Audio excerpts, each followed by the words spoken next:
I am currently filling in for Vice Mayor Hernandez, who will be facilitating the absence of Mayor Nancy Bilicic. Can we have a roll call?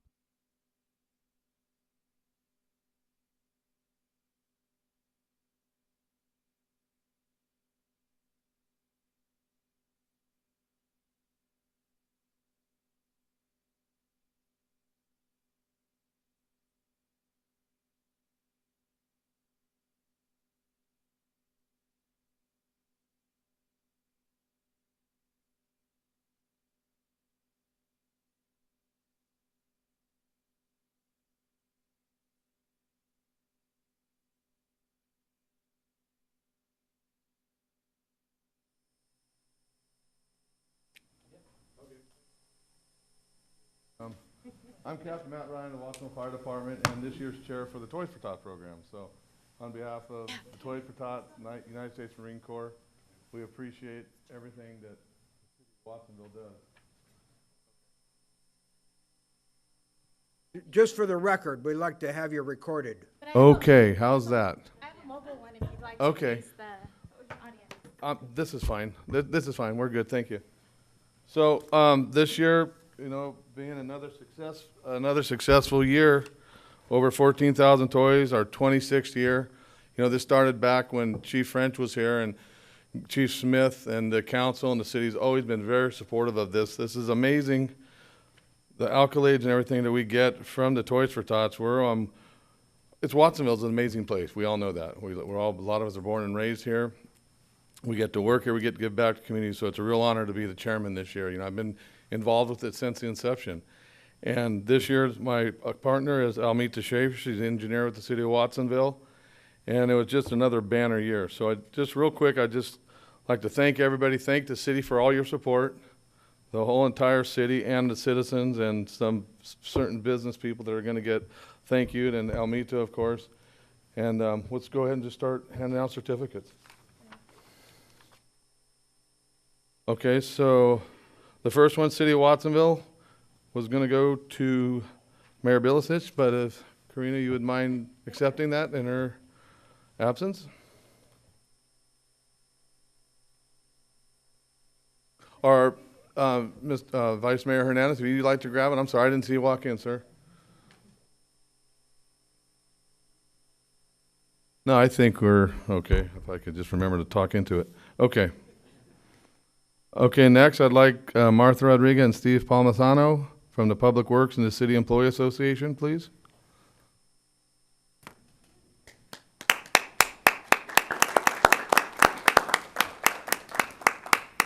The Public Employees, City Employees Association, they help with a fundraiser, our annual luncheon, Christmas luncheon, and the Toys for Tots. You bring a toy that goes to the Toys for Tots, and in lieu of that, you get the lunch and everything that the MSC people put together. So that's really huge. And then also Public Works, they bring down the garbage cans and everything and help with lighting and all that stuff. So thank you all for that. And then Public Works, you know, they're out there. It's always working with us.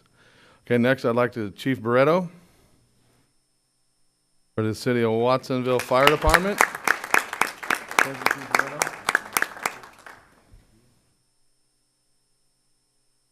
Absolutely, please do. Thank you so much. I just want to acknowledge actually our firefighters who put so much time and effort, countless hours to support this organization. I have done just little as far as giving them support and the city's support to pass on. That really makes such a difference for this community, so thank you. Thank you, Chief.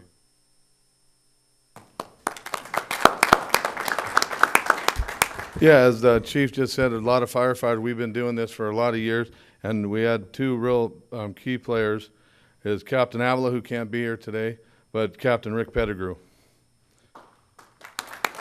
Years ago, we were able to do a bicycle program with the ROP program out at the city jail with Tom Alejo, and we did a lot of good work with the bicycle facilitation. We get old bikes, and they would refurbish them out there. And Captain Pettigrew here was real instrumental in getting those bikes all fine-tuned and safety checked, so we really appreciate you, Captain.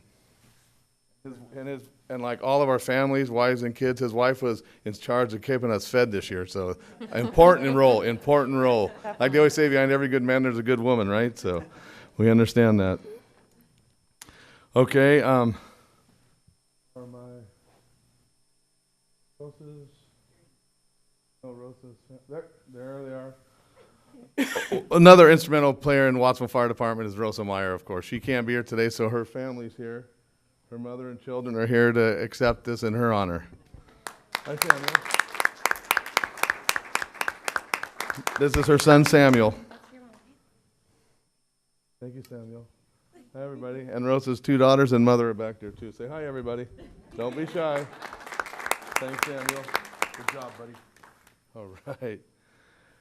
Okay, and then Watsonville is an amazing community. We know that. You know, Berman Properties helps with everything. With been real generous with our warehousing. That's always been a challenge with this program. We bring in a lot of stuff. There, you know, 10, 15,000 toys that need to be brought in, sorted, wrapped, and redistributed.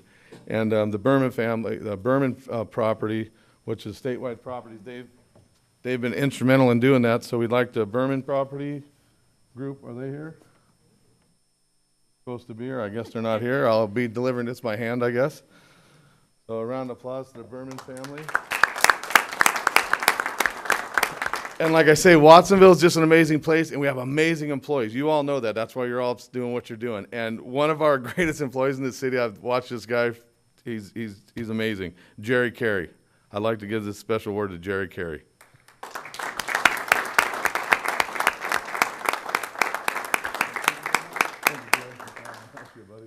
This is one of those guys that just working behind the scenes at all times, day and night, you know, and things need to be done. Jerry makes it happen. So thank you, Jerry.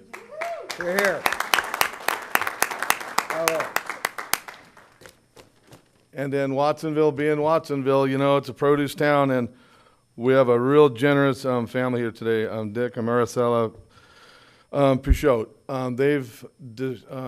They've just done amazing things for us. They've always been supportive in every way with produce and everything like that, but they've also made some very generous monetary contribution. And Dick, being the classy guy he is, he always gives credit to his employers and his employees who make him who he is, and I think that's a real honorable thing. So I'd like Mr. and Mrs. Pichot to come up and accept this award, and a nice round of applause for the Pichot family. Here, here. Bravo.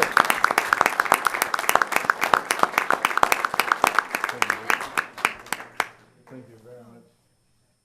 And this is kind of cool this year. It's called a swag bag, so we're getting more sophisticated. We're like the awards down in Hollywood. So with that, I got one more for my assistant, Almita.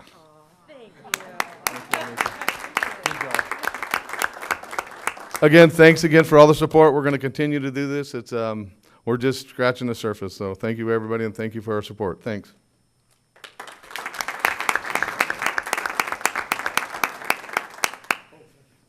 Thank you, and thank you for all that you do. And I'm sure all the kids really appreciate when the holiday comes around, this event, and they really look forward to it.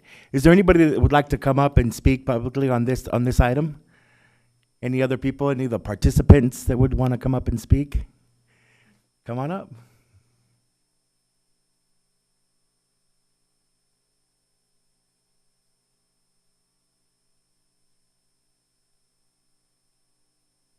If you can lower it, okay. I would just like to say that it's an honor to help with Toys for Tots, because I know that it's gonna spread throughout the nation, and that soon Toys for Tots is gonna be spread all through the community, and that it's gonna help a lot of kids in need.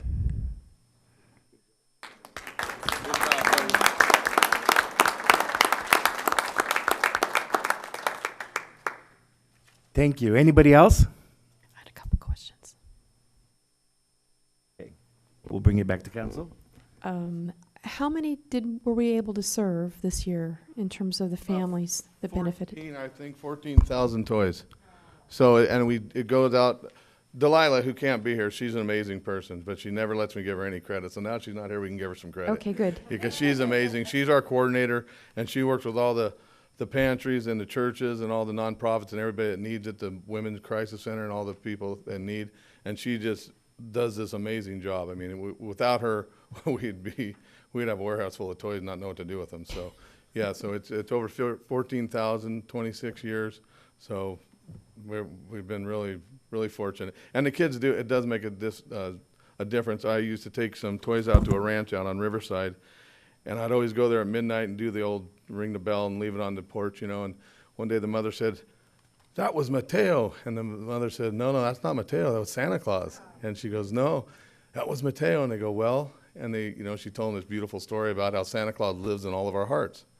So the kids, and now those kids help out. So you never know when that little seed you might plant might matter. So yeah, we're really blessed to do this. So thanks again. And again, thanks to the city of Watsonville. It's an amazing city. Thanks. Any other council members? Councilmember Hurst? Thank you, Mr. Hernandez, Vice Mayor. This is important stuff. We're really lucky to have Delilah Valadez in town to be able to help coordinate this, and we're very lucky to have the city employees participate and our benefactors throughout the community. So we're really fortunate, and we're very pleased that the U.S. Marines can also sponsor this too, because they get to do what nobody really wants to do in foreign lands and difficult circumstances and difficult situations. So to provide them an opportunity to give back to the community is very important. And so I'm glad to celebrate this special occasion and know that 14,000 toys got distributed to needy kids throughout our community, and our employees got to participate, and our guests throughout the city and our sponsors and our benefactors got to help out as well. And so thanks a bunch to everybody. Thank you.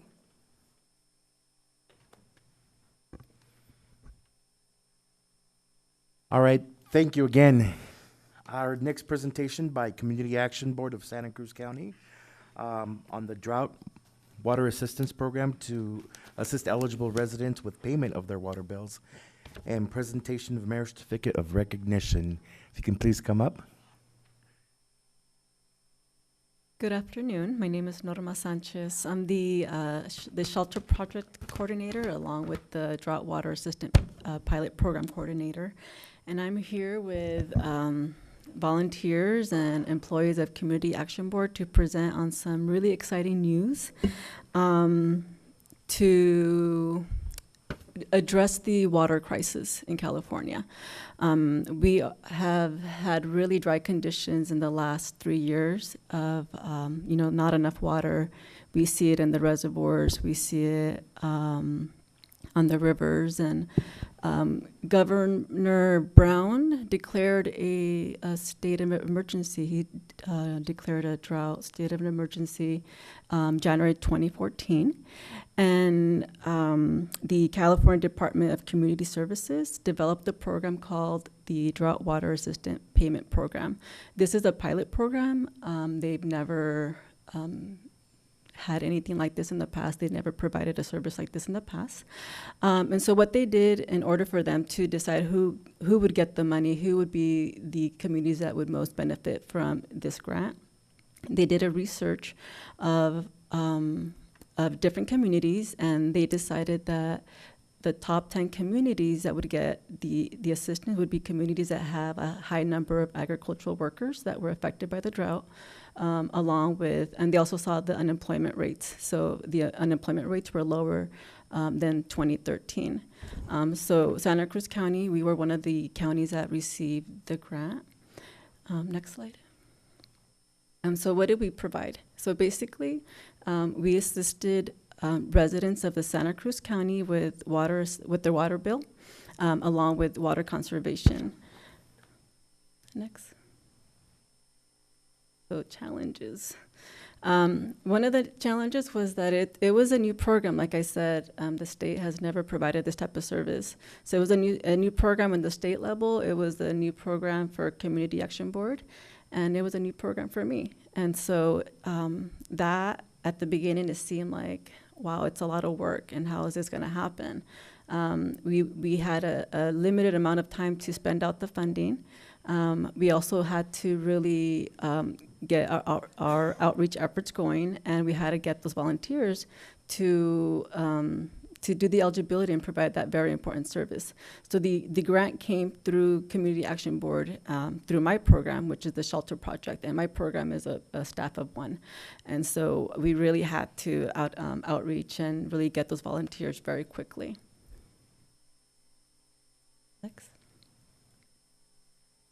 So we did outreach everywhere. I think we printed out over 2,000 flyers. We were, volunteers were walking to the local shops. We outreached to farmers. We did media outreach, so we were at Univision, we were at Radio Bonita, and we also partnered with the city of Watsonville. I just want to really thank you, Felipe Hernandez, for making that connection at the beginning. You helped us make that connection with the utility company.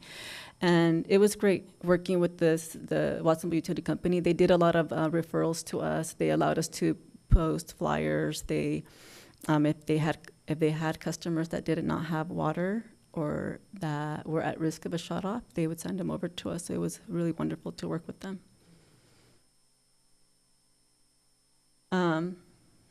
One of the success, well, first of all, was that we helped a lot of households. But one of the other success is the volunteers that came together to make this happen. Like I said, it was a staff of one. There's no way that it would ever happen with the time that we had. And I just really want to go down the list and recognize everybody that's there. I have a few people here, but I just really want to recognize Adriana Rocha, Roger Hueramo, Vicky Morales, Elizabeth Garcia, Hilario Perez, Sergio Perez, Lourdes Arellano Perez, who's here, Rita Sanchez, Raúl Sanchez, Victoria Leonor, Sonia Leonor, Iván Leonor, Alma Leonor, Yesenia Garcia, and Irene Martin. Somebody that I left out who was very instrumental was Jennifer Abarca. So you notice there's a lot of Leonores, and there's, you know, how we made this happen was like community, family. So I called, Maria Elena used her contacts. We were just like, we're going to make this happen. And so we just kind of got the community together to make this happen. Next. These are a few of our volunteers who were not able to make it today. Oh, Elizabeth is here and Lourdes. Next. More pictures. Oh, happy dance. It was mentioned.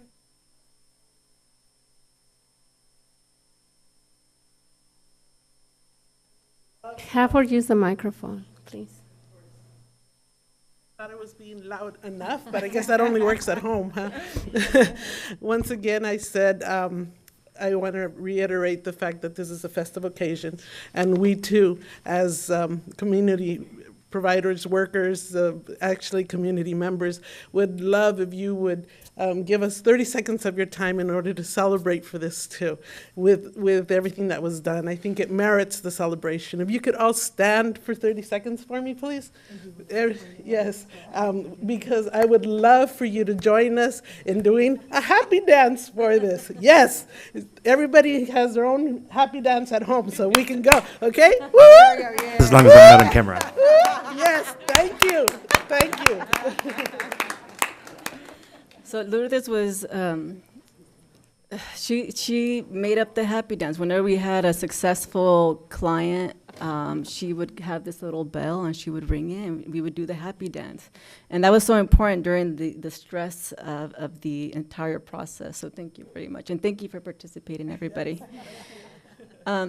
So numbers. So total, we helped 177 households, and we expended $43,000. That's a lot of money, because we're looking at an average cost of a water bill of $180-something. So we were able to expend $43,000 within like a 3-month time frame. We assisted 667 people. About half were children under the age of 18. We had, when when people came in, and of those that came in and that were assisted, 23 of them did not have water at the time. So we were able to reinstate their water service. And 128 households were already past due on their bill. Next.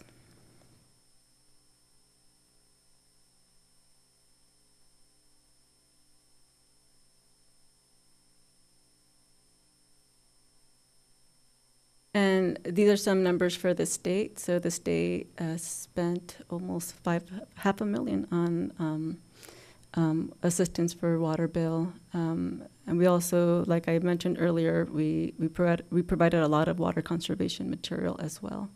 The average benefit amount was $183 for the state. Next. So what's next? So at the end of the program, at the end of December, we weren't sure if the state was going to reinstate any more funding. But in recent conversation,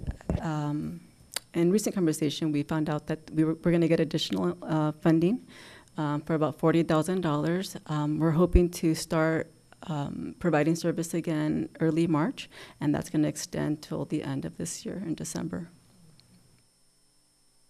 Next. Okay, and then I'm going to turn it over to Maria Elena. Thank you, Norma. As you can see why we're excited, because we know that we built a foundation and helped people in the community who really needed the support. For our next steps, and as the Community Action Board, we celebrate 50 years this year, and as part of our celebration, we're having some continuing conversations with the public, one on February 18th in Santa Cruz, and on the next slide, a really important one for you all to know and put on your calendar is we're having a public forum and a conversation on poverty and equity on March 18th, which will happen at the Old City Chambers at 6:30. And we invite the public to come. We invite you to come and listen.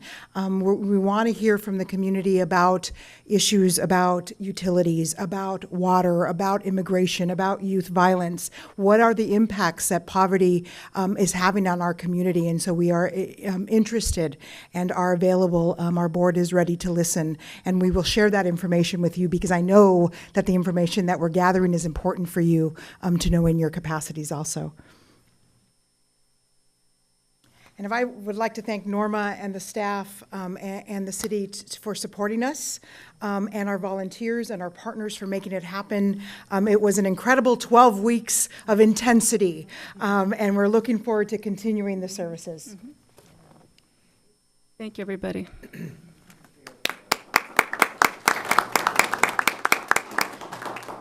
So I really want to thank CAB for all the work that you do, and I really want to thank for all the work that you've done in our community with this bill assist. And I think it's an important asset for our community, and we know that our residents are going to need it here.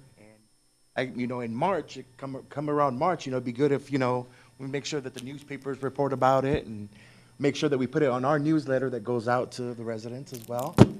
And it's something that's vital for our residents. So I want to present this recognition from the city, from the mayor. The Community Action Board is hereby recognized for mobilizing a team of volunteers to help 667 low-income residents pay their water bills through the distribution of $43,000 in 12 weeks. What an accomplishment. Thank you so much. Absolutely.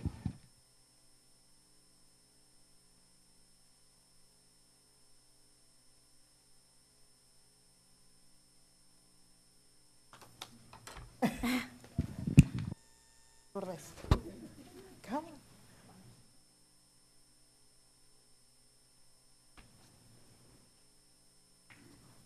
Okay, thank you so much. Now, is there any of you that would like to speak as well? All right, thank you. Council, any questions? Councilmember Garcia?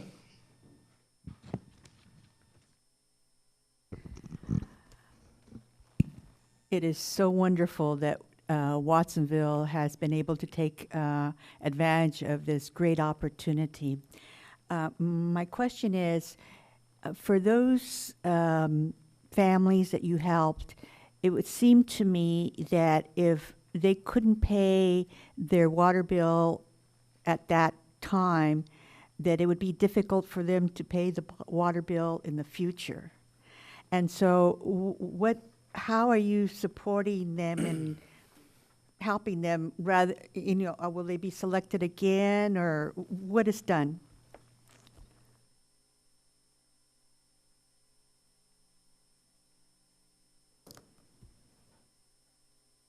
Thank you for the question. I'm Helen Ewan-Story, the Assistant Director at CAB. A lot of the families that we helped had some temporary job loss due to the drought, so there might be a bump in the road where they needed this assistance. But you're right, there are folks, I think, who need assistance ongoing. And of course, the Community Action Board has a variety of different programs. And so we try to connect them both with the shelter project that Norma also coordinates, for potential rent assistance. There's also job training programs through our Alcance program. And so we try to connect them up with the resources that we provide, and of course with our community partners. So as we talk to people and see what their needs are, we've given referrals both internally at our programs and to others in the community. Thanks. Councilman Hurst? Thank you, Mayor. I think Councilman Garcia raised a real good question, because there's a lot of people hurting out there, and the hurt just doesn't go away. But when you lose your water, you're really pretty done for. That's a pretty serious thing in a home or a business or an agricultural enterprise as well. And so I'm really grateful for the state providing that kind of emergency relief, and CAB stepping up to the plate with very short notice and making things happen in a very positive way, and really rescuing a lot of needy folks that were suffering temporary job loss or worse. And so thanks again. We really appreciate you coming to the rescue of so many people in the community, and we're glad that the state could be a participant as well. Thank you. Any other council members? Councilman Trina Gomez? Yes, I too want to go ahead and give my my kudos to what Community Action Board does. I am a board member. We've been actively participating, both Councilmember Hurst as well as myself, to grow what you're doing with the service of the community and the needs of the community. Your 50th anniversary will also highlight a lot of what you've been able to do to accomplish in our area here. I commend you with all of the services that you're providing, and I know that this is just one form of outreach, because you are there to make sure you're helping those that are having tough times, and I'm hoping that you're able to work through and facilitate the resources for the other items that many of the folks that came to you for this particular grant could also benefit from. So thanks for all of your support in our community here.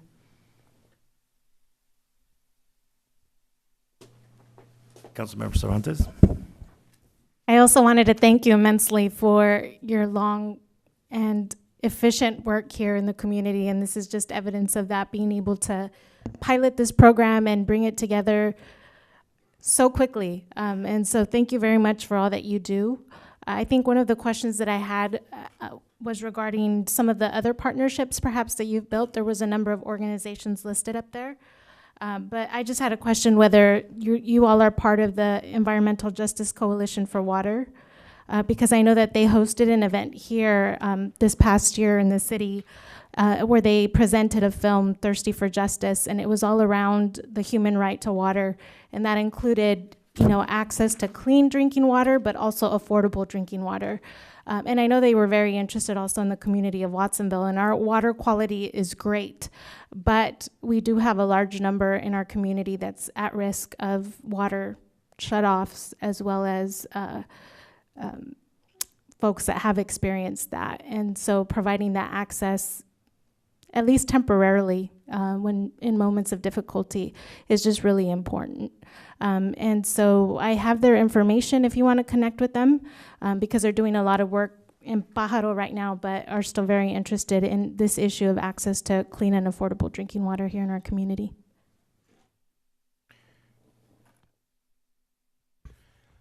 And thank you once again. Kudos to CAB for all the work that you do for people in need here in Watsonville and for the community.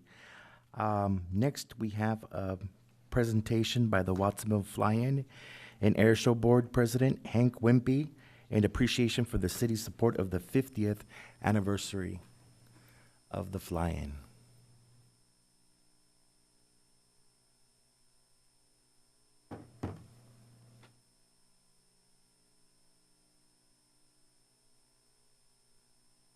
I'd like to thank the city of Watsonville for their support of the Fly-In, Don French and Ray Von Williams. Without all of you, this thing would have never made its 50th year.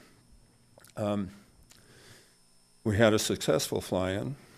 It came together, it worked. We had several charities that got donations. We gave out so far in excess of $5,000 in donations and to nonprofits. Yeah. I want to thank the fire department, police department, municipal service center, and the city Watsonville City Council. This is a list of some of the contributors to the Fly-In, the corporate sponsorship.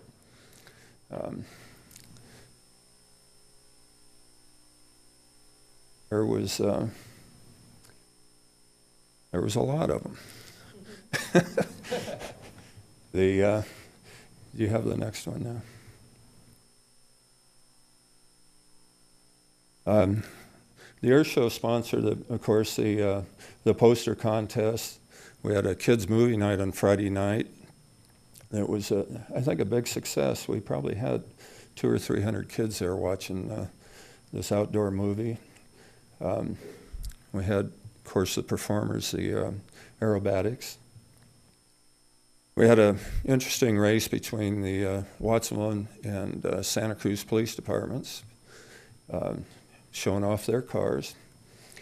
And the donations to the local charities, we had Hospice of Santa Cruz, the Knights of Columbus, the Boy Scouts, and I think there's a couple others that haven't been named yet, but they all benefited from the Fly-In.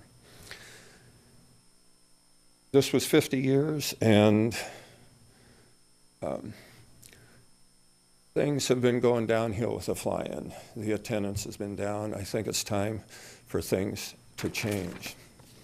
The people on the board, I know for myself and most of the people are on the board, want to see it continue. Continue working on the Fly-In, but I think we need some new leadership and some new ideas. It's got to change. And so I think with that, I don't know where Rayvon is, but good afternoon or good evening, council members. My name is, for those of you who haven't had a chance to meet, Rayvon Williams. I have the pleasure of serving as the municipal airport's airport manager. Hank is correct. The Fly-In started in 1964. It started initially as just a group of general aviation users at the airport coming together, camaraderie ship, and over the years it has evolved. And just like the Fly-In business itself, it's also involved. It is indeed a business. One of the values of the Fly-In is the immense group of volunteers. There are over 100 individuals that going back to, when I learned to fly at Watsonville in the late 1980s, are still there today. But as Hank noted, things evolve and things change. I think it's an excellent opportunity for us as the municipal airport and, of course, the city, and we've been talking to the Fly-In about this, to leverage those volunteers and really look at the Fly-In activity as an event that will open up the airport to the community that it serves.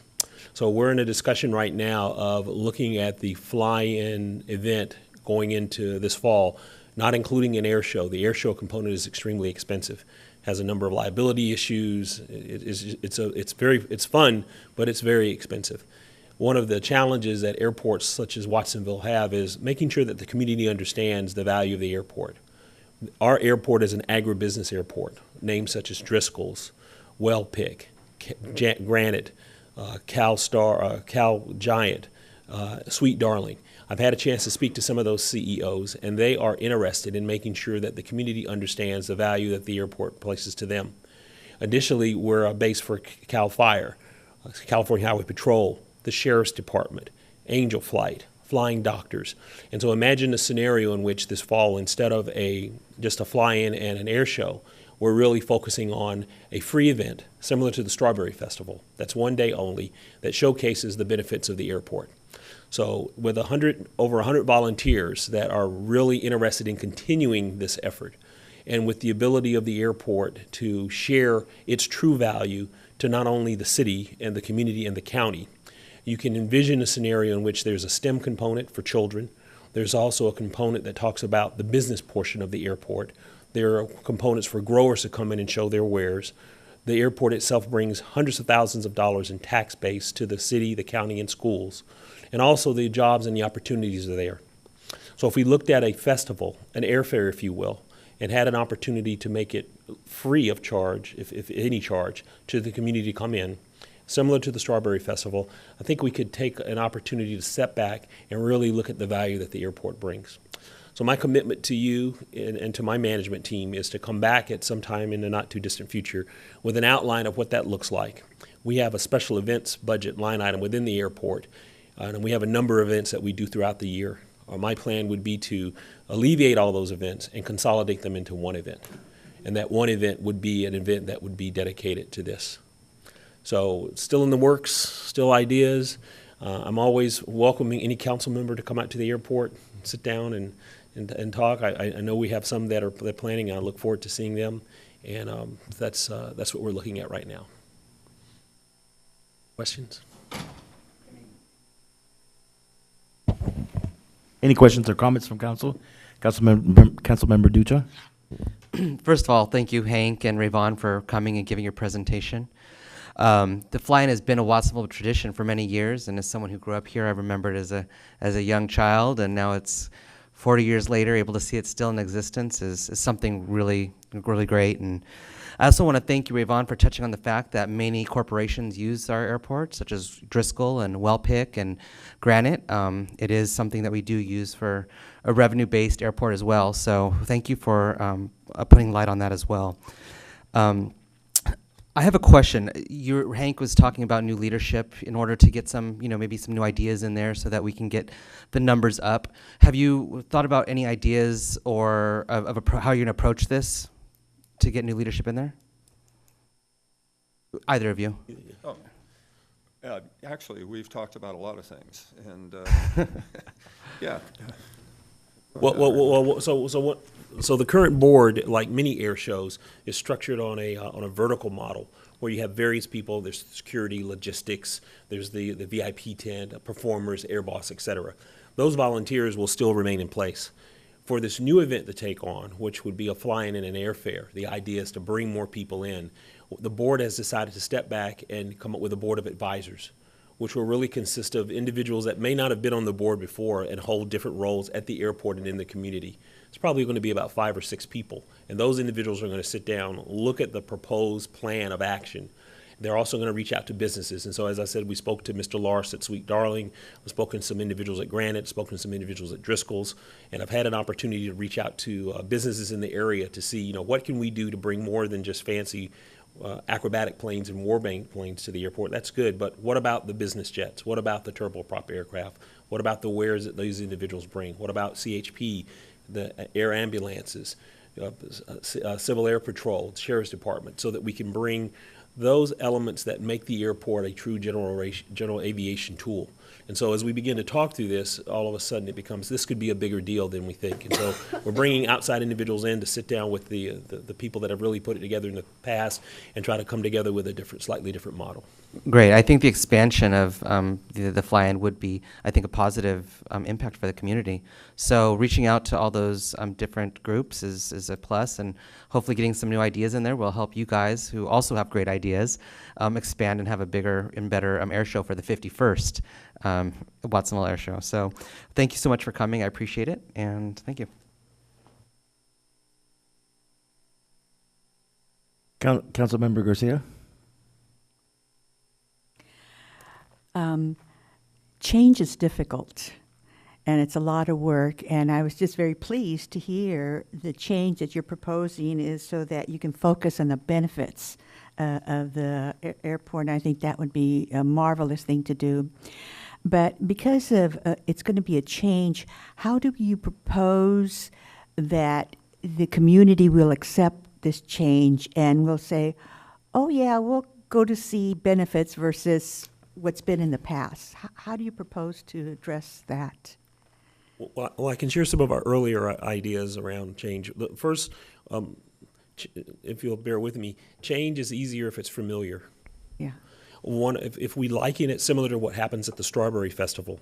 Okay. So if imagine the spin or the optics behind it was one of, imagine an event in which the local airport, which has been in the community for years, it's not changing its position, it's not changing its location. If it may change its price of admission, that's a good change. Free is always good. If we focus on the values of the community, we can bring the people have talked about, remember the old burrito bash? That's something that draws people. Well, wait a minute. What about if we brought something that was similar to dancing on the tarmac? That happened years ago. That hasn't been done in a while. What if we had a movie night not only for kids but for the adults where we showed the movie on a hanger? Once again, if we do these types of things that are appealing and they're interesting, the idea is to get people to the airport to see it in a different light. It's not just that place that's on the northwest side of the city that you pass by. But if we can bring people there and they can see the actual benefits to the Watsonville Community Hospital, to Angel Flight, to Flying Doctors, if we can bring individuals there at no cost or low cost, and there's food and there's entertainment and there's fun for kids. Last year's Wings, it was the movie Wings, Disney's Wings, was shown outside on the grass. It was sponsored by Bay Federal. They've expressed an interest in sponsoring the sequel to Wings.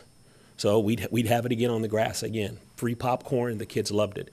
So if we can look at change as a familiar thing, if we look at change as something that's benefiting the community, we think we would have a good chance in starting something new. Councilmember Hurst. Thank you very much. I just want to say congratulations, gentlemen. 50 years is a tremendous run. You know, not many organizations or events can go that far and that successful. And so I felt really lucky to be able to volunteer last year for a couple of days, as I have in previous years, and know that the airport is in good hands and that progress is being made and an evolution is taking place. And so I'm glad to hear you thinking of the future and celebrating the past at the same time. And so certainly a lot of fun was had at the 50th, and a great time by many, and a safe time as well. And so congratulations. And you know, there's going to be a new restaurant at the airport. I think some of you may have heard of this. Ella's at the airport. Am I correct?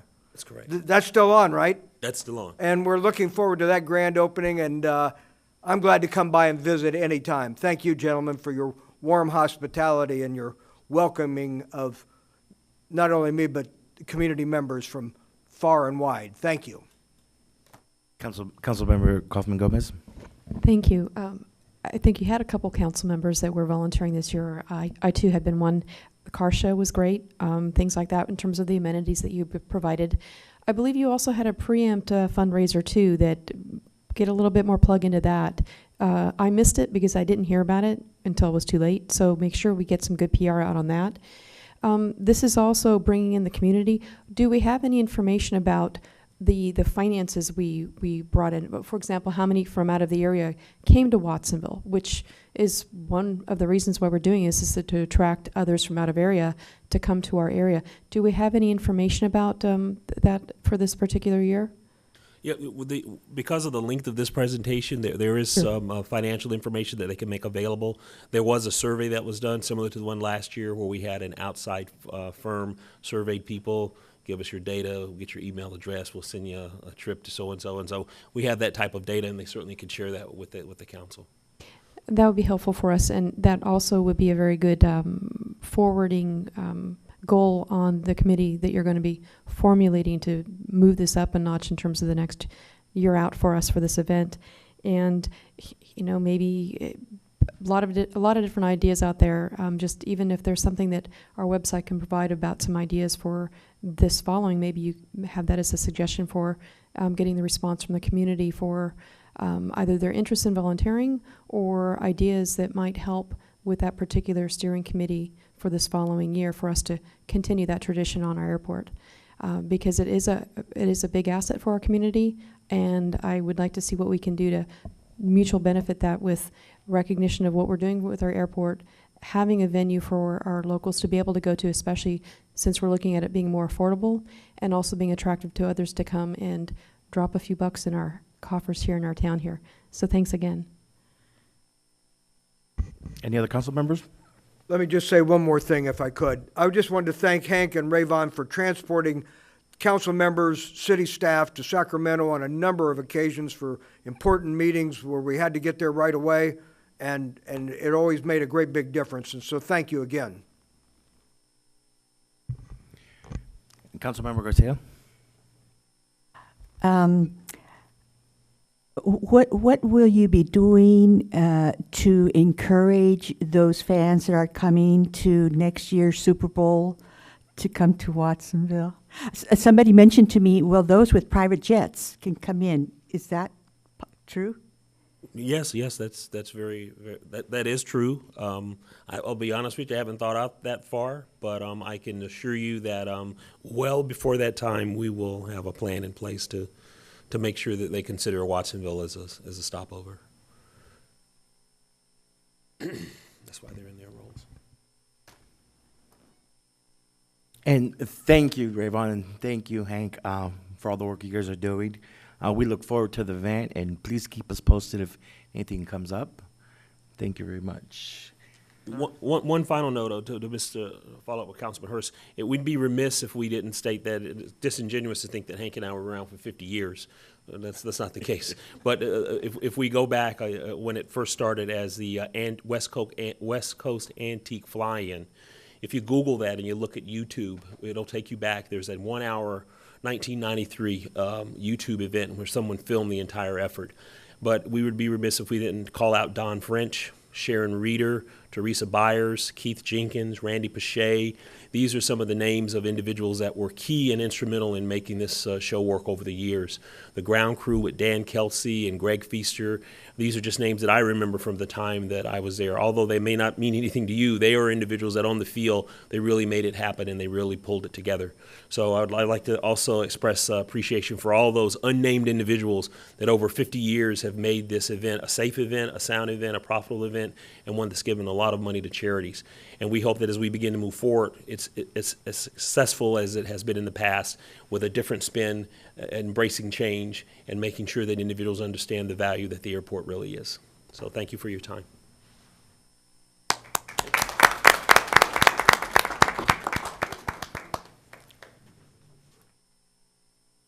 So that being the last item on the as presentations, we're going to convene into closed session.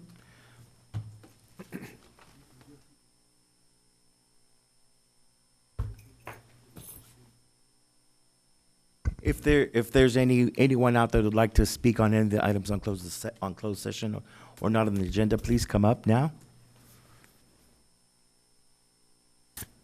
Seeing none, we will now convene into closed session.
Welcome to the Watsonville City Council meeting. May we have roll call, please? Servan. Here. Cervantes. Here. Kaufman Gomez. Present. Dutra. Present. Garcia. Present. Hernandez. Here. Hurst. Here. Bielisich. Present, thank you.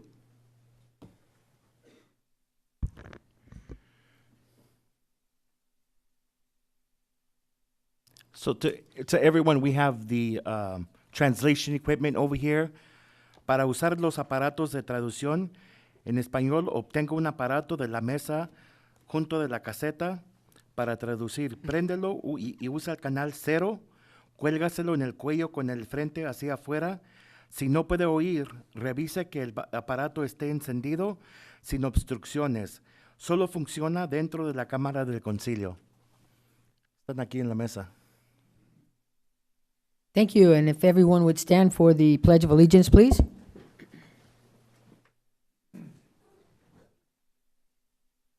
I pledge allegiance to the flag of the United States of America and to the republic for which it stands, one nation, under God, indivisible.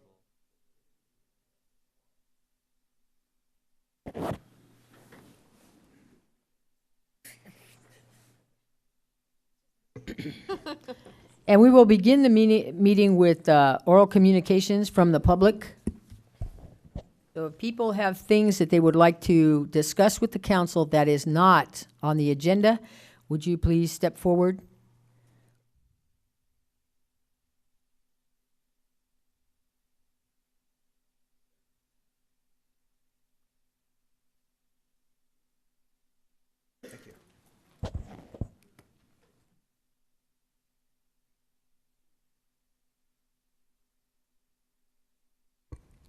Good evening, council members. My name is Jim Bacon, 950 Tuttle. I'm here to talk about a couple of items. One item is, I can't say the road correctly, but it's Aloma. The road cuts across from Beach Street to Main Street. Aloni? Aloni? Okay. Yes. That bridge that goes across the slough there is a dangerous situation, and Public Works needs to look at that. That is one of the best speed bumps in town. If you've ever gone across it, especially if you don't have a nice smooth car, if you have a 3/4 ton or 1 ton pickup or something like this, you literally almost have to stop. It could give you a very bad back injury. I have seen pickups go across, their tailgates have sideboards, have literally flown off right onto the bridge. They've had to stop and come back. Some haven't come back. I've seen them right in front of me. With my truck that I've almost have to come to a little stop. I've almost been rear-ended. I don't know how many times when I go across that. Now I have to literally almost come complete stop because I just had back surgery 10 days ago. I'm glad to say that tonight's the first night the doctor allowed me out of prison. He said I could drive today. And so tonight's the first night I've been able to drive. For 10 days I've had to stay home, or my wife has had to drive me. And I don't like that. I've been in prison, I think, but now I'm out. But that needs to be looked at, especially going to Main Street. Okay, From thank you. Beach. We'll have our Public Works Department That's very dangerous. look into it. Number two is something that I know our police department has got their hands full, very much so. But we need to really watch, because I'm all over this town continuously, is running red lights and stop signs is a very big issue. They just come up and they don't even stop. They just whew, whew, every direction. And then the other thing is, that's the drivers. And drivers are not watching out for pedestrians too. This is something that needs to be watched. And the pedestrians are not watching out for drivers. They'll walk right out in front of us. I've almost hit several of them. And jaywalking It's a big problem, and I know that our police department knows about this. And bicycles are just crazy in this town. I mean, they just run every stop sign, shoot out in front of you. They don't care. I've had them hit the front of my truck and bang, just like this, and I've had to slam on my brakes. And I mean, this is going on all over town, and it's really getting very dangerous. And I know that if I hit them, I'm at fault. No matter where it is, I'm at fault whether I'm right or wrong. I'm at fault. And my insurance is going to have to pay, and I don't think that's right. You know, so thank you very much for your time. Thank you for your comments, Mr. Bacon.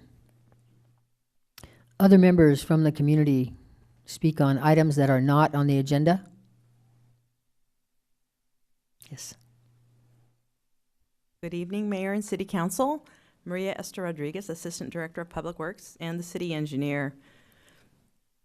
I have in front of me, and you hopefully have all received your pocket protectors.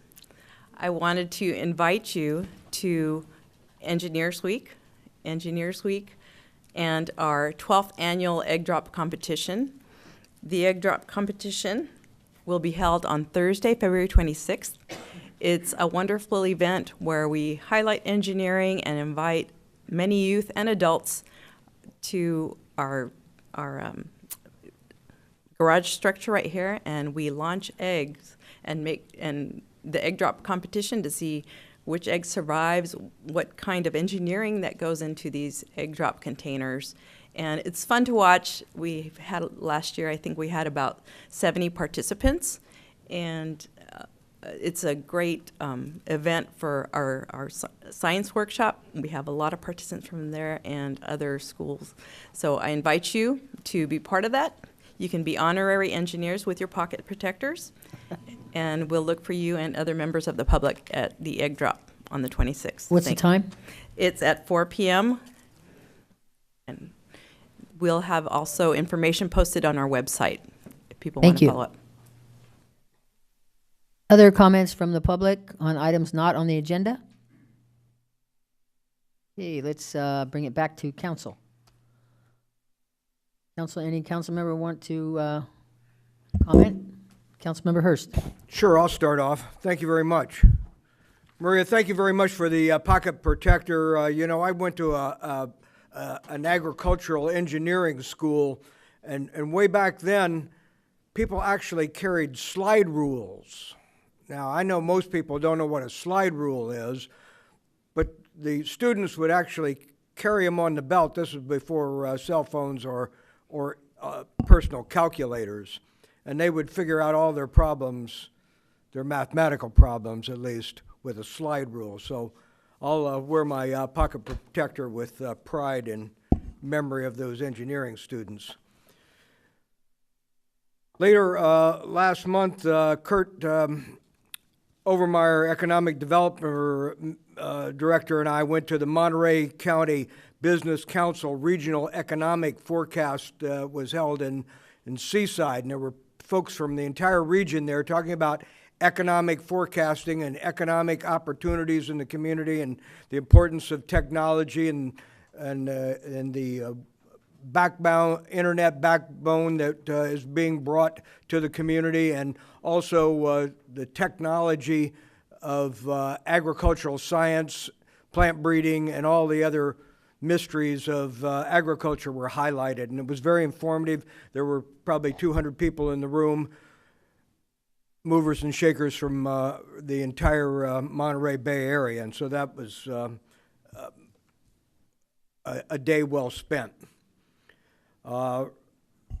Last week, well, I guess it was 10 days ago, Fred Keeley, former Speaker of the Assembly and County Supervisor and elected treasurer, spoke at PV High School, and he spoke on the potential of a national monument being formed on the North Coast, as well as the potential for open space district here in the Pajaro Valley.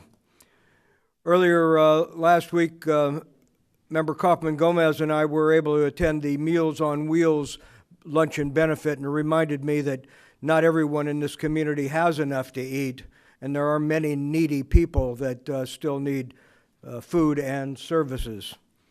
Last night, James Bell came to the Mello Center and talked about the importance of family participation in education and the need for students to feel a more welcomed experience at schools. And this kind of ties into youth violence prevention, and their task force will be meeting on the 18th at 3 o'clock right in our adjacent room. And so I urge the public to attend the Youth Violence Prevention Task Force meeting.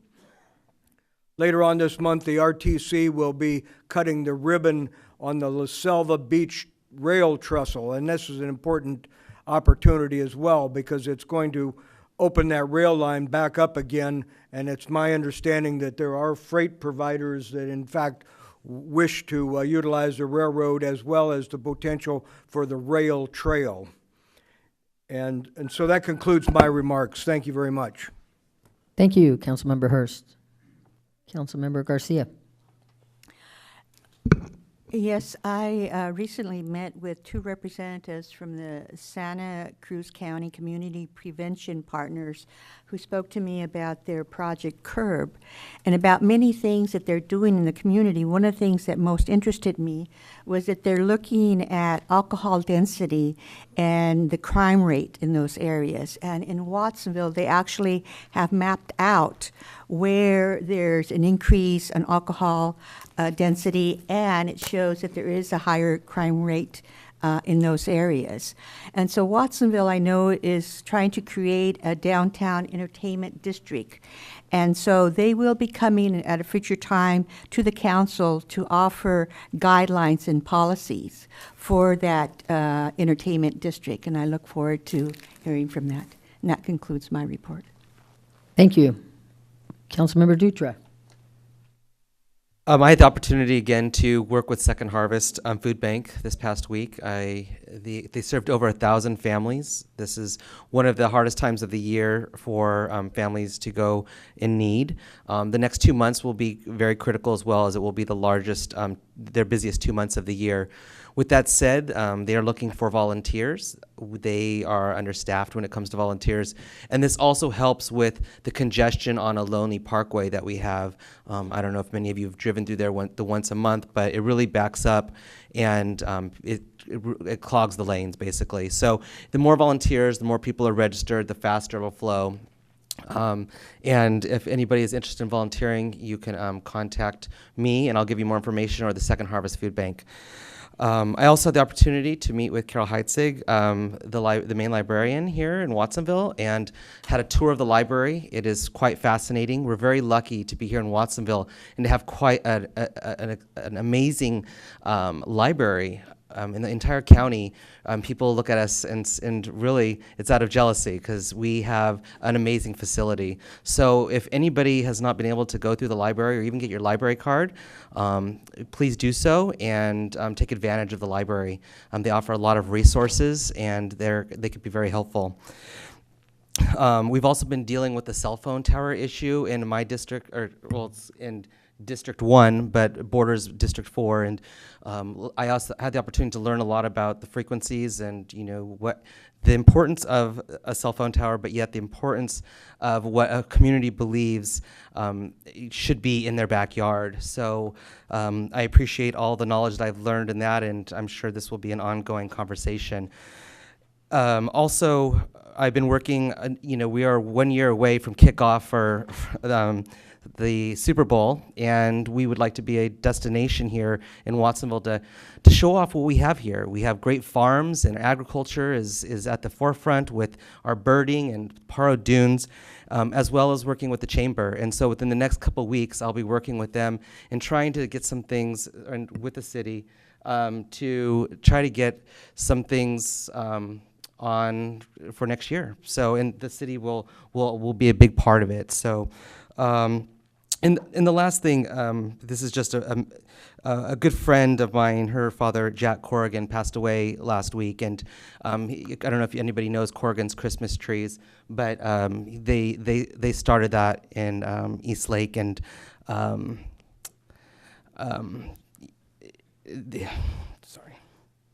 his services will be Friday at St.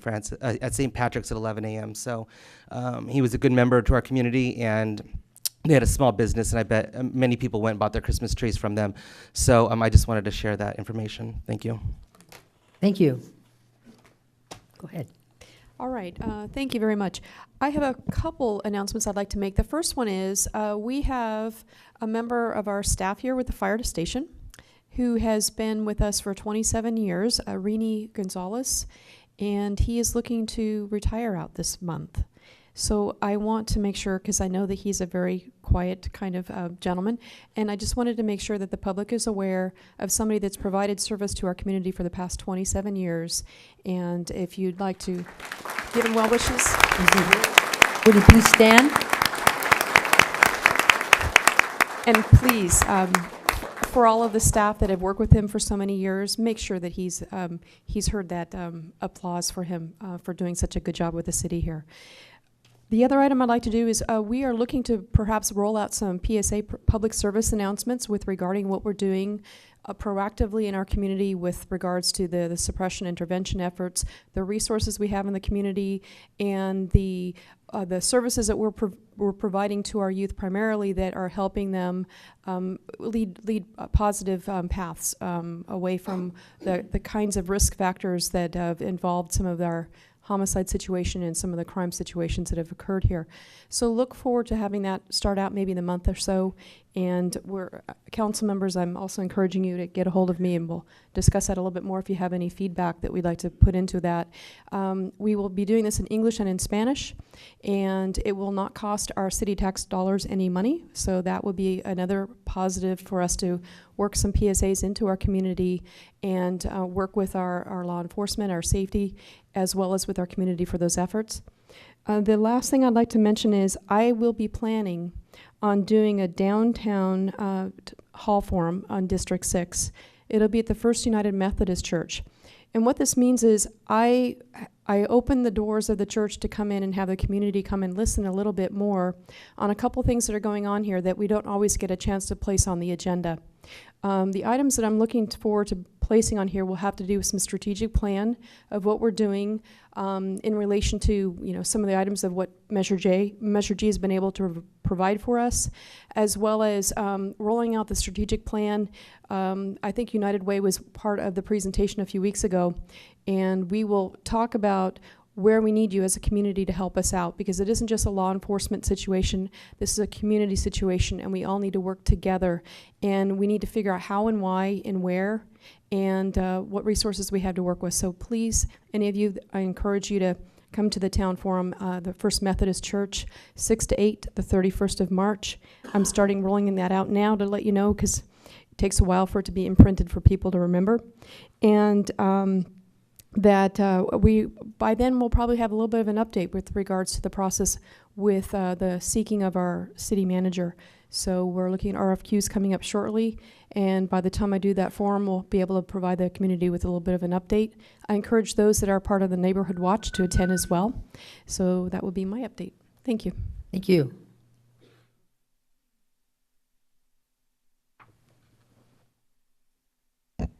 Hi, everyone. Welcome to our meeting this evening. I just wanted to make a couple of announcements. Earlier this evening, we had a presentation from Toys for Tots, and a number of our staff in our fire department received recognition. And so I just wanted, again, to thank them publicly for all of their effort that they put into this year's Toys for Tots. Made a huge difference to many thousands of children in our community, and it was very moving to hear your experiences with that program and your continued participation in it, and it's a very personal connection that you have with the community. And so I just wanted to thank you again for your efforts in leading that here in the city of Watsonville.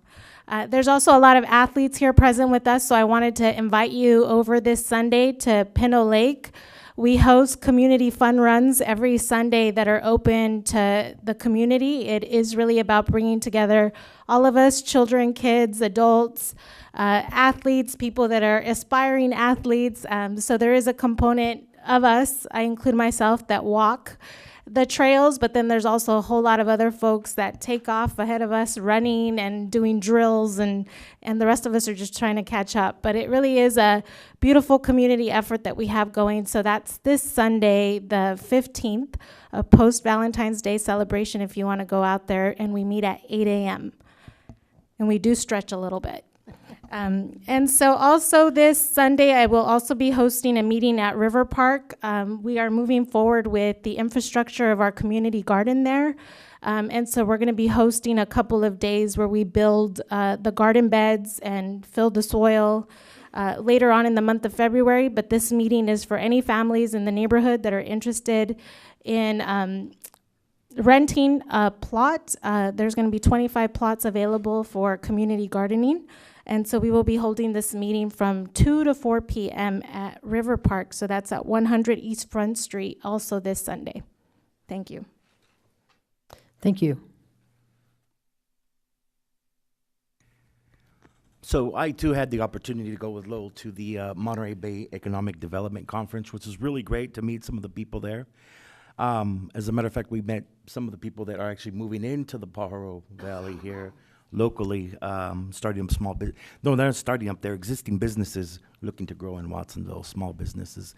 So it's a good thing, and I also met a group of investors that are willing to help local businesses here in Watsonville, which, I'll get that information out as soon as possible. The other thing is I attended the James Bell presentation, which I thought was very powerful, and I think that our school district is actually doing a great job in doing some of the things that he talks about. I'm really proud, I guess you could say, of the people that organize these events. There's always people that in our community that are willing to stand up and do things and put on events, which makes our community special. I also want to thank Pete Galvan and Abel Mejia. They've been putting together the Watsonville Talent Show at the Watsonville High School. It's part of it used to be a different club, but now it's the Mata Club. And they put on their talent show, and it was pouring getting over there. I got soaked just walking from the parking lot to inside the Mallow Center. And surprisingly enough, that place was still packed, even though it was pouring.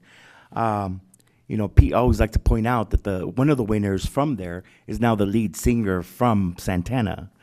So kudos to the club over there. The other thing I attended, I served as alternate for the mayor with the Pajaro River Watershed Flood Prevention Authority, and they have some really good news where they got $700,000 for flood prevention, and they're looking for another federal $2 million for flood protection here in the area. So they're doing a really good job. Thank you, Mayor. And I got the opportunity to serve the morning shift of the mayor's Civics Day, which was really great, and it was where all the freshmen in the high school come into the city, and they go to every department head, and for 30 minutes, 20 minutes, they talk to every department head about the possibilities of the city, about the city, and I think it's a really good thing because I noticed that from Marcella's and the mayor's, 30-minute spiel. It's about giving inspiration to these kids, every group of kids. I feel sorry for the first batch that went through me for 30 minutes because I was dry as a drought, but the second one was a lot better, put more inspiration in it. So I'd love to continue doing that. It's a great opportunity for the kids and for us too. We have also coming up the Cesar Chavez Awards. What for the city does, it gives awards to youth that do outstanding things in the community. Kind of the people that don't get awards, youth usually don't get awards. So it's a great event that the Parks and Recreation puts on for young people. It's coming up March 19th, but anybody that has nominations, they're coming up soon in 9 days. So make sure you submit your nominations for them. I also had the opportunity to attend I know a lot of you are going to be interested, but the soccer field study. We had a meeting at the Ramsey Park, and we're looking at making the soccer fields into 2 adult-sized soccer fields that can also be converted to smaller size, and also with LED lighting and AstroTurf. So it's, I think that because we have so many young people, I think it is important that we do have something for them to do. They say we have 25% people under 18 and 40% under 25. So I think this is a good thing that we're moving forward with the soccer fields. They do have another meeting to put more input. It's February 26th. It's at Ramsey Park. And that concludes my remarks.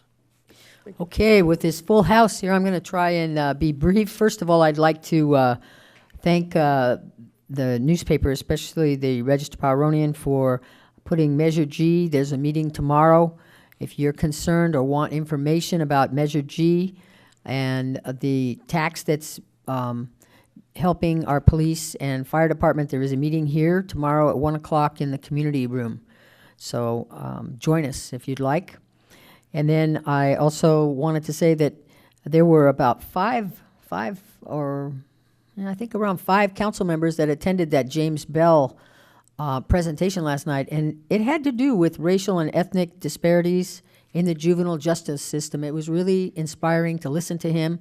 I wish more people could have heard him, but it was a good thing for the community. Watsonville High Civics Day was really fun. It was right here, and as the Vice Mayor told you, we addressed all the freshmen, took 2 days, and it was just inspiring to see them and think about what they're doing. How many were going to finish high school? And every hand was supposed to go up, and most did. But it was a great day. And then we have a couple of new businesses in town. One is the Watsonville Cleaners, used to be Don Heim, and the other one is Mike's Hot Dogs. There's a drive-through right there, so if you get a chance to have a hot dog, you might want to try it out. It's pretty good. And then the last thing I want to talk about is the Super Bowl.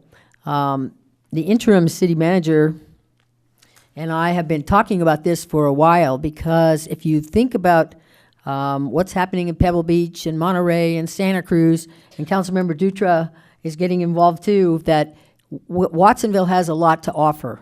And we want to also capitalize on that. So we're trying to strategize and figure out how we can. And I really appreciate your help. So thank you. And I think that will conclude my remarks. So let's go to the report out of closed session. Thank you, Mayor. We had 2 reports in closed session this evening. The police department briefed the council on security features of the chamber. And the second was a report on existing litigation, but no action was taken. Would the mayor like me to report on that item that was concluded? Yes. Okay.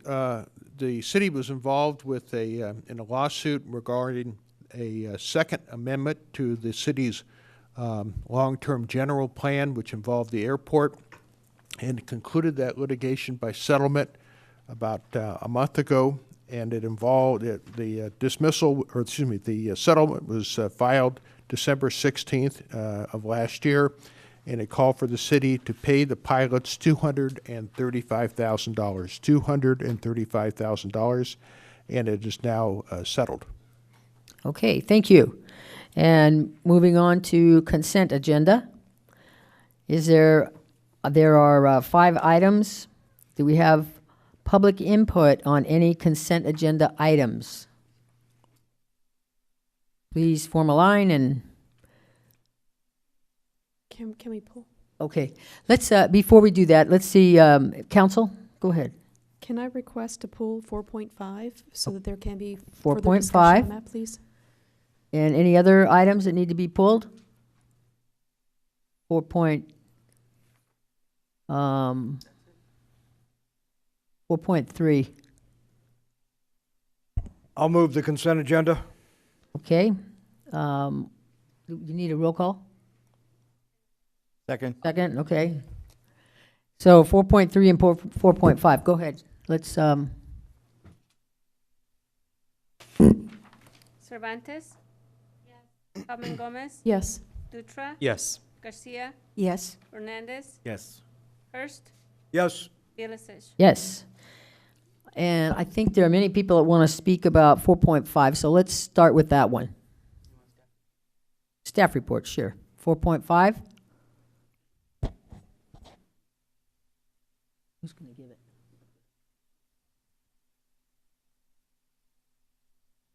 Hi, thank you. My name is Marianne Crine, and I'm representing Paro Valley Soccer Club. It's a local club here in Watsonville. I have lived in Watsonville for almost 21 years and became involved with the club 18 years ago when my oldest daughter was 5. I'm here today because the city Parks and Recs Department has decided to go with Santa Cruz Breakers, which is outside the city of Watsonville, to have their 3 competitive teams join their club for the spring and fall of this year. I feel that as a member of the community here and a volunteer, that the city of Watsonville's Parks and Rec should go with a local club.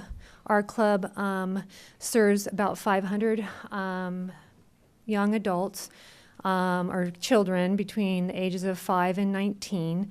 We have recreation and competitive. We bring in about 128 competitive games, which are here locally in Watsonville, which brings in a lot of community, a lot of people to the community to help support our restaurants, our hotels, our gas stations, and all our board is volunteers. We have 7 board members. Myself, Roland Hedgepath, who's a Watsonville High coach for soccer, Ralph A. Ruiz, who is a teacher, Gladys Mondragon, who works for, sorry, I have to put my glasses on. PVPCA, Lori Diaz, who works for Community Bridges, Lily Diaz is an attorney in town. Myself, I'm a nurse at the UCSC, and Gloria Puga, who is a principal at Watsonville High. So we all volunteer here and support the community, and I just feel that for the city of Watsonville to go outside the community of Watsonville with these 3 competitive leagues is a disservice to our community. And that's, I hope that the council considers that, that those teams stay within Watsonville and join our club. We can offer pretty much, we've viewed the contract, and we can offer everything that's in the contract that they are presenting to the city, that the Breakers can present. Thank you very much. We're going to, I'm going to have a quick staff report, and then we'll have speakers. So just one moment, please. So come on up. Let's do this quickly. Staff report. Good evening. I'm Brad Blatchley with the Parks and Community Services Department. Last winter, some parents and coaches from our Pumas Youth Soccer League requested that we form competitive teams, a boys U12, under 12, boys under 9, and girls under 9. With that, the director of the program began exploring possibilities of where these teams could play in a sanctioned league. He informally approached the president of the PV United, and the reaction he got was not positive, that it wouldn't be possible for our teams to participate under PV United and keep the name Pumas. As you know, we are affiliated with Pumas, and for us, we just renewed the affiliation, and for us, it would be important that those teams, 3 teams, keep that identity. We then had, through the coordinator of the program, had some conversations with other organizations, both California Youth Soccer Association and the Pajaro Valley Youth Soccer League, which are sanctioning bodies locally that PV United participates in, and other local teams.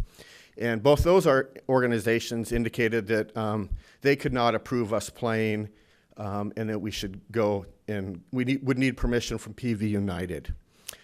In October of this year, we received a request to meet with the board of PV United to discuss the issue. And we met with them in November.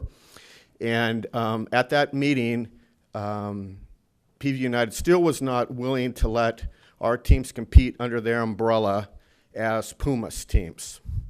And so we made it clear at that time that we were pursuing other options with other clubs in the county.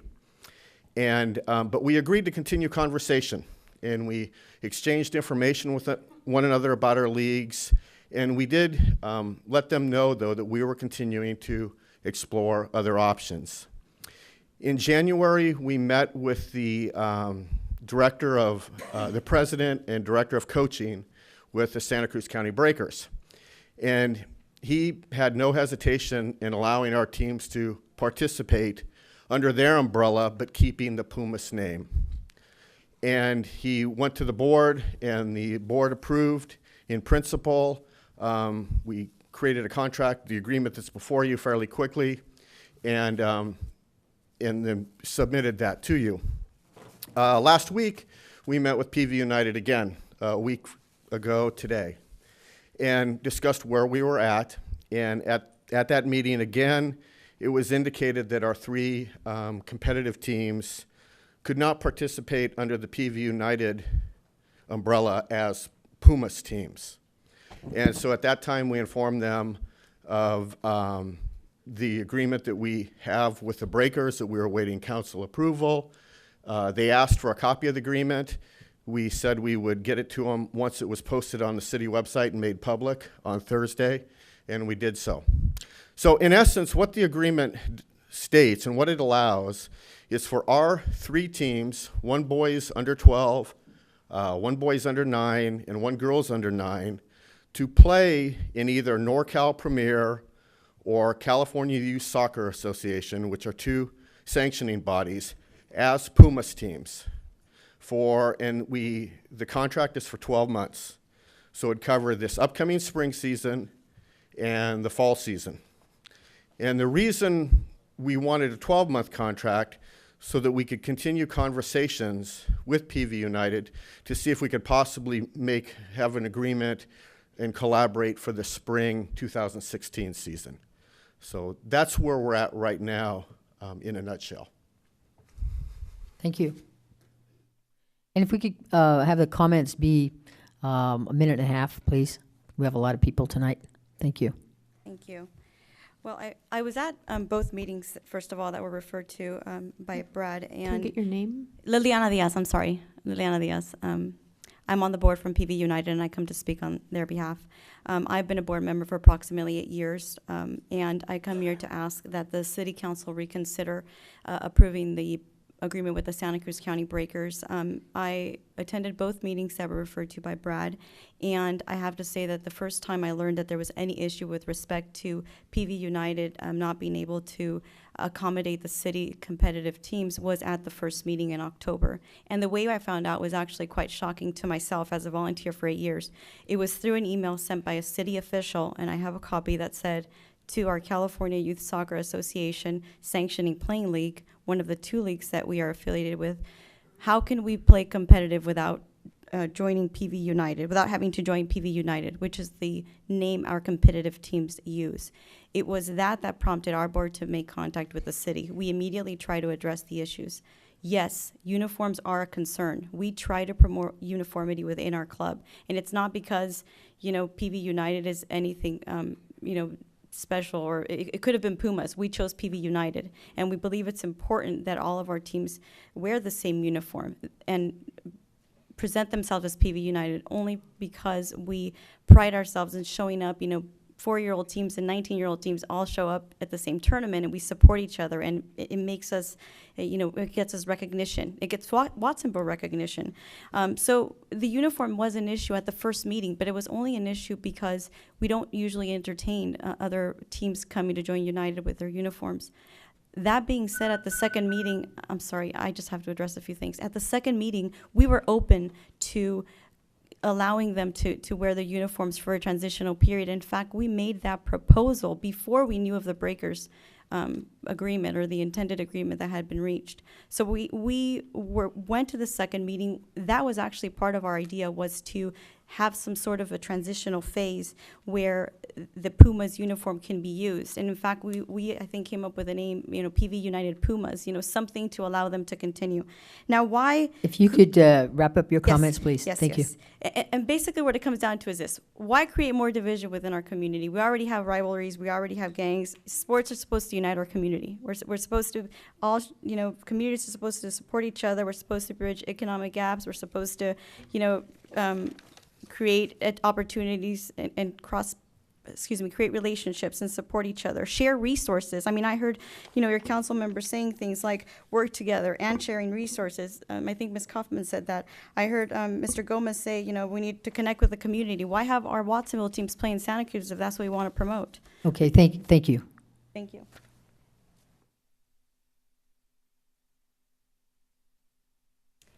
Hello, my name is Mary Lou Magdaleno. Sorry, I am actually a volunteer. I'm a manager of one of the teams for the soccer for PV United. I'm a parent. I have 2 players on the teams as well. My daughter started when they were 4.5, and they actually started with the City Recreational League. It's a great league. That's how they got involved in soccer. It was, at that time, actually trying to find a competitive team was difficult as a parent. Once we see our children that enjoy and love the sport, it would be nice to see now that the link within our same community with our competitive leagues with our city would be there. Having it be with the Breakers in Santa Cruz doesn't really seem like we're creating that connection, which is missing. My children my oldest is 15. I have my soon to be 13-year-old, and now my son who's 8. And trying to, as a parent, it's hard as it is. We work full time, as many of you are aware. Another situation to also consider for me as a parent, which many probably do, is the cost. Uniforms can be expensive. You're talking about $200. Registration with PV United's $160. You're trying to, if this is approved, and hopefully it's not, once you connect it with Breakers, you're talking about $2,000 in yearly fees. It's great that Breakers has an academy. It's wonderful how their structure is, and we in Watsonville and our PV United League or any local soccer league would like to have that and create that. And having the city's support to be able to do that, I believe would be very important for me as a parent, or even our league and our children. They stay local. There's no traveling involved. Hard to get rides or carpools. So having that, we have Watsonville High School also. That's the place where we take our children for practices within our league as well. So all of those things are, if you could consider for that as well for this. Thank you. Thank you for your comments. Thank you. Good evening, Mayor, council members. My name is Antonio Vivo. I'm here on behalf to speak of the need for the city of Watsonville to merge with the Santa Cruz Breakers for the simple facts that are the following. I know my time is limited. First of all, creating more teams for this city does not divide us, creates competition. We're a mecca of soccer. There should not just be one choice in town. Secondly, having more teams in Watsonville, in this area, creates more choices for people. I've been a volunteer coach for the past 5 years, City of Watsonville, Parks and Rec. I'm also a high school teacher. And I could tell you, I see a big connection between what kids do at a young age and going into high school. That said, I have 2 daughters. I would really like them to be in competitive leagues. I would really like them to be in Pumas. And for the simple reason, I've seen it grow. I like what it stands for. The philosophy is there. The coaching staff is well trained in the sense that they not only do it out of their own time, but they also look into improving their coaching. And even the person who leads it, Jaime Jimenez, gives us tips and so on and so forth. So for that reason, I don't see a reason why we shouldn't be able to unite with another team, whether it's Santa Cruz or whoever else. The other thing I want to point out is that the mayor said that Watsonville has a lot to offer. I agree with you on that, and I'd like to add, with the new field, the interest being high, doesn't that add to the element as to why we should have more choices in this town? We're a mecca for soccer. Mostly, I would like to see the girls' competitive league, or the girls become a competitive league, but more opportunities ultimately. And please consider the resolution, or the resolution approving the agreement with Santa Cruz City Breakers. Thank you very much for your time, and have a good night. Thank you. Good evening. My name is Leo Arias. I live at 625 Oregon Street, and I'm also a coach and a parent. I have 2 players, and I don't want to make it political. It shouldn't be political. This is for kids, our community. We support our community. I love working with kids. I work for kids. We just want your support, period. That's all. Thank you. Thank you.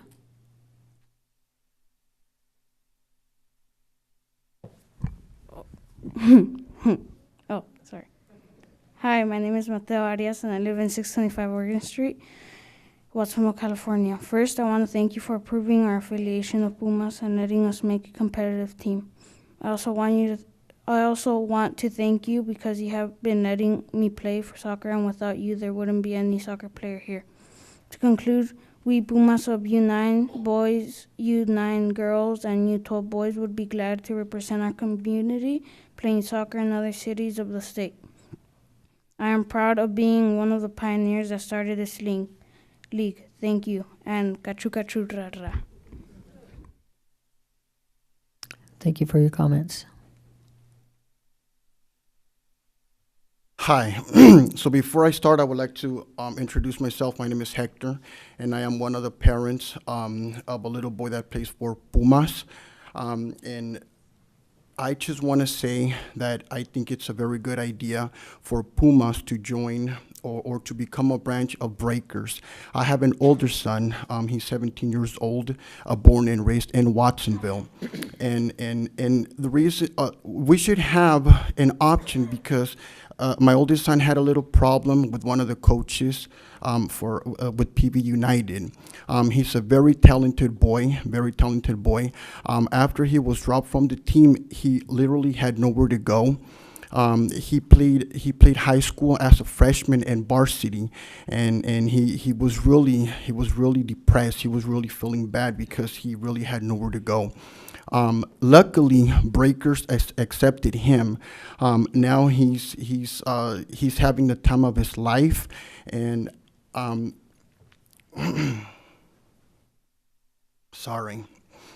And I think you guys should give us the opportunity to be part of Breakers. Thank you. That's all I have to say. Thank you for your comments. Hello, my name is Shantae Corona, and I am here on behalf of PV United. I have a daughter on their U9 competitive team, and we've had nothing but a really great experience with them.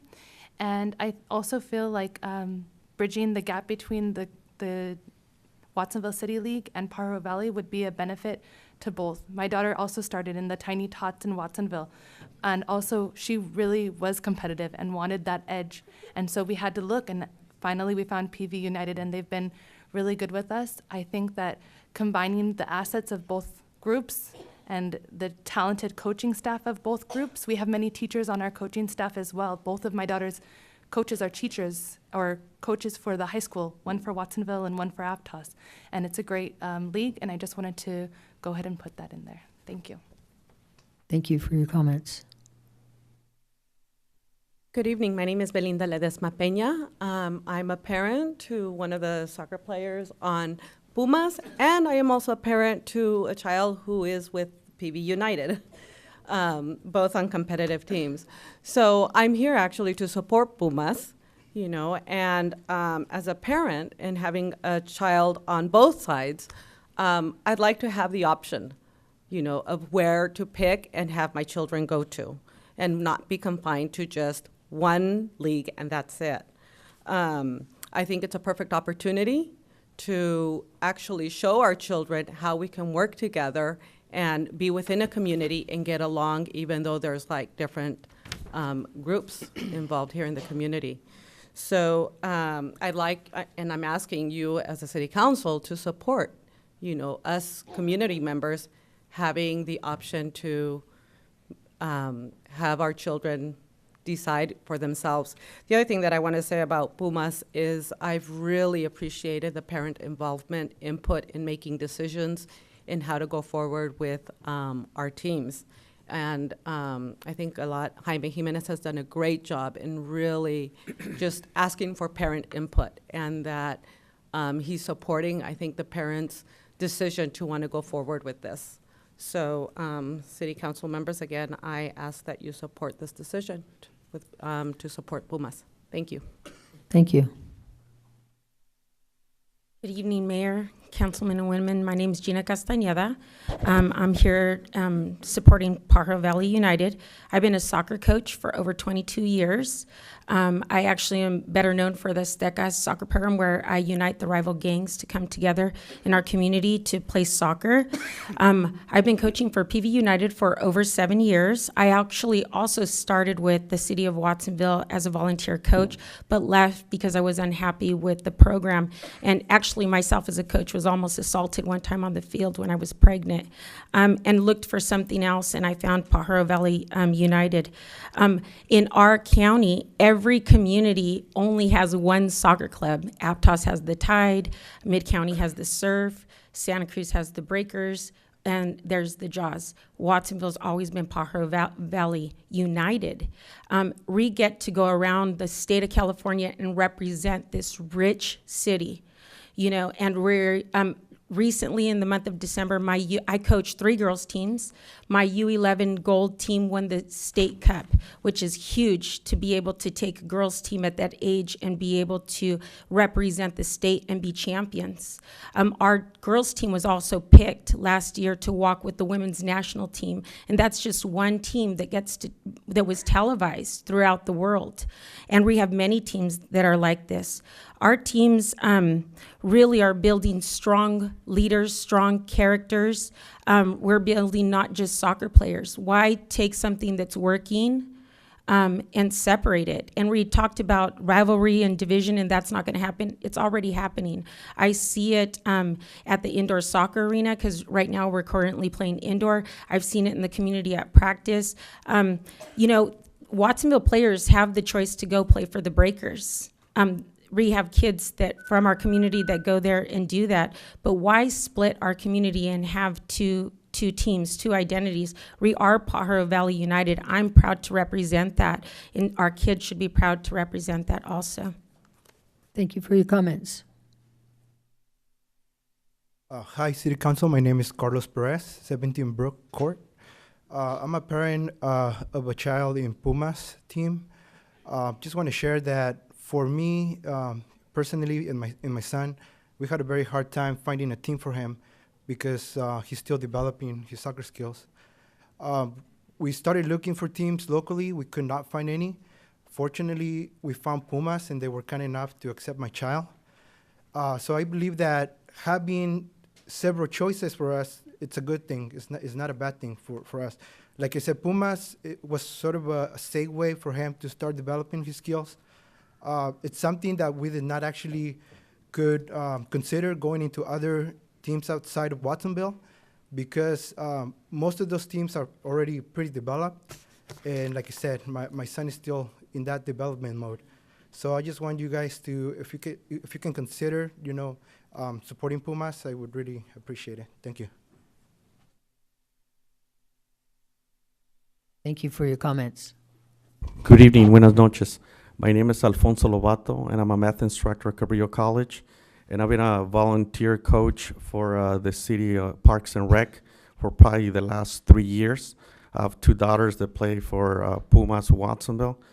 And the only thing that I can think of right now to say is, can you imagine if all of the students at a high school from PV High and Watsonville High and Monte Vista and San Francisco were to be told that their only option to go to school was UCSC because that's the one in this county?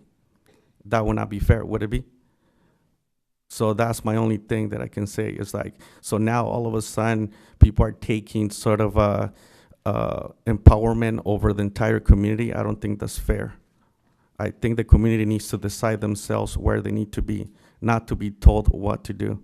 And if we're gonna allow that to happen, then we're gonna lose our freedom of choice. Thank you very much. Thank you. Good evening. My name's Rafael Ruiz. I am the president of PV United. I've been the president for the last 8 years. I don't have any kids in the league. I've been doing it all volunteer the last 8 years, and something I believe in. And I just want to say I'm in the same place. I want to make sure we all get together. And as a PV United, we want to offer coaches training and referee trainings to everybody in the city. It's not just to us. And regardless of what happens tonight, I think we should still continue discussion and dialogue with Jaime and see how we could work together. And I think we should have options. Of course, that's always, and breakers will always be an option for our kids in Watsonville. I just think eliminating a local club is not a good solution. And when we were talking about with Pumas, we've never talked about disbanding their team. Our idea was always to bring them in as a team with their coaches and their same players. It wasn't never to split their team or to do anything in that nature. Thank you. Good night. Thank you. Hi, my name is Miguel Galvin. I live off of Joyce Court. I got a son in Pumas. I'm here to support Pumas. The reason why I want to support Pumas is they really want to be part of the Breakers. They decided as a team they don't want to be part of PV. I have a hard time getting into town, taking them into practice, and they're willing to work with my schedule. My son really enjoys the team. My son's not he's not the best at soccer, but like the other parent said, Pumas is willing to work with him and push him forward. I hope it's the same thing with the Breakers. From the people I know that have their kids in PV United, it's not the same thing. If your kid's not that good, he's not going to get the playing time. He's not going to get pushed forward.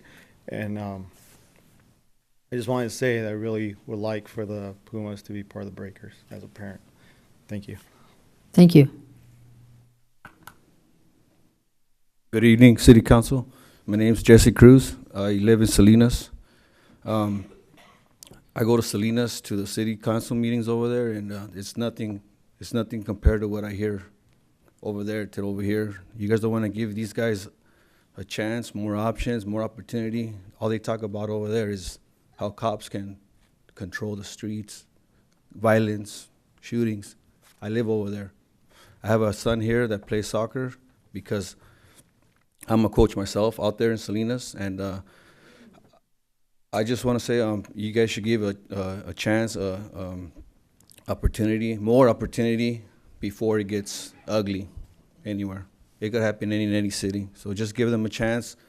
I mean, I hear parents saying different things on different options, different opinions. Some I even feel that they're individualists. Some I feel that, you know, they're saying the truth. But more chances, more opportunity creates always positives for our kids growing up. That's all I got to say. Thank you. Good afternoon, Mayor, council members. Eduardo Montesino here representing my daughter that is sick, that couldn't be here. We've been in this path with the Pumas for now, I think, almost a couple years, and it's provided a venue for a lot of these kids and girls to participate in another league, in a competitive with the city, and it's paid off tremendously. You saw one of the coaches, but there's a lot of wonderful coaches and staff that are working with all the kids, getting them up to speed, getting them, and they've grown so much that we need to give them that opportunity. As staff mentioned, they try to work with PB. No, and there's nothing wrong with PB. I don't think no one here from Pumas could say there's that we don't want to affiliate with PB. Like staff also said, it's only 1 year. We may work out the details at the end after 1 year, and we join PV. Like I said, but please, hopefully you can vote for the Pumas opportunity to join the Santa Cruz Breakers. It's our opportunity. All the parents, I know a lot of the parents. Who's here is a Puma fan with all their kids? Please raise your hand. And that's what we want. We want to be affiliated with the Santa Cruz Breakers. So please give us that opportunity. Thank you. Hi, my name is Paola Urias, and I came to support PV United. I've been playing for about 4 years. When I first started, I wasn't a good player. I was barely starting soccer, and they took me into competitive team, and it has been the best experience of my life. My team has become like my family, and me knowing as a soccer player, I think putting another team like Breakers is just going to become a really big rivalry. And yeah, I love my team. PV United has become my family, and I hope you guys support that. Thank you. Thank you.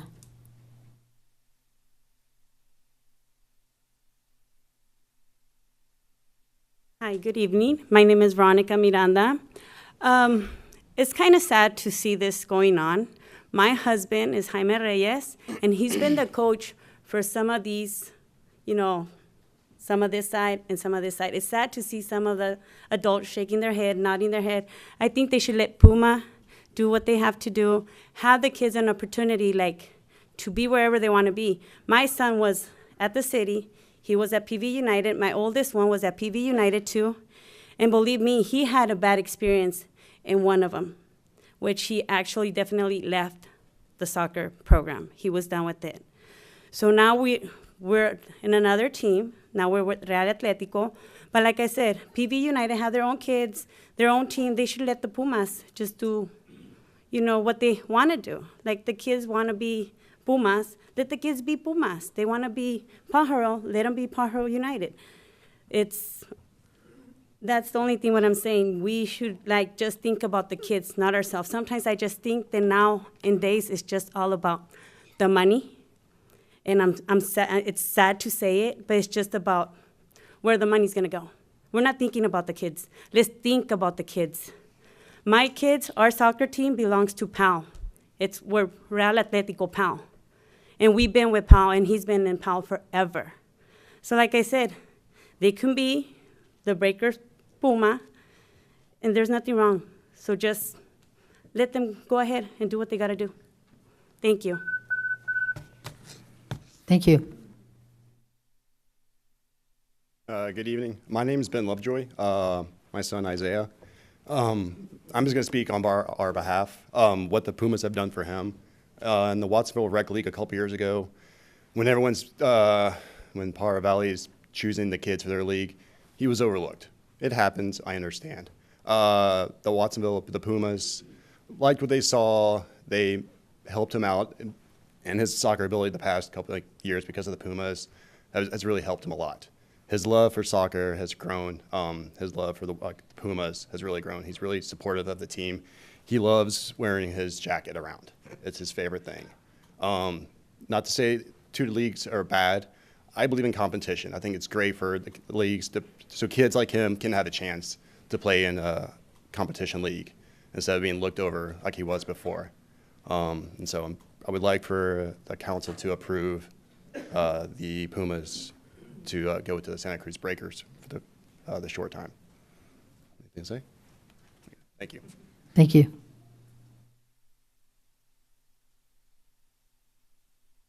Any other comments?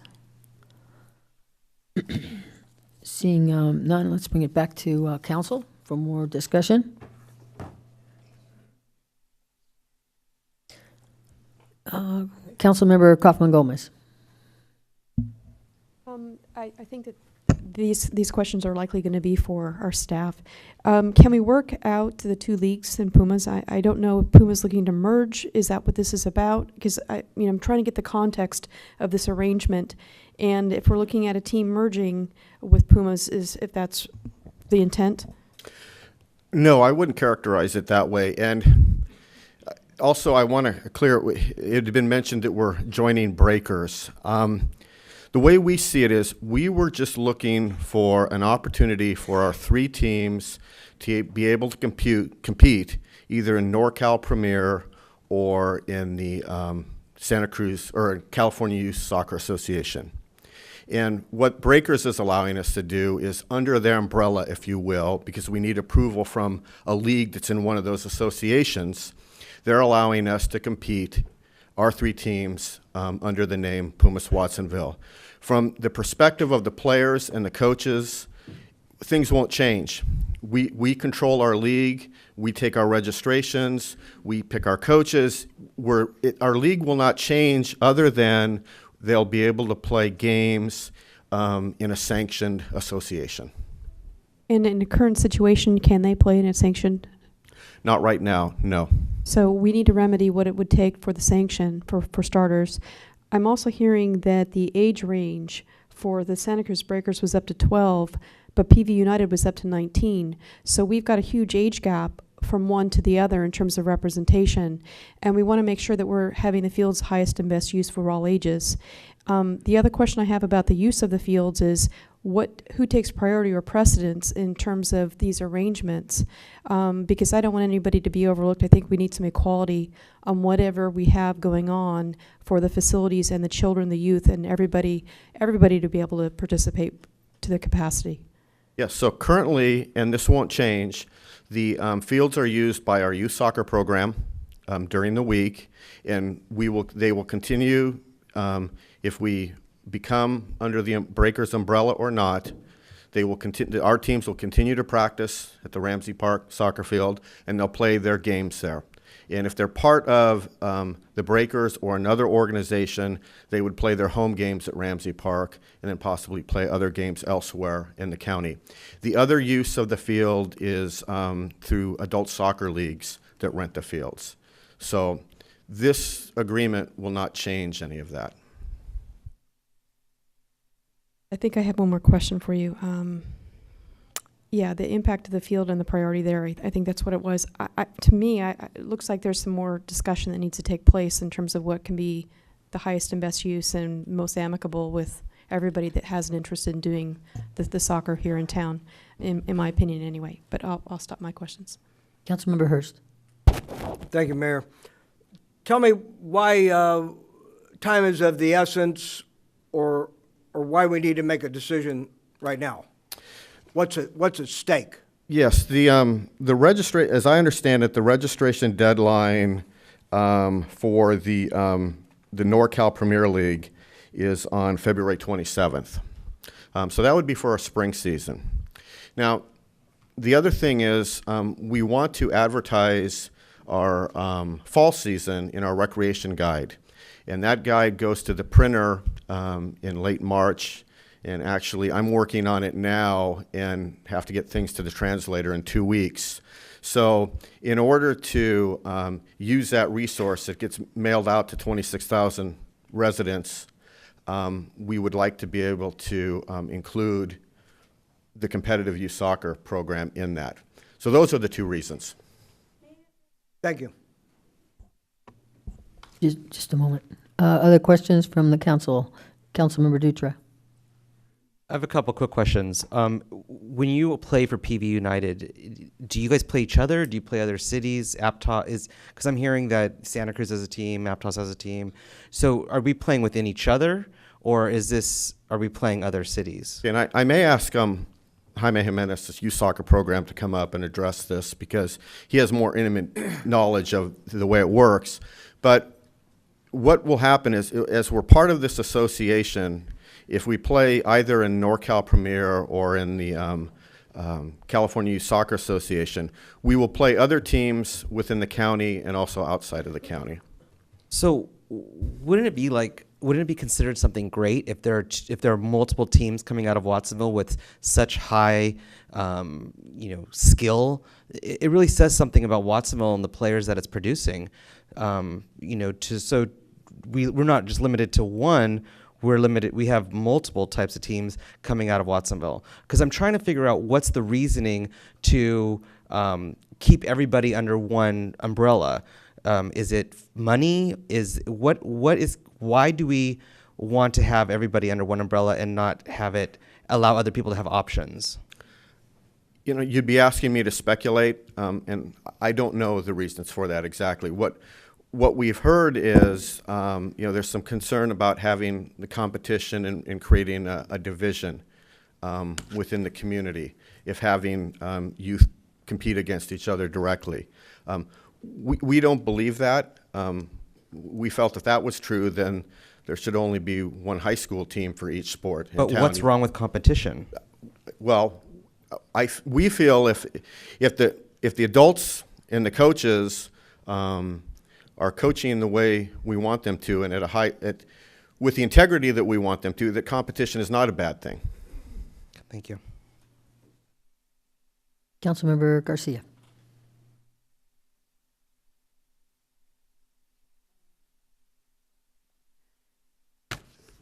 It's obvious that the Pajaro Valley United is a very strong league. But on the same token, it sounds like the fact that Watsonville has a Pumas league, that's also very, very strong. And so it appears to me that part of the problem or issue is that we went to Pajaro Valley United and said we want to play as Pumas, and they initially said no, that can't happen. But then I heard that there was a transition, but to me a transition is still not an acceptance of that we are Pumas. And so I wondered if I could have some more clarification on what that transition means.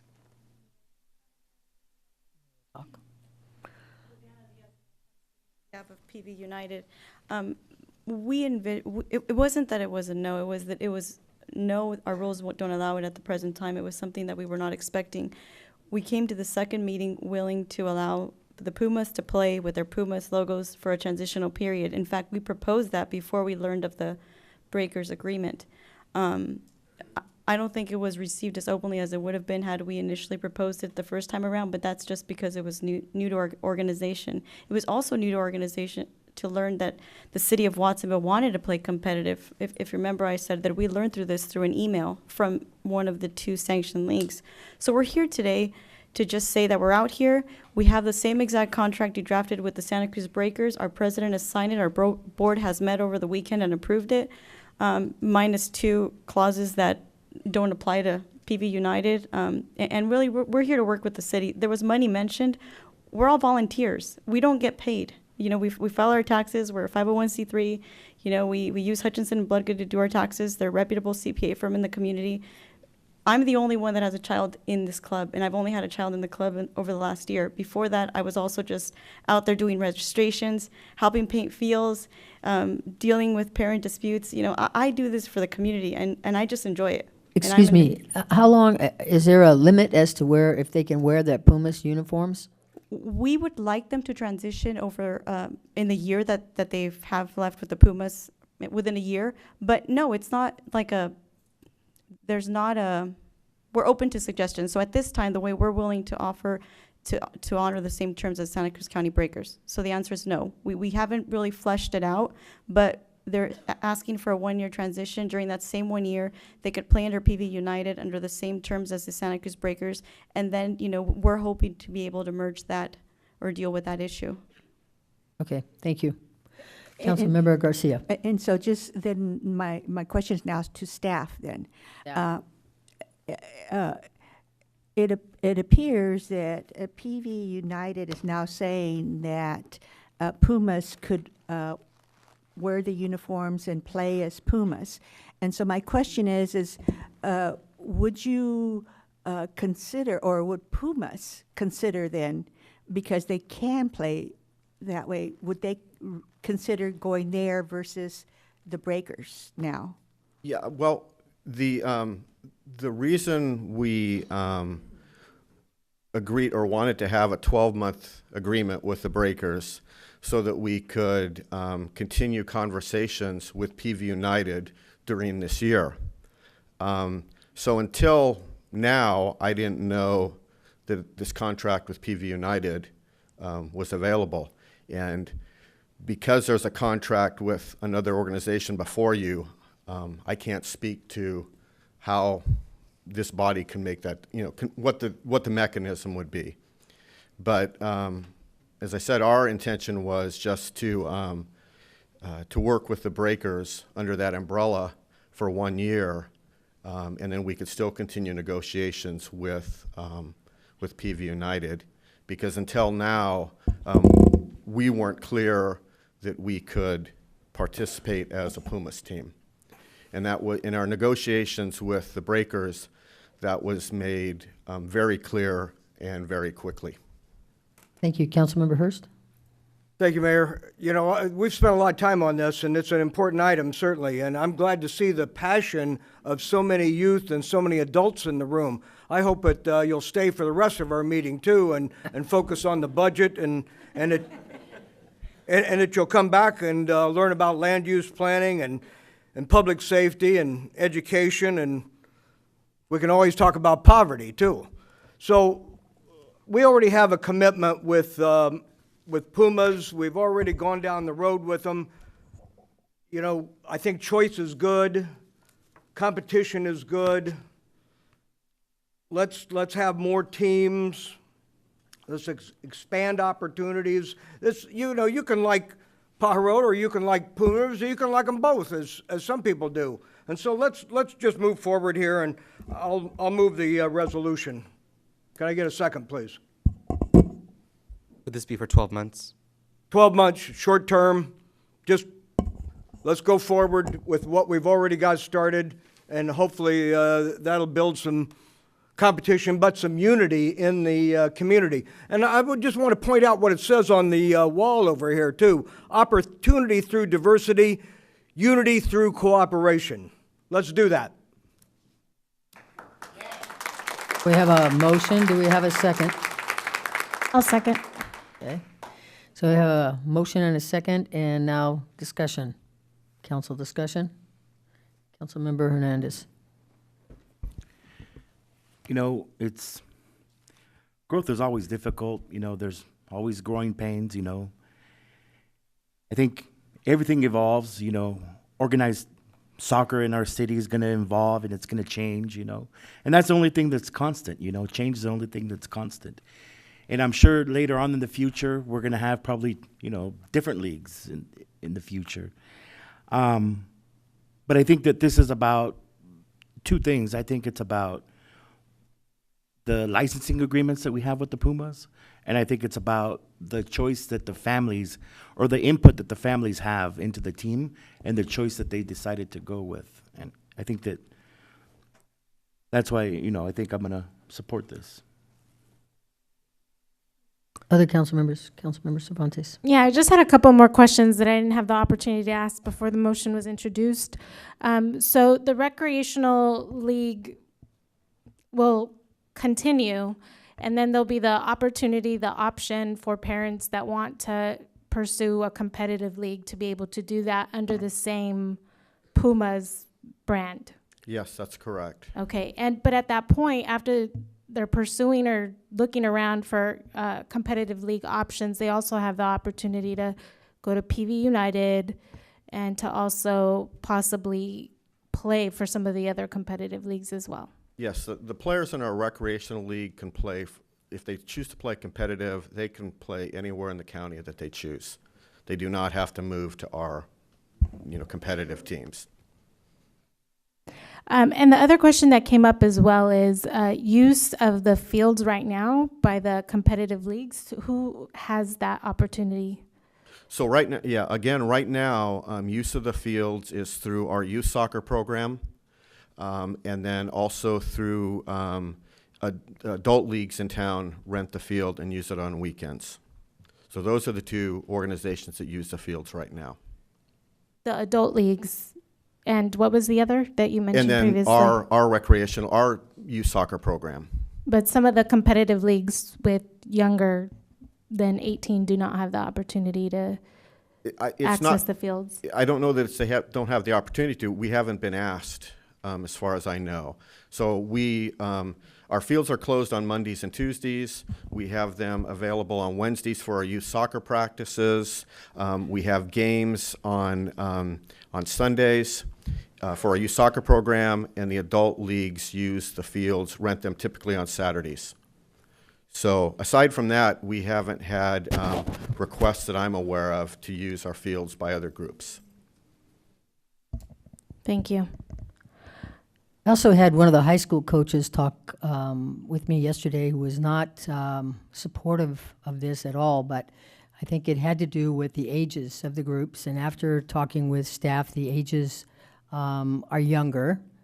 But I personally am very concerned about the lack of communication with our department and PV United. It seems, I mean, this is in our community. I think it's premature for us to make this decision. So at this point, I will not be supporting the motion. Other comments? Yeah, I think I addressed some of the same concerns with regards to the communication. I don't want to isolate any of the youth that we currently have access. My quick question is, how many fields are we talking? So we just have the one soccer field at Ramsey Park. So what we're dealing with is a competition for one field with the decision we're making now, with what Pumas is doing, with what Santa Cruz Breakers is doing, and with what PV United has available to them. One field? Well, the Breakers do not play on our fields and have not asked to. So really the fields, I don't think that's an issue because we haven't had any requests by any other organizations to use our field outside of the adult leagues and then what we use our fields for with our own recreational programs.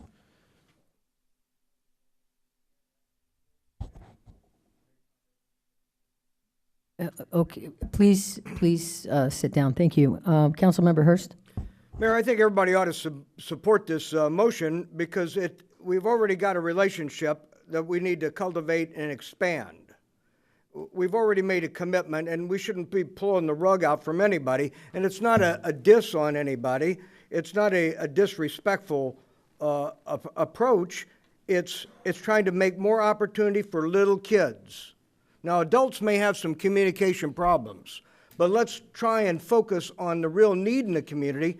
And I think one of the needs that comes out is the tremendous need for more space, more fields, a big complex of some kind where there is room for everybody and that everybody can play in some manner according to their level. So let's all support this motion and move forward. Councilmember Cervantes. I too, this was a difficult decision, but I will be supporting this motion, and the reason is honoring parent choice in the process that the parents have engaged in being involved in their child's students' participation in the sport of soccer. And I do think right now this has been an option and a choice that they've researched, investigated, come to this city. City staff was there to facilitate and also to respond to these parents' needs, which is what we asked them to do, is to be responsive to the community. And this was a need that the parents identified. You know, we heard often that, you know, it is really competitive to get into a competitive league. Not to be redundant, but there does have to be an expansion of options, and I think that this is one such plan. But with the huge caveat that conversations will continue, because I do also hear the other perspective that it's important that we build upon and expand upon what we have here locally. But just in terms of an appreciation and understanding of what the parents are going through with the timeline and the time crunch that they see before them, is being able to resolve this before then, with, of course, the continued conversation and effort to find a resolution that all parents and youth can move forward with. Thank you. Councilmember Dutra. A few comments. When I heard rivalry a lot tonight, and I just wanted to bring up that we have two local high schools, PV High and Watsonville High. So we do have the competition amongst our locals in general. So it's not something new to our community. I also did hear something that was a little disheartening, and I just wanted to bring it up because I'm always for the underdog, and it sounded a lot of people stood up and said that, you know, their child wasn't at a skill level for PV United, so they weren't inclusive of those children.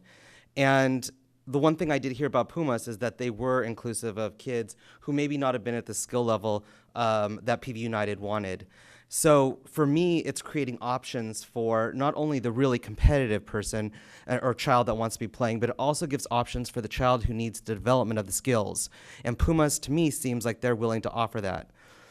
With that said, I hope if this does pass within the year that you are granted to play, that the two groups do come together and have a conversation, and hopefully that things can be ironed out.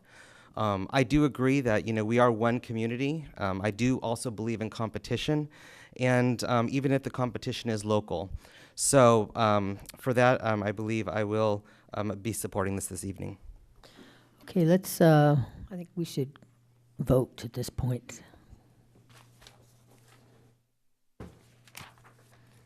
Cervantes, Yes. Kaufman Gomez, Yes. Dutra, Yes. Garcia, Yes. Hernandez, Yes. Hurst, Yes. Yelitsich. No, sorry. Okay, that concludes this item, 4.5. And again, my no vote was because I think there should be more Dialogue. discussion and dialogue before these kinds of things happen. But Correct. anyway, let's go forward with item 4.3. Good evening, Mayor, City Council members. My name is Israel Tirado. I am I'm a recreation supervisor with the Parks and Community Services Department and lead coordinator for the Watsonville Strawberry Festival and also supervisor for the Gene Hilaris Waldo Rodriguez Youth Center. This evening, we are recommending that the city go into an agreement with Victor Garcia for the recruitment and attainment of cash sponsors for the 2015 Watsonville Strawberry Festival. Victor Garcia is a very highly skilled and experienced individual when it comes to marketing and media. We've worked with Victor for the last couple of years. Most recently, last year for the Strawberry Festival, he served as our media and entertainment sponsor through Clear Channel Communication. The experience with working with Victor Garcia was very pleasant and very successful. He has worked with a number of nonprofit organizations in Salinas. He has done the Caminando Adelante event, which is an arts and crafts festival, and he has done their advertisement and also their sponsor recruitment for them. He has also worked with Northridge Mall to put together some of their concerts, some of their bridal expos, and again, advertising the event and recruiting sponsors for the event. Sponsorship is very crucial to the success of the Watsonville Strawberry Festival. It's money that we can count on ahead of time before the festival, before we really calculate the money that was brought in. Now, if we don't reach our goal for attaining cash sponsorships, we do have to make adjustments to the budget. We might have to cut some of the components that make up the Watsonville Strawberry Festival. I have learned the last couple of years as I've been responsible for the recruitment of cash sponsorship that is very time consuming. It requires a lot of follow-up emails, a lot of follow-up phone calls, and even a lot of visitations.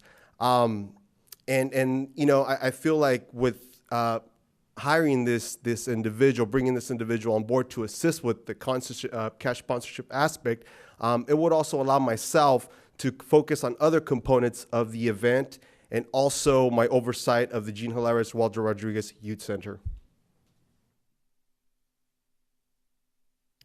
Questions? Yes, Councilmember Kaufman Gomez. I know that I had sent out some questions earlier on this one. I'd like to just sort of bring this open. He is with the media source, is that correct? Yes. Is he doing this independent or is he doing it with the media source? And can we talk a little bit more about what he is planning on doing to do this? So he's doing it as an independent. He does currently work for iHeartMedia now, formerly Clear Channel Communication. He's doing it as an individual. The agreement is that we pay him 30% for every cash sponsorship he secures and submits to us. Now, if he doesn't bring any, then we don't pay anything out. There's no payment in advance. The way we see it is we're getting 70% of something rather than 70% of nothing. With a maximum of what his With the commission maximum of structure would be? $10,000, yes. And staff can't do this? We can. Yes, we've done it. Our goal has been $30,000, have not been able to reach that goal. Like I said, it's very time consuming. It requires a lot of effort, a lot of time, and there's a lot of work to do. Last year, I approached nearly 100 businesses. These were letters that were sent out, packets that were dropped off, follow-up emails, follow-up phone calls, and that just takes a lot of work. So we've done it before, and if so, we can do it again. Thank you. Other questions? Councilmember Garcia. It's not a question, it's a comment. In attachment A of the staff report, there's a list of do not contact businesses. And so, you know, I was curious about that, and what I found out that the reason those businesses should not be contacted is because we know they're probably going to support us with money. And so why pay the consultant money to ask them for money when we know they're going to give us money? So is that correct? So the businesses listed on Appendix A, we've been successful over the last couple of years in making connections with those businesses, and in return they have supported us through monetary contribution. Now the other businesses that are not on that list, those are the ones that we want Victor to come in and work with and approach and build a relationship and help us support this community event. And what that made me think is this is staff working for the city and being efficient and saving us money. So I appreciate that that was done. Thank you. Other questions, Councilmember Hurst? No question. Let's decide this now. Staff's already done the hard work on this. It's time for me to move the resolution. Second. It's been moved and seconded. Roll call. Oh, discussion, sorry, discussion. Who seconded? We didn't catch. Okay. Garcia. Anybody discussion? Okay. No, again, the motion got up there before I had a chance to ask my question. But my only question is, in terms of the cutoff date for him to solicit additional donations, can you remind me what it is? I don't have it in front of me. I believe it's July 26th. It's a week before the event. And the reason why we decided on that deadline is because that gives us plenty of time to set up a space for any sponsor who wishes to contribute the top tier contribution, and in return they get a space in the festival. So it gives us enough time for us to make adjustments to the layout to accommodate that business. That's for the larger donations, but Correct. But I'm trying to think about a way to strategize, and maybe this could just be a comment rather than needing to go into the contract. But last year's event, we were a little concerned towards the day of the event because we hadn't yet met some of our fundraising goals. So I'm just thinking about, you know, there was mention in the report about people needing to get it in by a certain date to get on the poster and other promotional items.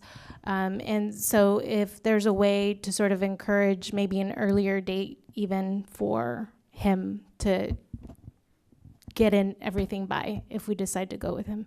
Definitely. I mean, that's what we have on paper. But hey, you know what? We're always willing to work with businesses, and they're willing to work with us. So if we can accommodate them and make some tweaks here and there, we're always open to that. Thank you. Councilmember Kaufman-Gomez. Sorry, this is probably another question too. Since we were break-even point without all of the third-party solicitation going on, can you tell the community a little bit about what you would be investing or improving of the event by having that outside agency coming in and helping add to the funds? This would go to enhancements of the festival. For example, this year we are purchasing some signage, some outdated signage. We're investing in our beer and wine garden area. We also hope to expand the footprint of the festival towards Main Street. We want to bring more attractions, more vendors. So this really ensures that the event is self-sustained. Most importantly, that the general fund is not impacted. You know, as you know, this event is, you know, what we bring in, what we put out is what we must at least bring in. We want to break out even. So with us bringing in a consultant to help out with the monetary contributions, this will further maintain the event being self-sustainable and also improve or help with future enhancements. Thank you. Thank you. Other council members? Okay, let's call for a vote, please. Cervantes? Yes. Kaufman-Gomez? Yes. Dutra? Yes. Garcia? Yes. Hernandez? Yes. Hurst? Yes. Yelesich? Yes. Okay. Thanks to staff for their hard work. And that moves our consent agenda, and now we are on to new business. And that's the update report on the 2014 Safe and Sane fireworks. This is a request that I made way back in August because we had We had the fireworks at the 4th of July, and we wanted to hear what the fines were, all these different things that transpired from the 4th of July. So I don't think safe and sane were really much of a question, but and as far as continuing the fireworks, I don't think, unless the fire department came and made a recommendation. We only did that once, where we discontinued fireworks, and that was due to the drought conditions. And so at this point, I think we need to have a staff report, please. Thank you.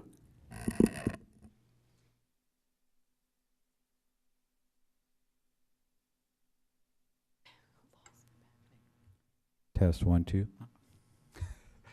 Thank you, Mayor, council members, city staff, and members of the public. My name is Pablo Breto. I'm the fire chief for the wonderful city of Watsonville.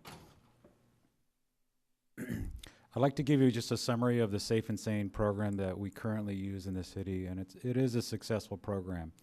The program is basically designed for nonprofits to sell safe and sane fireworks only. The fireworks are sold for only a short period of time, July 1st through the 4th, in certain hours. For this permit process, each nonprofit needs to submit, and the city only currently allows 25 permits at this time.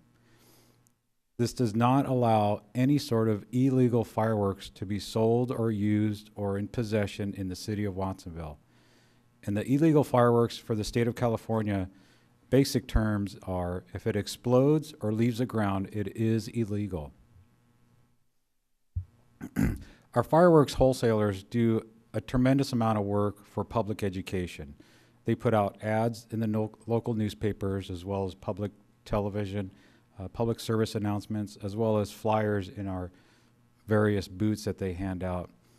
So we work very closely with them, and they also help us with information or statistics that we need in order to do our job with enforcement.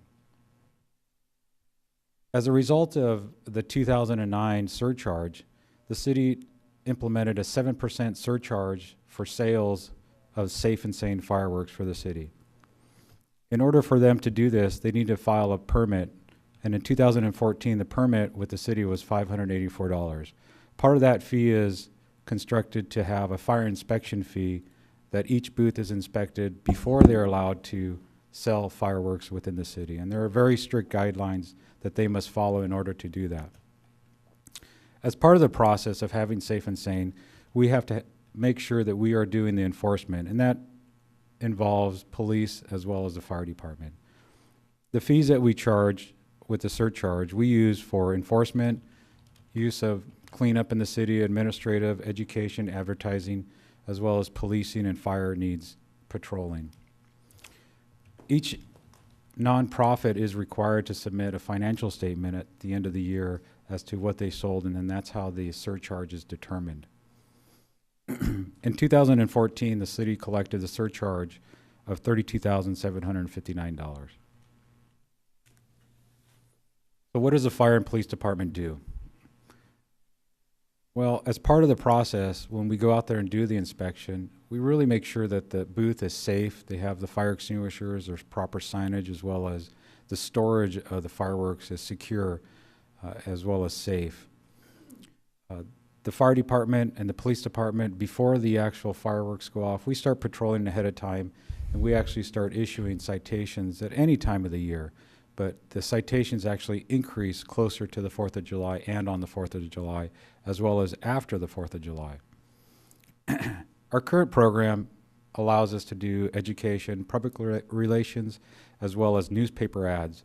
But really the priority for the fire department and police department is community interactions, is sharing the fact that fireworks do cause injuries, do cause problems, and the illegal ones are not tolerated in the city. The city has a zero tolerance policy. When we do issue a citation, each citation is $1,000 per event. So for example, if an adult has a child and the child has a possession of an illegal firework, the adult gets a citation for the $1,000.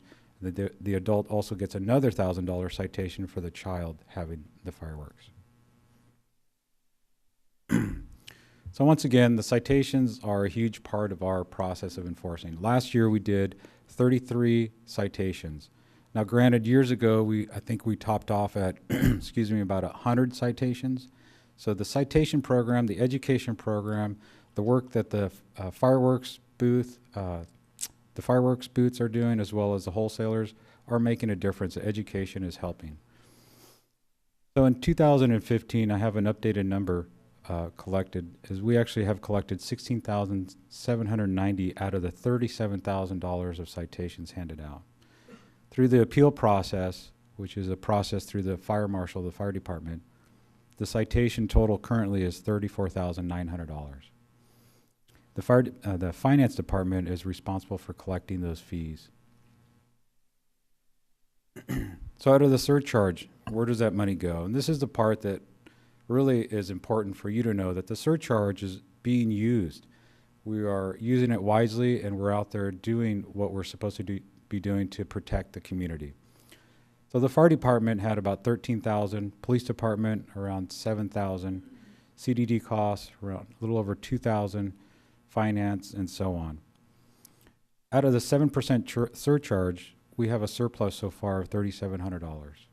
We intend on using that the rest of the year to do some advertising, as well as some informational ads on TV and in the newspaper. So as a fire chief, I need you to understand that my priority in the city is fire prevention, community safety, and the safety of our firefighters. Having fireworks, there is a risk, whether it's safe and sane, illegal, all types of fireworks. So in 2011, these statistics came out where the majority of the injuries were young people, and mostly the kids under 10 years old. So that's my concern. On July 4th, it is the highest number of fires that single day throughout the whole year. More fires are reported and caused on that day. Fireworks account for 2 structure fires out of 5 on that specific day. So it is a high concern for the fire department. This data was from the National Fire Protection Agency of 2014. This concludes my report, and I'd like to answer any questions. Thank you. Questions, Councilmember Garcia? In terms of the citations, I think you said it was 34,000? Yes, that's correct. Okay. And I found out that 34,000 actually goes to the police department. And so I wondered if the police chief could say specifically what that $34,000 is used for?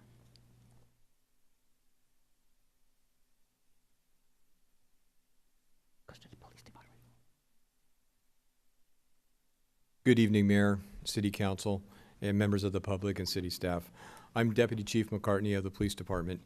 And to answer your question, the money goes back into the police department. We spent about just over $7,000 as noted in the PowerPoint.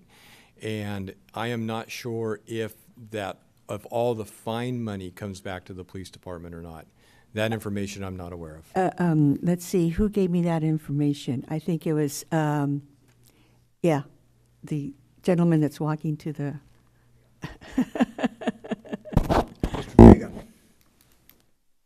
So we're talking about 2 separate dollar amounts. The dollar amount that you saw on the screen from Fire Chief Barreto is the 7% surcharge fee for fireworks, and that goes 100% to the fire department. The amount that you are asking about is for citations. And the citations themselves, all the full amount goes to the police department, and that dollar amount goes to actually cover the cost for overtime for enforcement during those years. So Okay. So on July 4th, police officers go around looking for infractors and then issue citations. And the dollars that we actually recover are used to cover those costs of overtime. For the overtime? Yes. Oh, okay, thank you. Other questions? Councilmember Cervantes. Yes, I had a question about some of the fire risk information and concerns that you shared up there. I don't know if you have information for some of the incidents here locally. if you've seen, and then also I think the distinction between dangerous fireworks and then also the safe and sane fireworks. So in 2014, just prior to the fireworks, July 4th, we actually had a severe increase in wildland fires. I don't have those numbers currently, but it was noted at the time that we did notice several wildland fires within the city limits. As far as your other question, I'm sorry. The other question had to do with the distinction between the dangerous fireworks and then also the safe and sane fireworks that we're discussing today in terms of their role in any incidents that the police or the fire department have had to respond to. Sure. In the fire department, we have responded in the past years to fires related to illegal fireworks, and a lot of those were basically trash can fires or roof fires that were caused by illegal fireworks landing on structures. I could say that I know of 3 different roof fires over the last few years that were related to illegal fireworks. But no incidents for the safe and sane fireworks that you have documented? None reported. We did give out 1 citation last year for misuse of a safe and sane firework. Yes. Thank you. I also noticed that you had, for the fees, the non-collected fees, you said there were around 34,000 and we've collected 16. Why haven't the rest been collected? What's the process? What happens?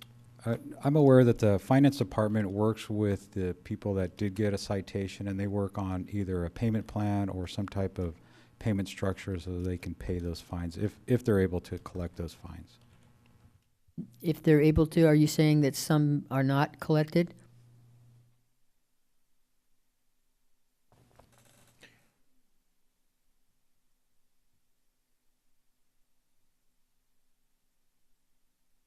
My understanding of the process is that the citations are issued by the city, and then after those citations are issued, the enforcement by the city actually collect them. We send them an invoice saying this is how much you owe.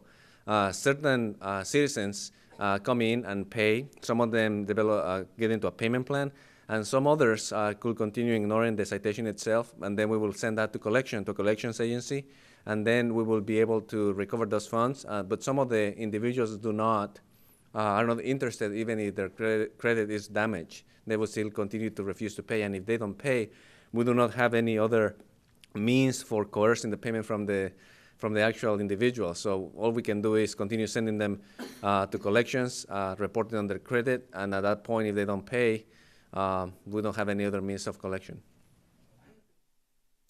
Okay, thank you. Councilmember Dutra. A couple questions. So the $34,000 or the $37,000 of citations, that goes back to the police department? Police department. Police department, because we're paying overtime for that day? Correct. Okay. So the officers that are actually enforcing it, a lot of them are on overtime for that specific task. Okay. Okay. And then the 7% goes towards, the fire department. Okay. Okay, that kind of clarifies my question. Thank you. Other questions from council? Councilmember Kaufman-Gomez. Okay. The first thing that I just want to point out in the big nutshell of this is this particular nonprofit, the proceeds of this nonprofit are subsidizing our safety services for the purpose of all of the illegal works. If this were to be taken away as a community nonprofit project, we would then be forking out money from our general fund to go ahead and take care of what already exists with regarding to the illegal actions that are out there. So it is in our best interest to work with what we can do within the guidelines and the regulations set up for this particular project to continue with our nonprofits in the community. So for that, I believe that we need the continuity, we need to make sure the rules and the structures are there. With regards to the funding and the collection of the fees, this might be a wise time that if there are some that have a financial hardship that are getting caught in this compromise, is to find some means of community service. Because as a result of the community service, perhaps they can learn their lesson by working it off. And if we're not going to be able to actually collect at 100% there. So that might be something to suggest or recommend anyway. And I know that there are other issues, but they're more contractually based issues with regarding the two vendors that are out there and the solicitation amongst the nonprofits that are out there. I think some of the community may have some comments about that. Thank you. Other council members? Councilmember Garcia. It's not a question, it's a comment. For all of us, it's the illegal fireworks that really concern us. And so I asked the question of Chief Barreto, when we used to have professional fireworks at the Santa Cruz County Fairgrounds and at Watsonville High School, were there less illegal fireworks that happened there? And he said he didn't have any specific data, but his experience, personal experiences, nope, they were still all around. So that wasn't an alternative to consider, that illegal fireworks are going to be happening whether we have a professional or non-professional firework display. I think the illegal fireworks, as we all have discussed and heard from our constituents, it's very disheartening for them because of the loud noise, because of the things that it does to the animals. It scares people. People are afraid of fire. But people also enjoy the beauty of the fireworks. And so a fireworks show like we've had before obviously costs money, but I think was very much appreciated by people. And we don't have those now, so people revert to the illegal fireworks. Other comments from council? Councilmember Dutra. Sorry, I knew I had a question earlier and I blanked. So how are you catching I'm assuming 37 people got caught if it's $1,000 a fine last year. Are you guys driving around and then, because how do you catch someone with a firework? Because usually when it goes up, it's done, right? So. Unfortunately, we're not able to give out that top secret information. Okay. That's good. Drones. Good.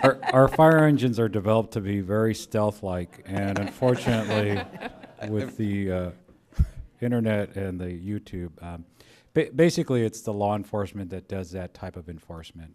Okay. The fire department, obviously with the big engines, go out and do a very big notice that we're in the area. They tend to stop the fireworks when we go around, and then they start up again as we come back around. And we work with law enforcement to kind of help the situation out, but PD would be best to give out that information. We use a couple of different methods,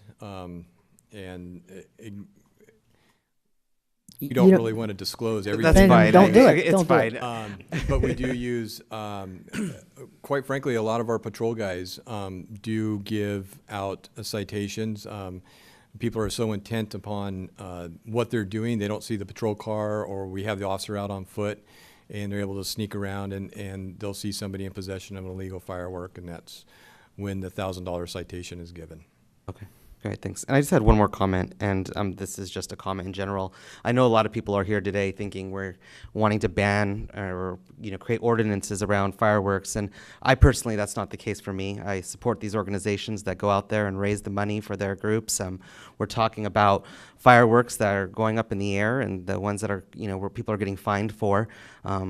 I think there's been a lot of confusion, so much that it even went to our assemblyman who wrote a letter today saying that he was concerned that the mayor is trying to ban fireworks, and that's just not the case. We're here to support you, the community, and we are here to back you 100%.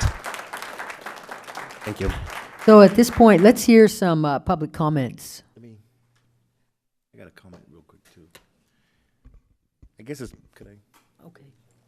I guess as people are coming up, I just want to say that I got emails directly to me, so I was thinking that people are thinking that I'm doing this. So it's again, like Jimmy said, it's I support this myself. I just want to state that. I think fireworks with the family is as American as Gisbridge apple pie and Taylor's hot dogs. Okay, from the public, please. Yeah, my name's Jim Bacon, 950 Tuttle. On the fireworks, I'm glad to see the council supporting it. One thing is on illegal fireworks, at my house at 950 Tuttle, if I want to have a display of fireworks, all I got to do is take my chair outside, go out across to the neighbor's yard, not my yard, but the neighbor's yard, and we sit out till 11, 12 o'clock at night, and we can have a good time. It starts all the way around the neighborhood. I suggest to the police department, I've done this before, and I would be willing, one of them, to take my old jalopy and kind of mosey around the yard. I know the addresses, and I'd be more than willing to call in the addresses. And I have done it before. I've seen the fire department pull up on one of the addresses, and all the illegal fireworks were sitting right there, and I was at the place, and the fire department pulled up with the illegal fireworks right there. They didn't even take the illegal fireworks. They just told them to put it up, and they drove off. I was very upset. I seen it happen with my own 2 eyes 3 years ago, and they had at least $3,000 to $4,000 worth of fireworks. And I don't know why they did it. I don't know. I sat back and seen it, and where they were doing the fireworks, I was the one that called it. And where they were doing that, if it was things would have caught a fire, we'd have had one hell of a fire, because there was all kinds of trees, shrubs, and everything else. And why the fire department didn't do anything, I do not know. I was disheartened and don't know what happened. But that's bypassed. We got to go on down the road. But I would be more than willing if the fire department or the police department wanted me to. I know a lot of addresses around my area because I mosey around. I'm a very good detective. If they wanted me to, I'd take my old jalopy and drive around. I can get addresses. I could tell them right where they are because I know where a lot of them are in our area. They'd never know I was around. I'd drive right on by. I could call them in, tell you the addresses, and I'd keep on moseying. That's up to them. They know where I'm at. Most of the fire department know where I am on 950 Tuttle, and so does the police department. And I'm more than willing to help them. Thank you, and I think a lot of other people would be willing to do the same to back them so that they could catch some of these people out here. And I think besides a $1,000 fine, I think it'd be a week in jail wouldn't hurt them at all. A week in jail and lose their salary and a $1,000 fine, maybe they might wake up. Thank you. Thank you. Thank you for your comments.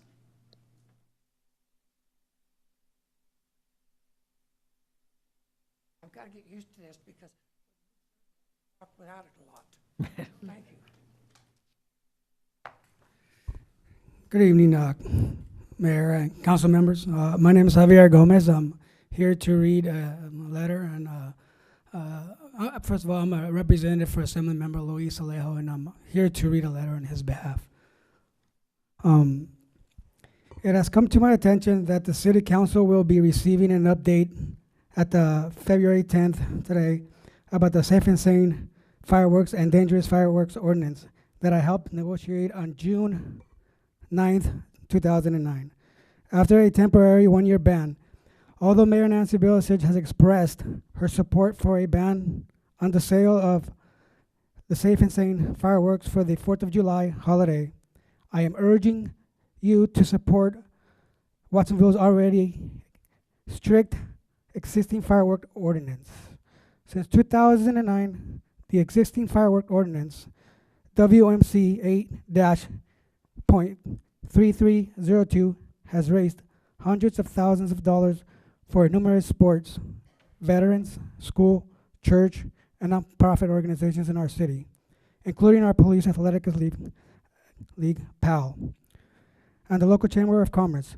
For some, the firework booths is the largest fundraiser of the year and provides much needed services and opportunities for our families and youth. In my 2009 motion to permit the sale of Safe and Sane fireworks, the City Council increased a fine per violation and includes a 7% surcharge that also raises tens of thousands of dollars each year for community education and additional enforcement patrols by our police and fire departments against all illegal fireworks used within the city limits that pose the real fire dangers. In 2009 alone, Over 100 citations were issued at $1,000 per violation, and there have been hundreds more since then. Our police department at the time was also required to coordinate with the district attorney's office to better ensure protection of serious offenders. Moreover, my motion also required firework providers to run ads in local newspapers about the proper use of permitted fireworks. Release public service announcements, PSAs, to local radio and TV stations, and provide additional grant funding to the city. Booth operators are also required to distribute flyers detailing fines for violations and phone numbers to report problems to the police. Overall, we achieved consensus among all the stakeholders, won unanimous support for the entire city council, and has proven very successful for the city since then. There's no need to take steps backwards, as it will have detrimental financial impact on many local community organizations and depend on this yearly patriotic American tradition. Thank you. Thank you for your comments. Next.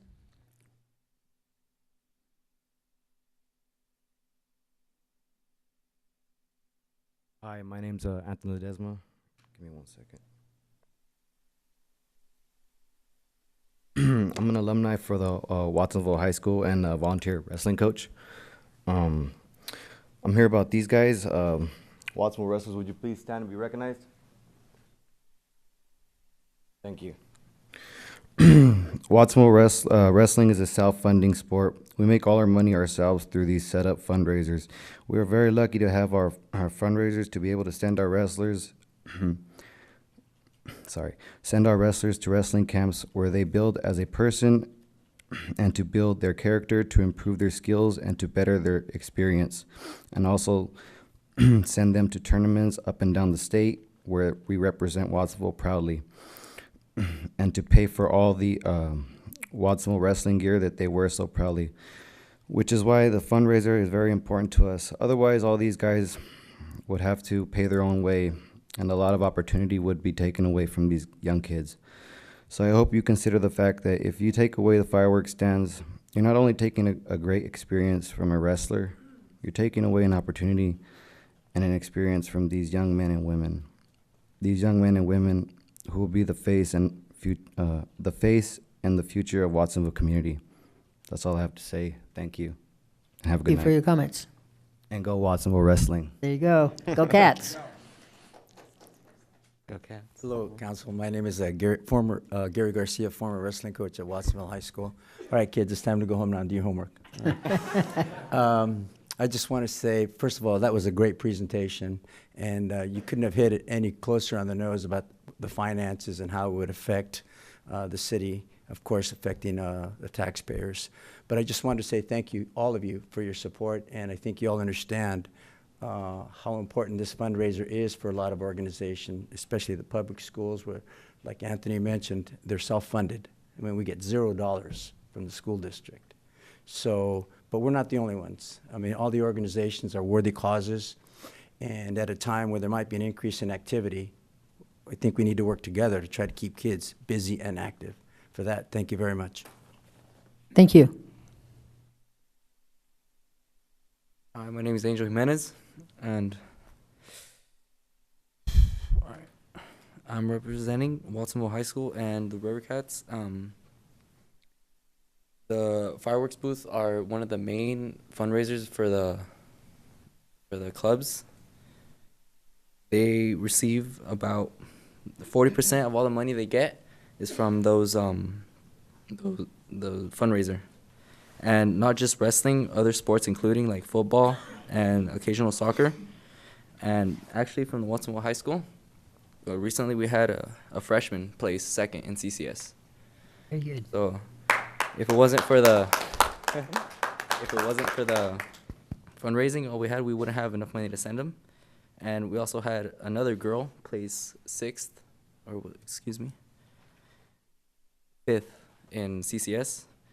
And we also have other top wrestlers. We have some wrestlers in the top 5 and top 10 in the whole state, which actually speaks a lot. And it's proving how well the coaches coach and how good actually the program is. And that's all I have to say. Thank you for your time. Thank you. Good evening, Council. My name is Brianna Janelle Crick. I represent the Watsonville High School wrestling team, as well as for the rest of the schools here in Watsonville community. I am here to talk about the fireworks stands. These fireworks stands stand as a major help for us raising money within only a few short days. The money that is raised helps us improve on helping helps pay for any equipment that is needed for sports or even schools, as in textbooks and other even more advanced equipment that we may get on in the future. But this is very, very important for us that we keep these, because if they are gone, then it would take quite a bit of money out, and also quite a bit of the opportunity for many students to learn and use other things that they may not have in the future if they were taken out completely. Plus, if you were to take out these fireworks stands, which are safe and sane fireworks, and we only sell safe and sane fireworks, these fireworks, if they are taken away completely, then the legal ones will be only increased, as in creating people to want to have that feel of explosion or fun with the fireworks. It would only cause more injury or accidents. So please take time on considering this. Thank you for your time. Good evening. Thank you very much. Good evening. My name is Heather Geddes, and I'm with the Rotary Club of Freedom. I just wanted to express how glad I am to hear support from the City Council for the fireworks booth. The Freedom Rotary has had a fireworks booth at Nob Hill for many, many years. It's allowed us to raise thousands of dollars, which we in turn have given back to other nonprofits in the community. And in fact, several years ago, when the City Council did not have fireworks due to the fire danger at that time, Freedom Rotary stepped up and with some of our other fundraisers gave money to many of the nonprofits in this room to help them get through a year where they didn't have a fundraiser. So I'm really glad to hear the support. Unfortunately, it's a difficult year for us at Freedom Rotary. We work with TNT Fireworks, and the other fireworks company here in town, Phantom, has outbid us, and we've lost our location at Nob Hill, so we're currently looking for a new location. But we're hopeful to find something soon. And I just want to say that all of the nonprofits here represent good causes and they're good people. And regardless of what Freedom Rotary does, I hope they all have the opportunity to continue to do this fundraiser for many years to come. Thank you.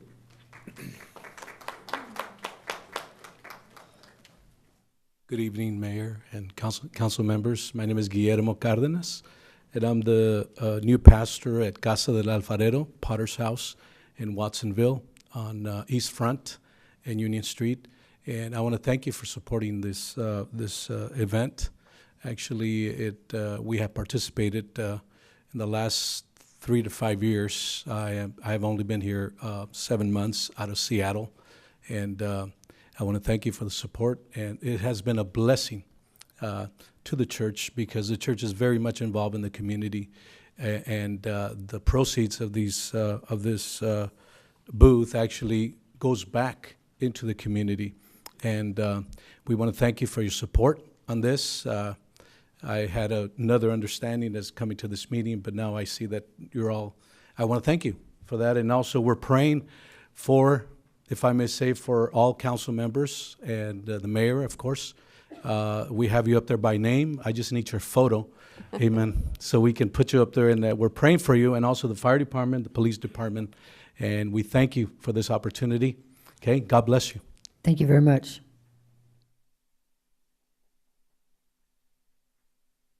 My name is Pastor Dan White, and I pastor the Cornerstone United Pentecostal Church. And I just wanted to make things as clear as possible. There was some confusion in the idea of this meeting, and I just want to say for clarification that we appreciate our council, we appreciate your backing, and we understand that you are there for us, and we thank you very much. Thank you.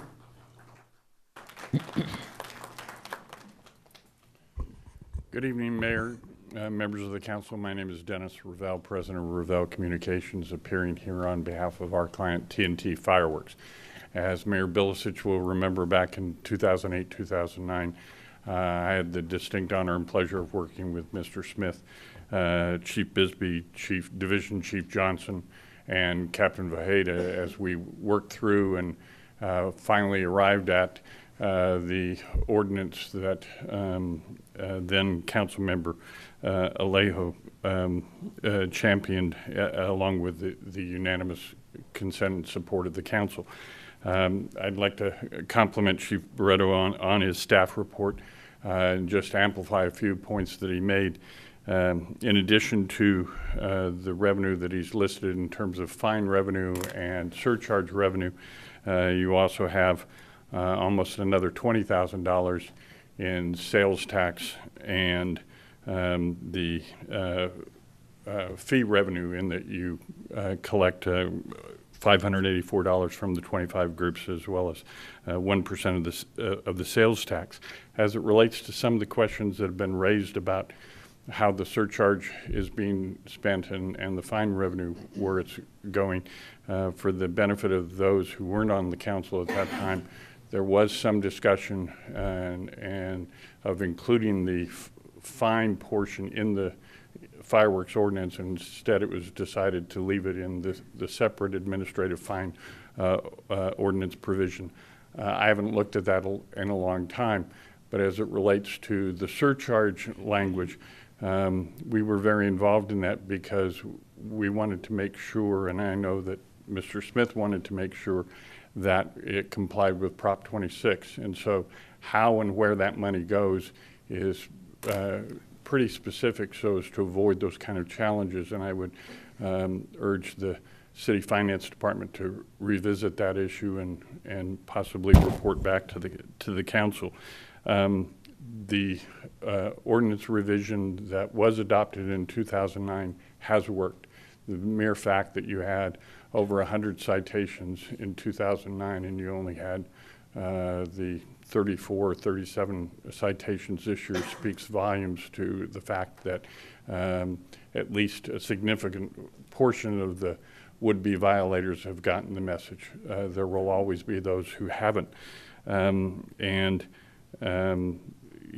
it relates to the fire statistics that have been cited, when the council made this decision in 2009, we had done a fairly extensive public records examination of what the fire and injury statistics were over a 5-year period before that, and there had only been one incident, and it was in 2008 when fireworks weren't allowed, and it was an illegal fireworks caused fire. And so I think the council made the right decision then, and I appreciate the fact that the council is supporting continuing that. And I would just suggest, Mayor, as you move forward, in many ordinances like this, we recommend a pre-operation plan be brought to the council sometime like in May that says, okay, here's what we think we're going to do, and here's where we think we're going to spend the surcharge money. And then, as you've done tonight, an after-action report sometime in August that says, okay, here's what we told you in May we were going to do, and here were the neighborhoods where we had problems last year, and here's what we did to address it, and here's where we were successful or unsuccessful, thereby giving the council some benefit of your success or failure and where maybe you want to direct city staff to refocus their efforts. Thank you. Thank you. Much.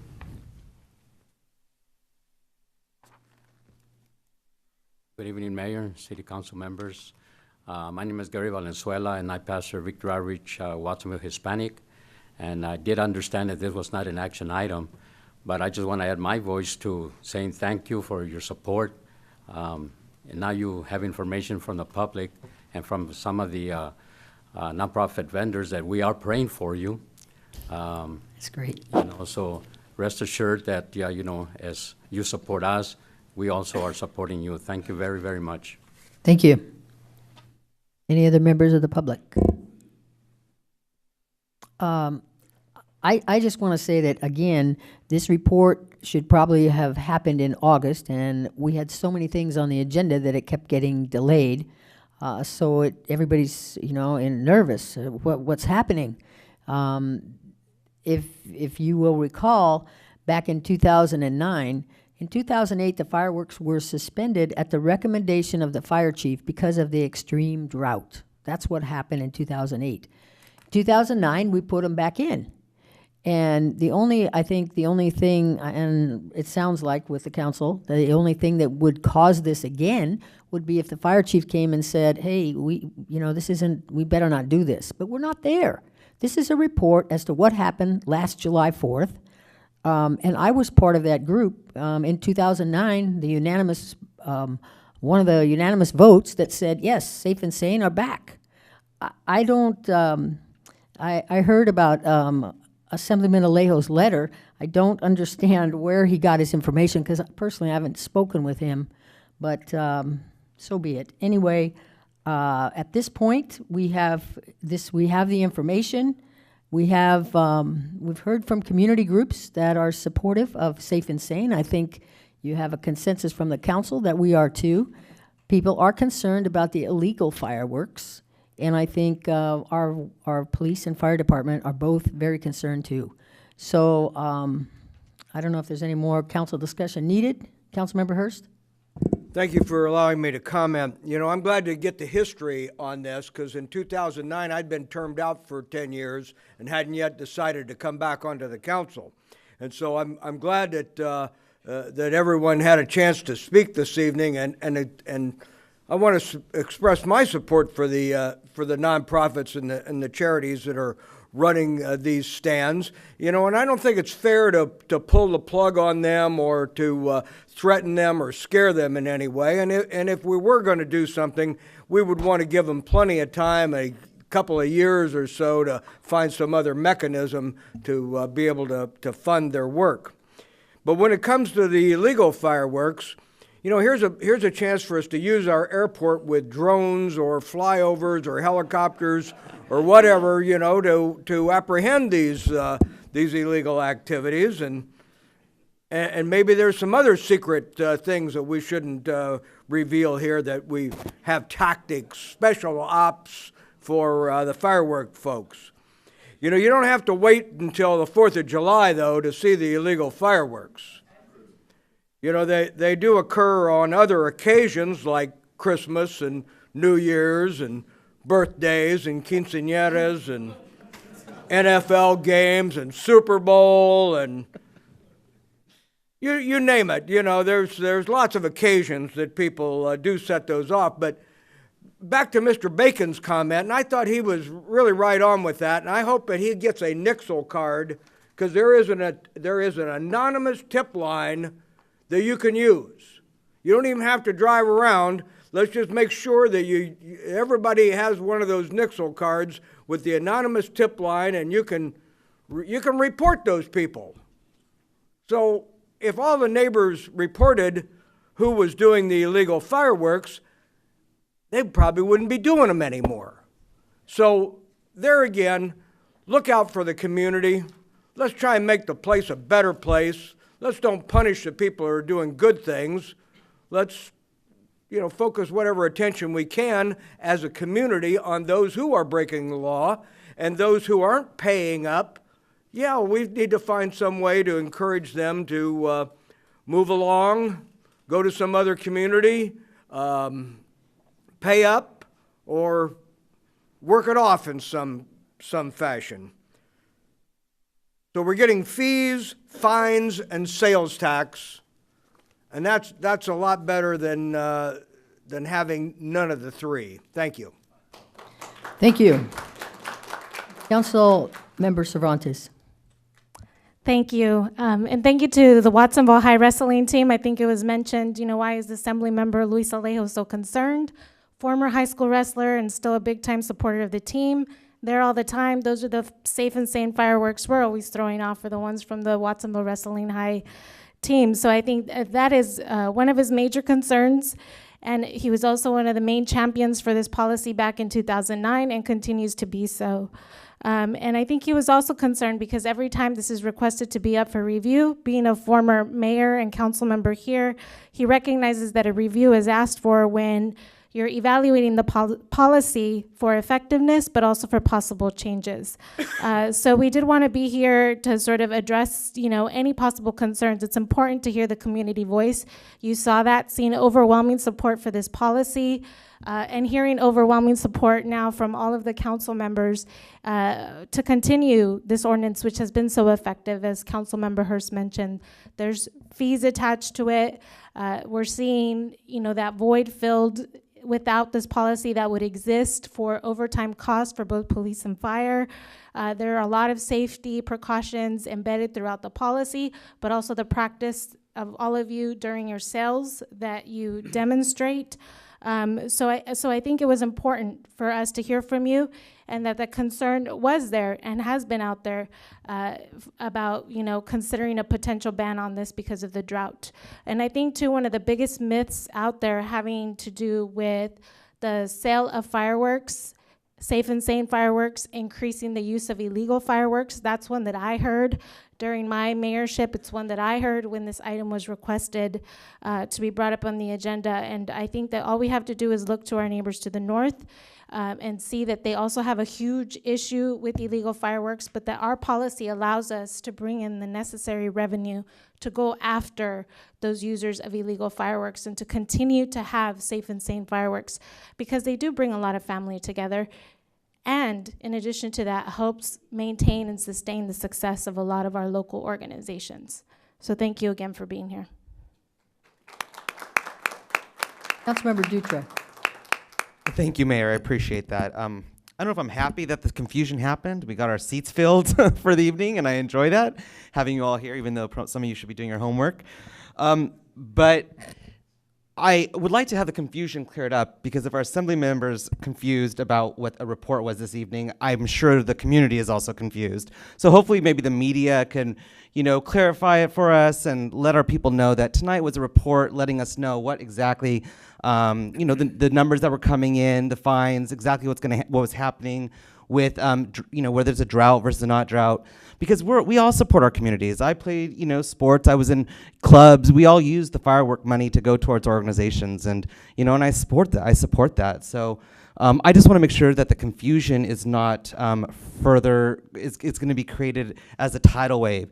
I don't know. Did something get out, Marcella or Beatrice, that leads the community to be confused about this? Because I didn't get a memo or anything that says that this was anything beyond a report. So I'm confused, wondering why everybody else is confused. But tonight was just a report. We all support the community, and thank you. Councilmember Kaufman Gomez.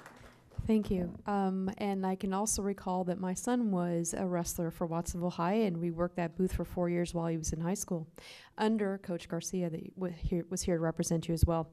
Nixle, let's make sure that we have that available on our ads to let people know that when they see Safe and Sane is for sale, if there are community members that see that there's things that are done illegally, that there's a contact that they can make, and that might help some of those communities out. I think that would be beneficial. Another summary here is, it looks like $467,000 was what the gross generation of the funds were as a result of a 4-day project for the nonprofit in the communities, resulting in about $250,000 to be spread around, I think, 23 to 24 nonprofit agencies in our town here. That's a big bang for our buck for a matter of the 4 days that we're there. So congratulations on what you were able to do with raising those funds and being able to benefit from those proceeds for the nonprofits that participated. Freedom Rotarian was up front here. My concern is, our policy is that if you don't do the booth, you lose the rights. And my concern is being able to identify a location so that they can continue as one of their primary fundraisers. So whatever the arrangement is between the transition of where Freedom Rotary was located to where they're going to go, I don't want something to be dislodged there for a nonprofit to be able to continue their efforts. So please, I'm hoping between the agencies there that we get that resolved. And again, I just, commend all of you for putting up the hard work to go ahead and put this together. Wrestlers go. And again, it is definitely a supported cause that you see consensus with council that agree that this needs to continue under the efforts in the jurisdiction we're doing in terms of safe and sane. We'll make sure that the penalty goes to those that it warrants, and that we offer the resources in the community to make sure that we can squelch what the bad karma of the illegals that are out there that are putting the image that all fireworks that are under that same bucket, that they're all a problem, because they're not, and we know that. And we know how supportive this is financially for, again, about 23, 24 different nonprofits. So thank you.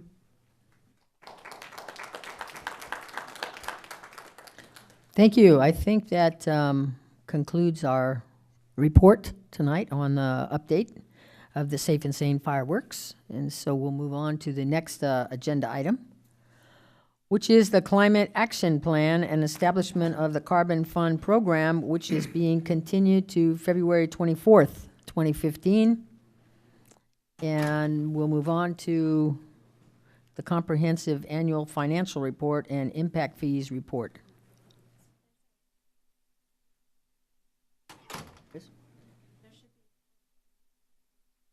Okay. Okay, well, we will take a 5-minute break. Thank you.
If we could have all council members please return, and we'll start on with the next item on the agenda.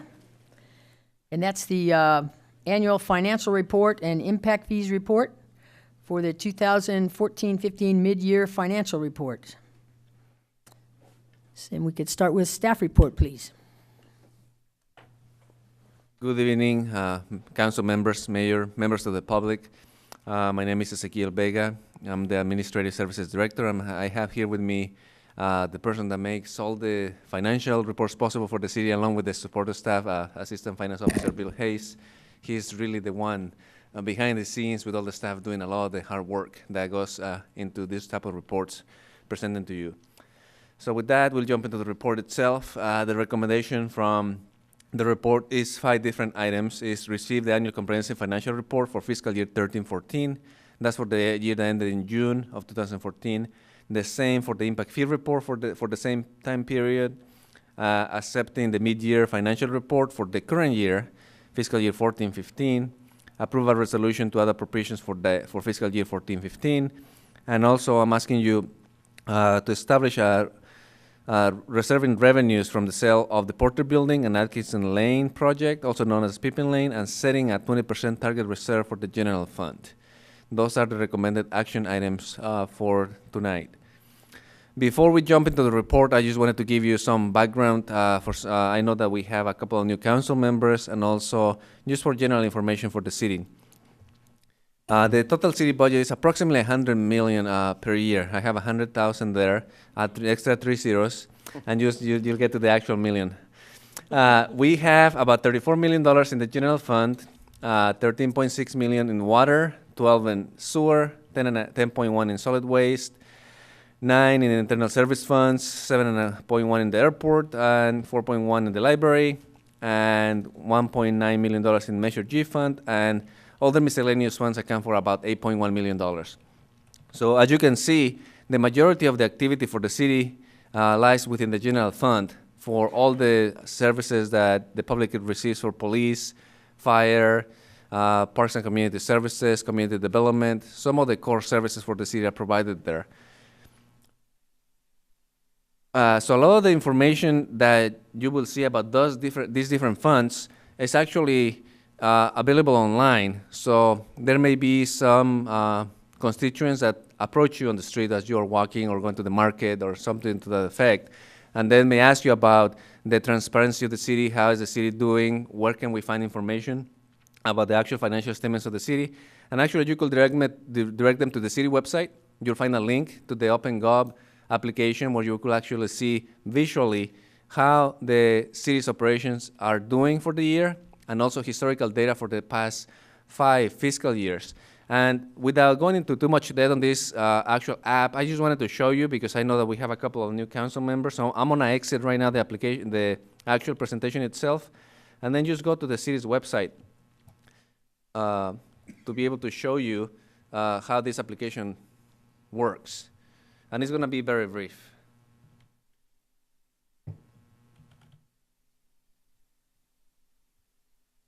I have done this demonstration specifically on a separate presentation, but that just show you as an example how we're doing for this fiscal year, some of the activity that we have. So when you go to the City of Watsonville website, you see here, just below the online bill pay, there is a link to the OpenGov Watsonville Transparency website.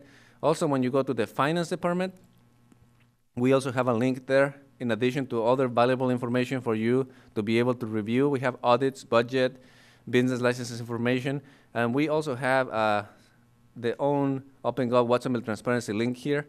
So you click on that, it will take you to this URL that I showed you earlier, and it will be able to show you actually how the city is doing on graphical form.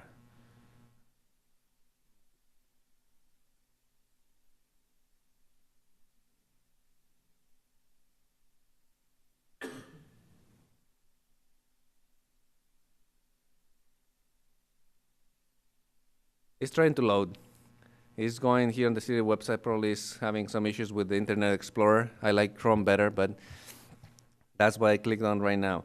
So right now, what I'm gonna show you is for the annual budget, you could have different type of years, 08, 09, 09, 10, 10, 11, 11, 12, 12, 13, 13, 14, and actual. This is for the annual reports. For any years that has been completed, you could see activity there.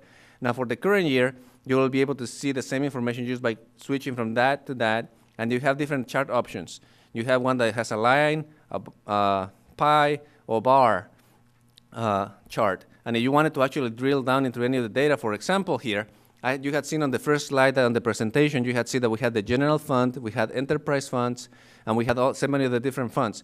So for example, if you wanted to look at the general fund, you just go into this area here where it says governmental funds, click on that, and you'll be able to drill down directly into the data. It'll give you all the different governmental funds. The general fund is part of that. And then if you click on the general fund itself, year-to-date expenditures for the general fund, you click on that again, and it gives you more information, even more information. And then you will be able to drill down on the left side here by adding revenues only, revenues and expenses, and just different type of information. So this is a very powerful tool so that you wanted to drill down to the object line. So for example, you want to see expenses on travel or expenses on legal fees or expenses on salaries. You just go in there, click, be able to see it. And if you have a question about it, you will be able to actually click here on the help button and say contact the city of Watsonville. And if you click on that, that question will actually go to me, and I'll be able to respond to any questions that you may have about the information on this website. In addition to that, you could go into the share button and you could post anything on Facebook for those of you who like social media, Google+, Twitter, email, or you will be able to download the information and be able to analyze it further if you wanted to. So that's all the extent that I'm going to do on this site so that you know that it's out there and that the information that we are providing to you tonight on the report is not only available on this PowerPoint that we're presenting to you tonight, but it's also available in that type of site by actually the actual data. So now we move on into some other background information. When you are looking at the information for the city of Watsonville's budget, you have to take this into consideration and context in comparison with other cities. You see that the city of Watsonville revenue per capita is one of the lowest among some of the cities that we're comparing here. You could see the city of Monterey being high up there on a per capita basis, followed by Santa Cruz, Morgan Hill, Gilroy. We're next in line after Gilroy, and we're just doing a little better than Salinas. So when you're looking at the services that the city is providing, we're providing a lot of the same services, probably better than the city of Santa Cruz, I may say, is that we're doing it better on a per dollar basis. So when you're looking at comparisons with other cities and people saying, you know, Watsonville this, Watsonville that, you have to keep this into perspective. We are providing a lot of the same services that other cities provide with a lot less revenue per capita. So with that, let's just jump into the discussion of the actual budget. What you will see for actually the financial statement for fiscal year 13-14. For fiscal year, as you can see on the table on the screen, you could see for fiscal year 12-13, the previous year that just ended in June 30, 2013, we had a fund balance of approximately $4.5 million. And then you see next to that blue chart on 2013, the 2014 O and the 2014 M bars. And you could see the orange is what is actually reported in the financial statements that were presented to you as part of your packet. And the green line is what could have happened if we didn't have one extraordinary item explained in the staff report. In essence, what happened is that during the dissolution of the redevelopment agency, the State Department of Finance enacted retroactive laws invalidating some of the loans that the city had entered as early as back in 2004. The city entered into redevelopment city agreements in 2004 for the construction of this building that we're sitting in right now and the parking structure next to it. And since the redevelopment agency didn't have enough funds to contribute for their share of the building for building these facilities, the general fund entered into a loan with the redevelopment agency and said, you know, you're going to pay me back in 2011. I'll make sure that you have these funds now for the construction to move forward. But in 2011, you should have enough funds to repay me back. So that was approximately a 7-year loan. There were some smaller loans also in between, but that was the majority of the loans in 2004. So then the city repays those loans back in 2011, and then the state changes the law just at the end of 2012, saying, you know what, we're going to reach back to 2011, and we're going to take that money away. We're saying that whatever loans you had entered back 10 years ago are no longer valid. And we're going to take that money, and you have to pay us that money back. So what the city said, okay, we don't agree with you. We believe that those loans are valid, and the city entered into a lawsuit against the state. But given that we have the ability to recover those funds under the current law, we're going to just go ahead and pay you under protest. So the city paid that demand for payment from the state. And given that you state have told us that we will be able to recover those funds under the current law, we're going to pay you, and then we're going to try to recover them under the current law. And then the state backtrack and say, oh, never mind. We may have said that you will be able to recover those funds, but you are not going to be able to recover them now. So since they did that, what happened is that our fund balance, the orange bar that you see there, is creating a reduction in our, what you may call our savings account, just for simple terms. What we call it is fund balance for the general fund. And what fund balance is just the difference between assets and liabilities. But when you're looking in simple terms on what this means is that you have a checking account. Your checking account will be the one where you use to pay your everyday bills. You pay all your expenses for the year. And your savings account, normally you will use that just to set aside funds in case you need them in the future, or you need to do some type of one-time expenses. But that fund balance for the general fund or savings account has been depleted to $1.9 million because of that action by the state. If that action by the state had not taken place, probably we will be looking at a fund balance of approximately $5.5 million as opposed to 1.9. So what does that do for the city of Watsonville in comparison with other cities? You can see on the highlighted areas, there's a lot of different numbers on this table, but I don't want you to focus on all the different numbers. It's just overwhelming. I just have 3 different areas that I would like to draw your attention to. One of them is the fund balance percentage as a percentage of general fund expenditures. When you look at the $1.9 million that you had seen on the previous screen, and this also shows here, and you compare that to the level of expenditures for the year, we only have 5.05% of that amount. So you look at approximately $34 million and look at the 1.9, you see that we have only 5.05%. And when you see other cities across the region, you could see that they are much, much higher than us, except for the city of Salinas that is just slightly above the city of Watsonville. Similarly, when you look at the cash balance, the city of Watsonville actually compares favorably when you compare it as a number of months available to use to fund your budget. We have 2.63 months as compared to the median 2.56, and we're just slightly better than Salinas and Monterrey, but other than that, we are just below the median as well. And then the liabilities to assets ratio, you could see that the city of Watsonville is at 60% compared to the median of 15.8. That metric, actually, you want to be as low as possible, and the city of Watsonville doesn't compare favorably with all the other cities. But that is because the city has done actually some good decisions that on paper may not look as good as the other cities, and that is, for example, this loan that I was talking to you about earlier. We actually paid that to the state, and we have to show that as a liability on the general fund because the general fund actually had to borrow the funds from the water fund to be able to pay those down. So we have to show that loan as a liability in our balance sheet. So that is inflating this number. And then I have the same chart, also just comparatively speaking, if the state's demand actually had not been recorded in the books and that one-time event had not occurred, we will be at a healthier fund balance of approximately 16% as opposed to 5%.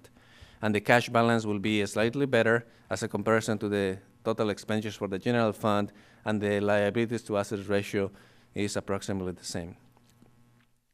So those are the major highlights for the CAFE report. I wanted to make sure that you actually had that information. Of course, the CAFE report is a big document with a lot of technical information, and I know that I have received a lot of questions from some of you already about the technicalities of the document itself, but you wanted to actually get more details about the report itself. You saw on the website that we have links specifically for the site, and this is the cover sheet for the report, and you see the link here also on this PowerPoint where you will be able to have more details on the CAFE. So the CAFR, as part of the audited financial statements, we also have impact fees report. We have to report this to the council annually in accordance with Government Code 66,000. And in accordance with this code, the items that you see on your screen are the items that are required to be reported for this annual report. And we have attached that as attachment 1 to your staff report. So that information has been made available to you as part of your staff report. And I'm not going to go over the specific details of each of the different accounts, but if you have questions about any of them, I'll be glad to answer those either now or later at a later date. And I know that a lot of you have asked questions already specifically in writing about those, and I have answered those. But these are the different city impact fee funds we have within the city, and this is the fund, the purpose, and the location where the improvement is to happen. So the funds that we're collecting specifically are for these improvements only, and that's what they are being used for. In addition to the impact fees report, now we are moving into the next fiscal year. The previous 2 items that you had on the agenda were for the fiscal year in the 13-14.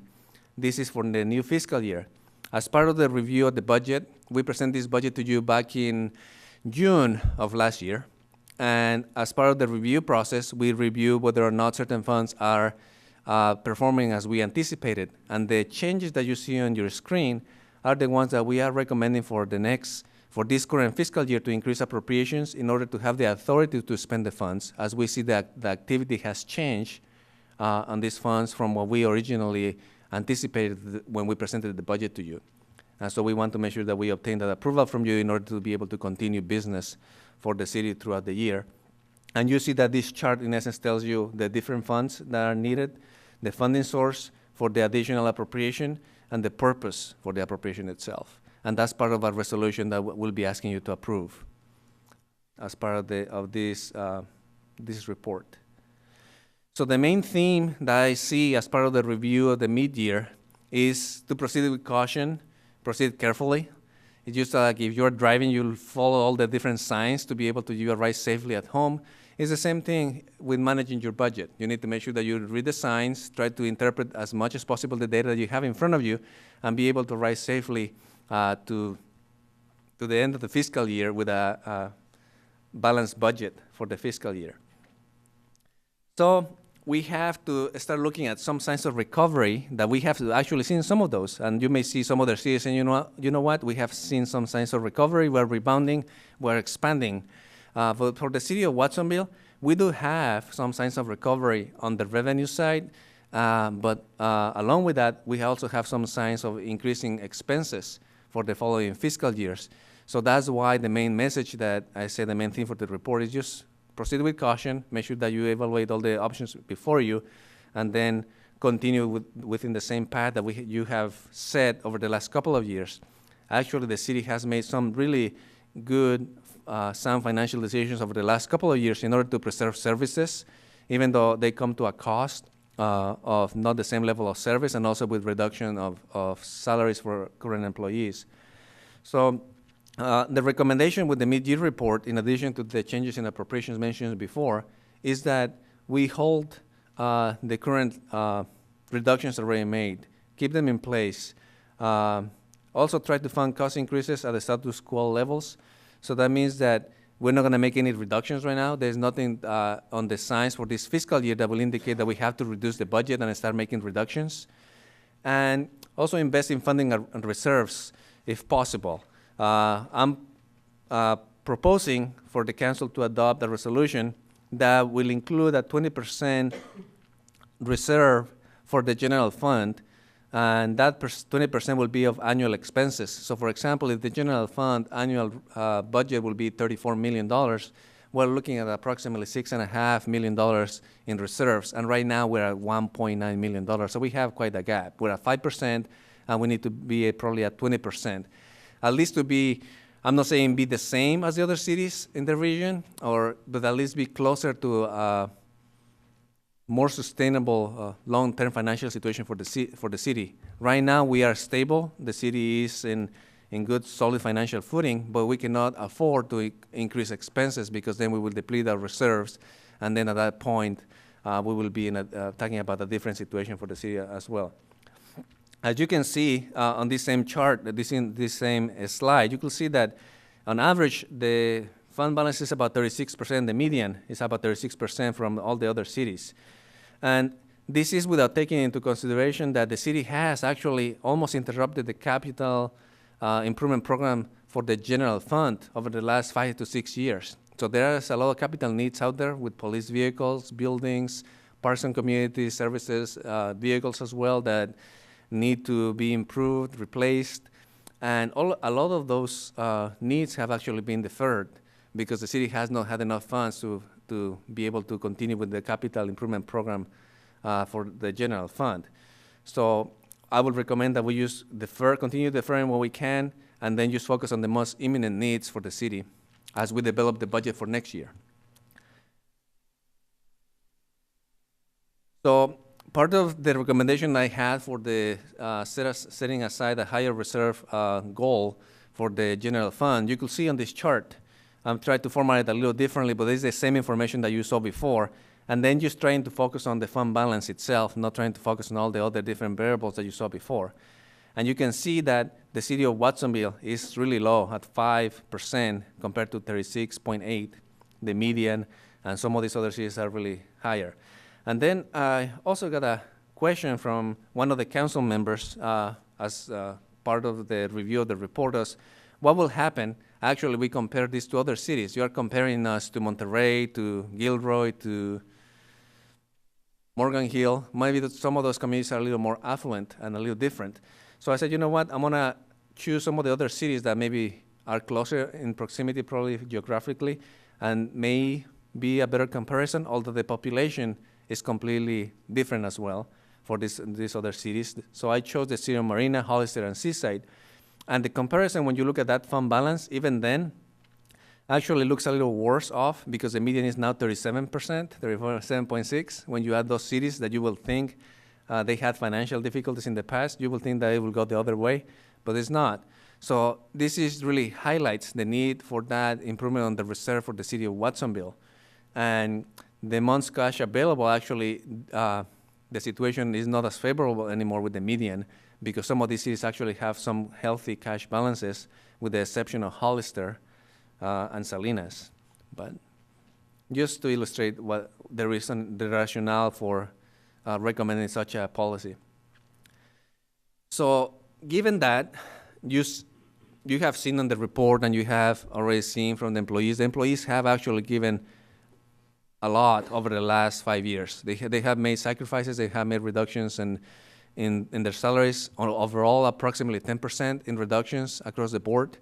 And as you can see on this table, within the general fund, where you have most of your employees providing most of the general services to the public, there is a gap of approximately, or there's a value of concessions within the general fund of $1.6 million. So if the direction was of, okay, we're at a reduction right now of 10%, let's end that today, or not today, let's end that for the next fiscal year, beginning July 1st, that will be the value of ending those concessions. And what that will do is that it essentially will wipe out the entire reserve that we have right now. And then the following year, the city will have to make drastic reductions, probably double the amount that was just recovered. Because by that point, you will have to be able to sustain your operations on an ongoing basis and also have to cut what you have added just this current fiscal year. So it is challenging, but there may be options that if you want additional services to be provided to the community or additional levels of service that actually could be implemented. And that's something that staff could work on if you have some recommendations for staff as we move forward at the end of this presentation as well. And then you could see also some of the other funds and the different value of concessions as well that go all the way from the general fund to the solid waste fund. So as we move into how we are doing this current fiscal year, right? You have seen all these different statistics, recommendations. So how are we doing this year? With data collected all the way through the month of December, we have a projection for the general fund. If we were just looking at ongoing operations, that means just funding your day-to-day operations, police, fire, parks, library, everything else, then we are looking at the end of the year at a positive of approximately $125,000. And this is a projection. This is not a solid number. Just keep that in mind. It's just something that we look at how we're doing right now. What do we see is happening between the month of January and the month of June?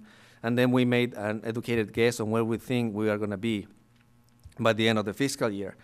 And the good news is that the city has had the same situation occur over the last at least 3-4 fiscal years, where ongoing operations continue to be in balance, where ongoing revenues continue to be equal or exceed ongoing operations. But as you look at, excuse me, as you look at the next slide, you can see that when you add the capital expenditures for the general fund, then the situation reverses and it goes into net results of negative $224,000. And this is in accordance to what the budget had planned for. If you look at that highlighted line, you see that we had planned to spend $360,000 on capital expenditures. We're projecting to spend approximately $350,000. So everything is within the budget itself. And it's actually, if you look at the budget amount, you see that we were planning to spend approximately $658,000 over the budget, but over the revenue amount. But given that things have improved slightly, we're we're projecting to do a little better than what the budget had intended. All of these not without challenges, where you still see that, for example, you see highlighted in the fire department, we do so have some issues with overtime.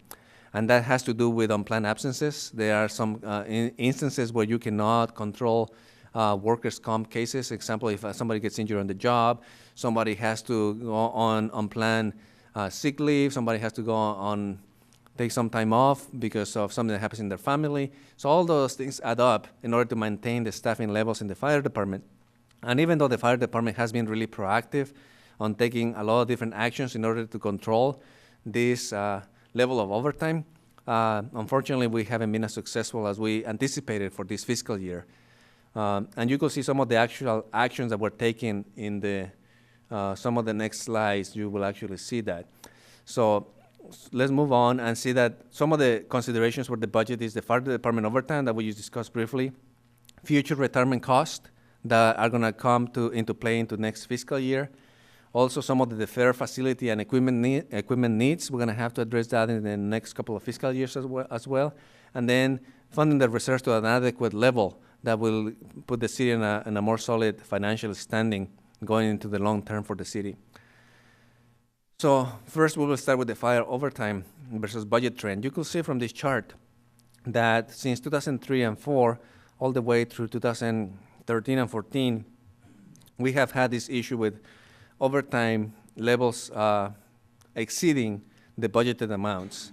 And the budgeted amounts prior to fiscal year 11-12 were approximately $125,000. Then the budget was increased to $250,000 in fiscal year 11-12, and it has remained at that level for now.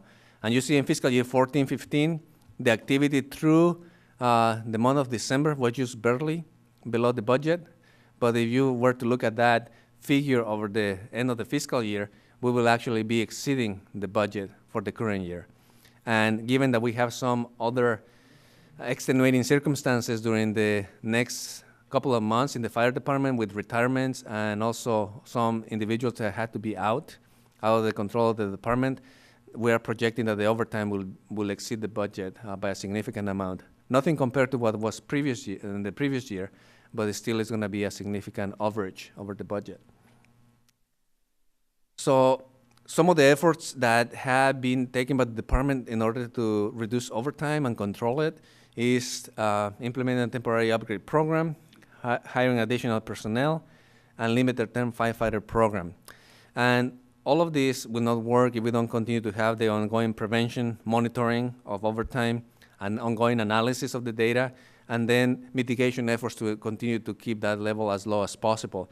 And I think that the fire department has continued to work on that, has done a good job on trying to control those costs of overtime, and you'll actually see some of those details on your staff report on some of those actions. And I know that you have had some additional questions that the fire chief has been able to answer on how he foresees that this is going to play out throughout the end of the fiscal year.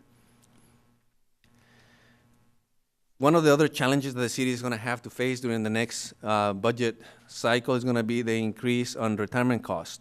For fiscal year 15-16, we see approximately 380,000 or so increase, and then the following year, a little over $500,000, and then it starts going down to the previous year's levels on the actual increases, and then by fiscal year 2021, the increase is projected to be a lot lower, and the reason for the actual smaller increase in 2021 is because of some of the changes that CalPERS has taken over the last few years, where the costs are going to increase over the first initial 5 years, but then given the changes that they made in their assumptions for the investments that they have on the pool of funds, that is going to start to decrease in fiscal year 2021 and hopefully start to level off.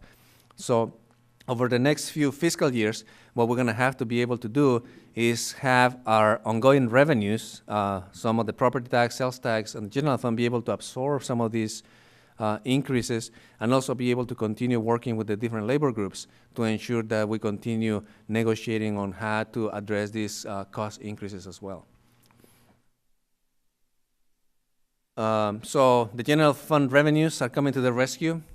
They are coming, it's a little turtle right there with that rocket ship. Yeah, it's almost like it's gonna really go really fast, but I'm not sure how fast it's really gonna be. So for the city of Watsonville, it's slightly different than it has been for other cities, and it is on the upper trend, as you will see on some of the slides, but you could see from this picture that it's not quite as fast as we would like it. That's great.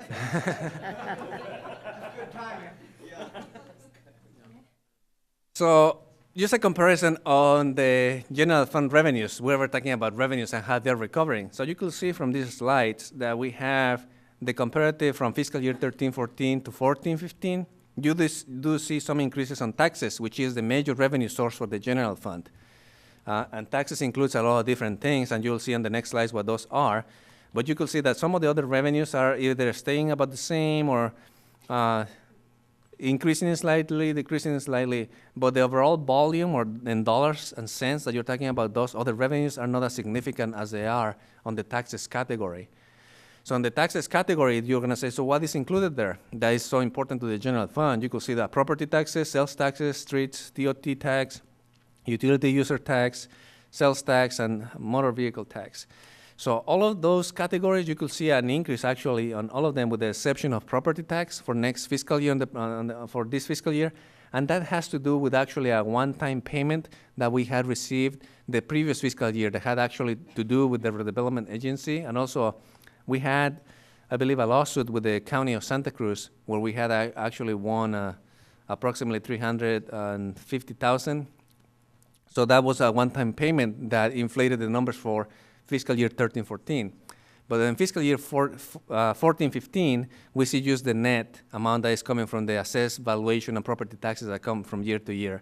So when you take out the anomaly that happened in 13-14, you still are seeing a projected increase in property tax. You don't see it from this chart because we have to show what happened with the one-time activity as well. But those are the good news. And property tax trend, you could see again what I had just discussed previously. Property tax values in 2003-04 at a level just below 4 million. It reached some peak in 2008 and 9, and then it started decreasing with the recession over the next few years, and then just began increasing slightly in 12-13, and then you see that big jump in 13-14 because of the one-time expense. But if we didn't have that one-time event, you will see a chart that will cut over somewhere just below here and having a very small increase going from 13-14 to 14-15. So it's increasing, and we are anticipating probably for the next fiscal year we will have a similar type of increase of approximately 3% during in assessed valuation and property tax coming to the city of Watsonville. And it is also important to remember that the city of Watsonville, when you get your property tax bill, is not like every single dollar that you pay in your property tax actually comes to the city of Watsonville. The city of Watsonville only gets approximately 18% of the total tax valuation. So if you pay $1, we get 18 cents of that property tax bill. And the rest goes to other different entities, the county, schools, and other different places. With the sales tax, which is one of the other really important revenue sources for the general fund, you could see a similar trend, although the growth for the sales tax actually has been a little stronger than it has been on the property tax side.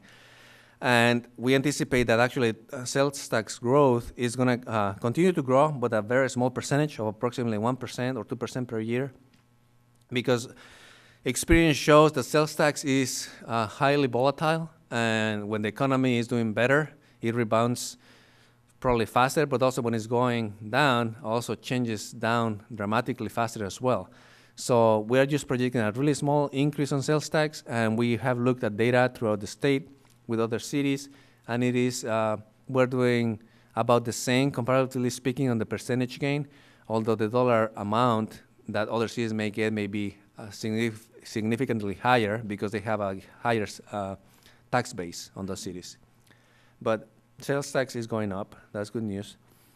And then when you make all these, take all these different elements together and try to put a projection over the next 5 years on how we will be doing for the next fiscal year, I am projecting that for fiscal year 15-16, we will be able to have a balanced budget, but that is with the assumption that the concessions that we are valued at approximately $1.6 million continue into next fiscal year. And if those concessions don't continue, you could see there at the bottom of this table that we will be in the whole $1.6 million if all the concessions went away for 15-16. And then you see a similar trend going over the next few fiscal years, where they assume a rate of growth for the concessions, also on expenditures and revenue. And if the concessions are kept in place, of course, we will be able to have a balanced budget. And looking far out at 5 years, a lot of these numbers are based on so many different assumptions that we don't know if that actually materialize exactly as projected, but based on the information that we have to date, this is the best estimate that we think will happen in the next 5 years. So that was the general fund. Now I'm trying to move on into a different, one of the other funds, Measure G. As you know, the Watsonville voters passed this measure in June of last year, and we began receiving some of the funds this fiscal year. We received approximately $200,000. In December, the tax was effective October 1st, 2014, but given the delay in collection of taxes and administration at the state level, it takes a couple of months before we actually start seeing the cash. So we began seeing some of that cash in December, approximately $200,000. And at the time that I was preparing this report, that was the only receipt that we had received at that time. Since then, we have received a similar payment in the amount of $200,000. We have spent approximately $83,000 in the police department, about $50,000 or so in the fire department. And what you see before you on your screen is the name of the fund where we keep these proceeds. The fund is Fund 310. That is, so you went to that tool that I showed you at the beginning of the meeting and you wanted to see how we're doing in Measure G. You could actually go onto the governmental funds, click on the details, and be able to see the expenses for that fund there on the website. And the projection is that we will spend the dollar amounts that you see here on the screen for capital and ongoing operations, and that we may have approximately $300,000 by the end of the fiscal year in ending balance. And it is important to note that for this specific fund, we do have to have a reserve of 10% of annual revenues, so we get $1.5 million. We need to have at least $150,000 in reserve as part of the ordinance requirement. It is also important to note that the funds from for this specific measure have to be specifically spent as indicated in the ordinance. So we have to spend them 60% on police operations, 40% on fire operations, including capital, and we have to make sure that we meet the maintenance of effort in the general fund. So all the activity that you saw on the previous slides for the police department and fire department, we do have to meet the budgeted level amounts for fiscal year, I believe 12-13 or 13-14 as a basis. The specific information is in your staff report on the dollar amounts and the fiscal year that the maintenance of effort corresponds to. And all of those elements, based on the review that we have had so far with 1 month of activity, everything is in line to be spent in accordance with the ordinance passed by the voters. and we are meeting the requirements of spending funds, 60% for police, 40% for fire. We are on target to meet the 10% reserve requirement, and the maintenance of effort is in line as well. So with that, we move to the enterprise funds. The enterprise funds are the funds within the city that have to be, they're more managed more like a business. They're self-funding, self-sufficient, and every fund should be like that.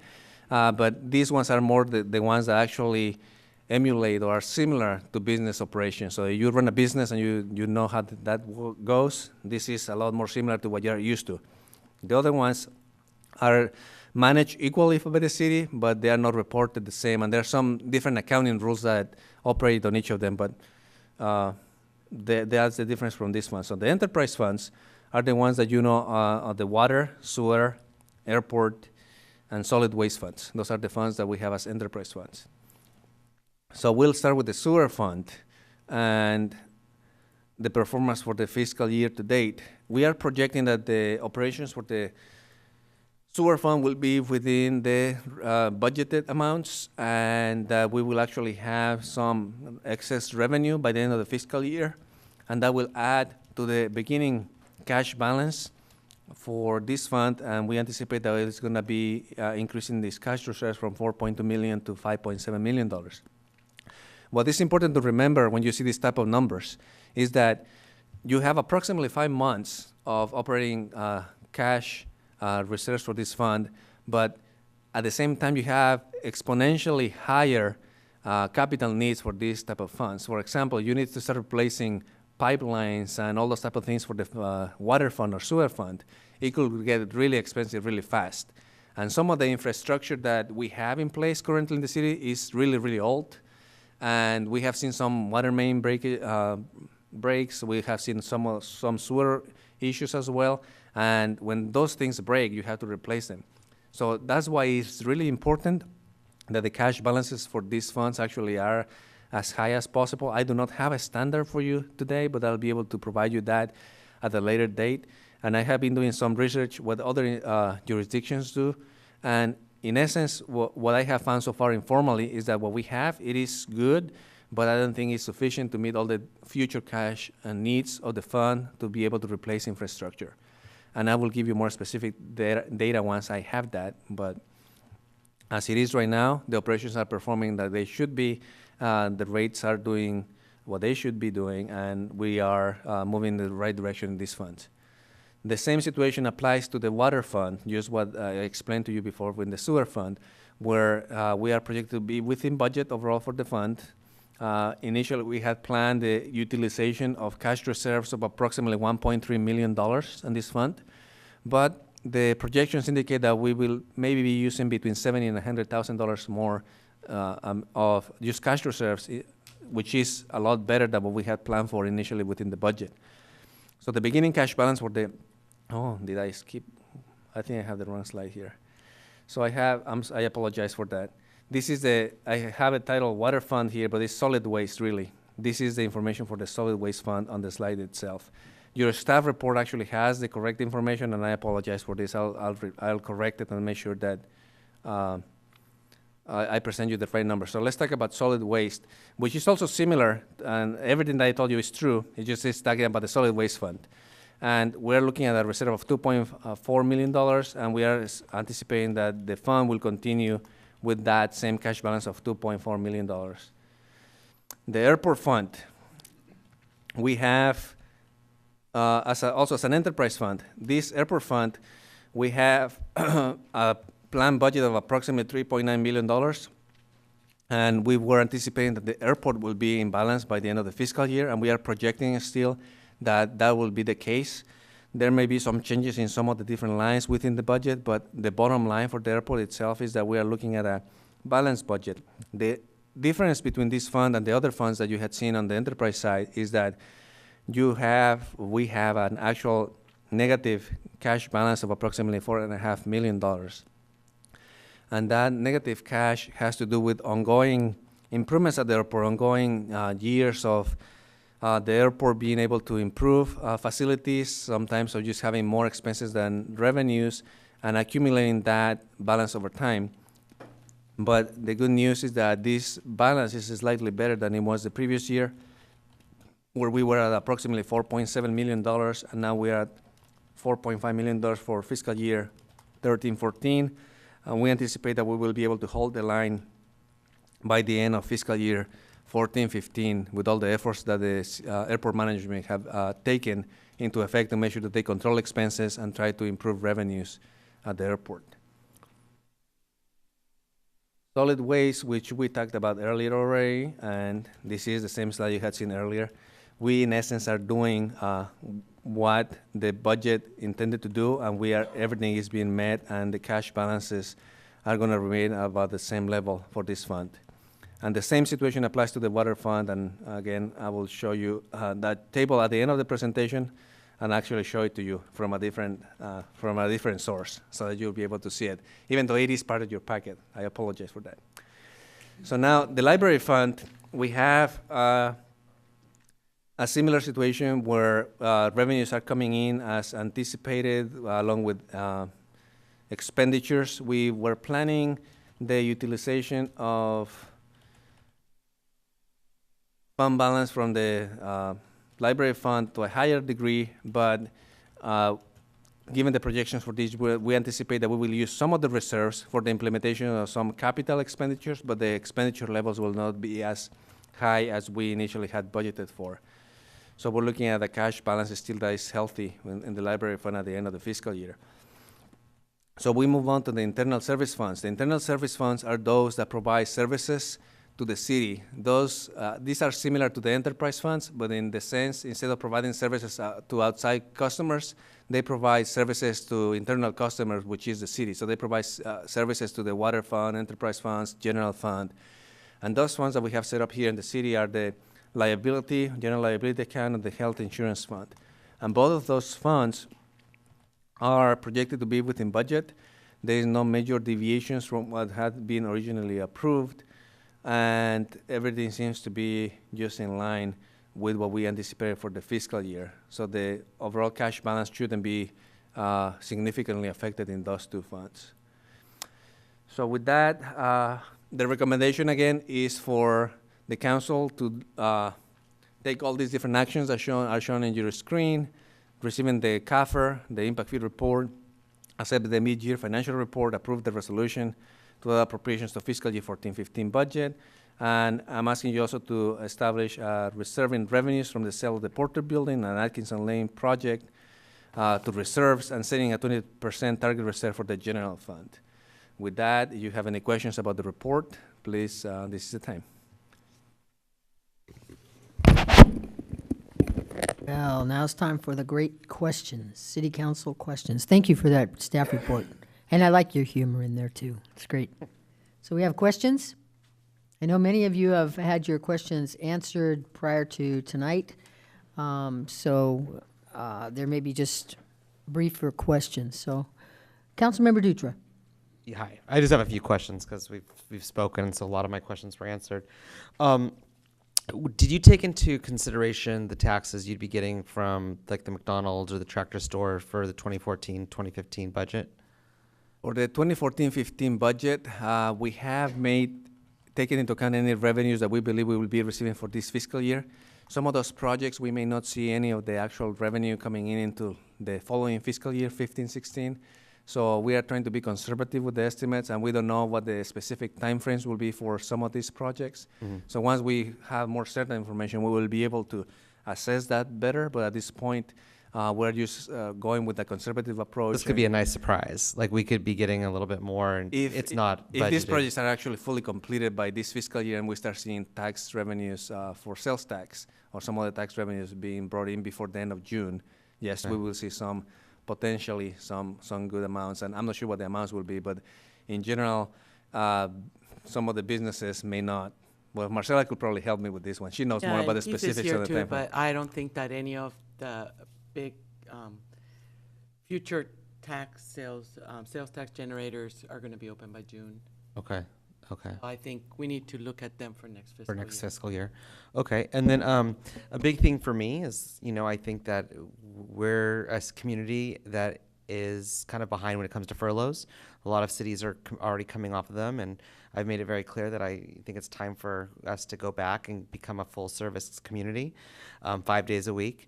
I would personally like to start with, certain departments and areas, especially the revenue-making areas, to get them in there 5 days. I've already brought up we've had a conversation as well as with Marcella.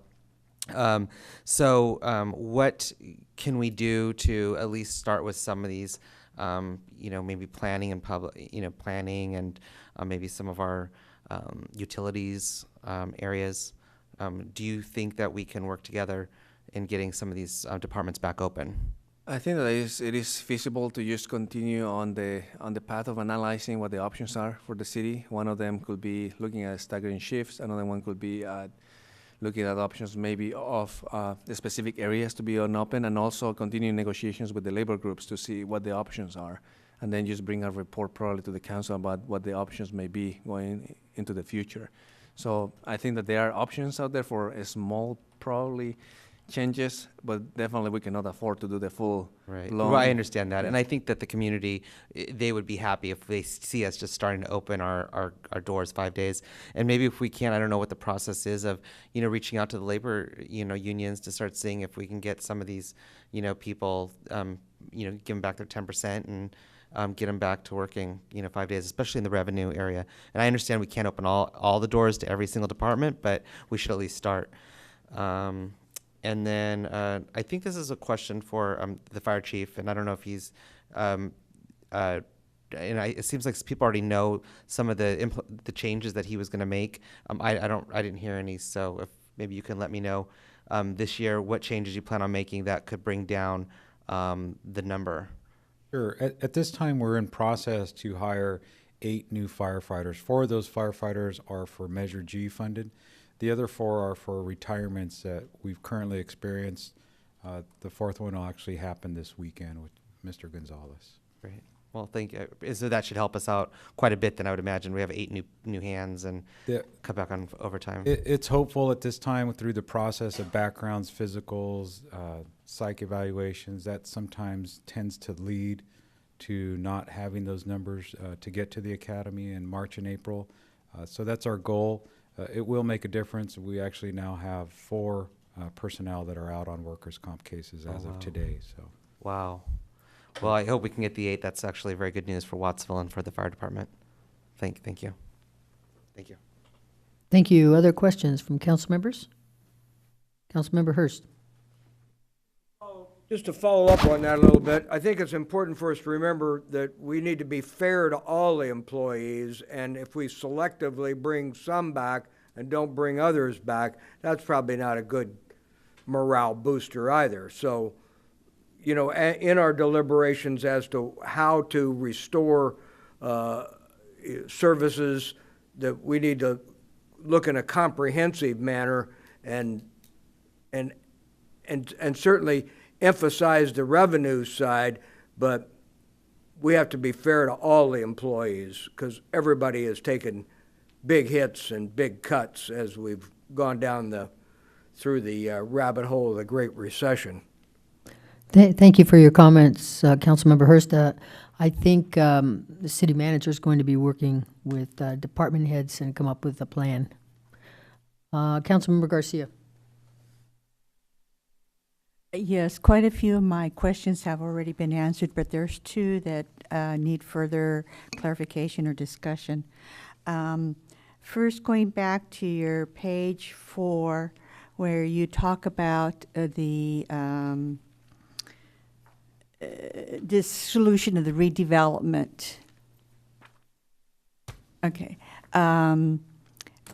One of the things that I asked at the last city council was that in the newspaper there was information given to the community that we had won an appeal, and so that we were going to be given $4.4 million. And in reality, we may or may not get that, but should we get it, we still owe the water fund $3.6 million. So can you address that? Yes. So this lawsuit that the city actually did win and gave us some hope that we might get some funding repaid about the $4.4 million for the construction of this building. I did address that in the presentation, but the specific aspect of the funds actually coming back to the city of Watsonville, we don't know if we will be able to receive those funds in the future, because the state still has the opportunity to appeal the decision at the lower court and escalate it to a higher court. So we cannot count on those funds until the full due process is seen through, completes its course, and we continue to monitor whether or not we will be able to receive those funds. So the information that was provided to the media was in essence that the city of Watsonville had won the lower court decision. And I don't recall if it specifically said that we will actually see the funds or not, but the reality is that we may not see those funds pending the results of any potential appeal or any other changes on legislation. My second question is on your page 20, the airport, and one of the things you mentioned was the 4.5 deficit that we have. And in speaking to you, you said that the city council had accepted or approved a plan to address that deficit. However, the plan wasn't or couldn't be implemented. Could you tell us why that is such? Correct. The plan was adopted back in June of 2014 as part of the adoption of the fiscal year 14-15 budget, which in essence delineated a plan for the airport fund to start paying down the negative cash balance over the 10-year period. And by that point, the airport should be on the in the black with the cash reserves. But given that there was some concerns by some of the groups at the airport, some of the pilots association, indicating that there were some nuances to the approval of that specific resolution that, in their opinion, there was a statute of limitations of 6 years for the period of time that the city could go back and recover those funds only for that period of time. So what we decided at that point, actually the council provided that direction, is to go back, research the issue fully during the fiscal year, make sure that we had a solid decision during the fiscal year, and then either implement or bring back a report to the council indicating this is what the action is going to be, either move forward with the plan or not move forward with the plan. And right now we're in the process of just continuing working with consultants, attorneys, working also with the FAA on trying to make sure that this issue is fully clarified before we bring a final recommendation on the implementation of that plan. Okay, thank you. Thank you. Councilmember Kaufman-Gomez. Let me get my notes again. We have a 1.9 in our reserves, and we have a 6.8 goal. And the recommendation that you have before us puts in the Atkinson Lane fee, and we're also looking at it coming in with one other item that's in there. And how much are you looking to anticipate satisfying that goal with those two items to be adopted? The Porter Building is the other item. Correct. If the council takes action tonight as recommended, then those funds will go into the reserve, and they will add approximately, my anticipation is maybe about $1.7 million more. So it will be close to 3.8 or close to the 4 million. So we will be short from the 20% target, approximately 3 million or so. And I think that we voted on one that had to do with the redevelopment funds. Should that be held off to help with this out in terms of moving forward with the downtown situation? I think it's just a fair question to ask whether or not we should be able to do that. I don't know if we have restrictions on those funds. I think that we just have to have more discussion with the city manager and others on how far we are in the process. I don't know how far we are in the process, if we have obligated the funds or not, but I think it's a fair question to ask.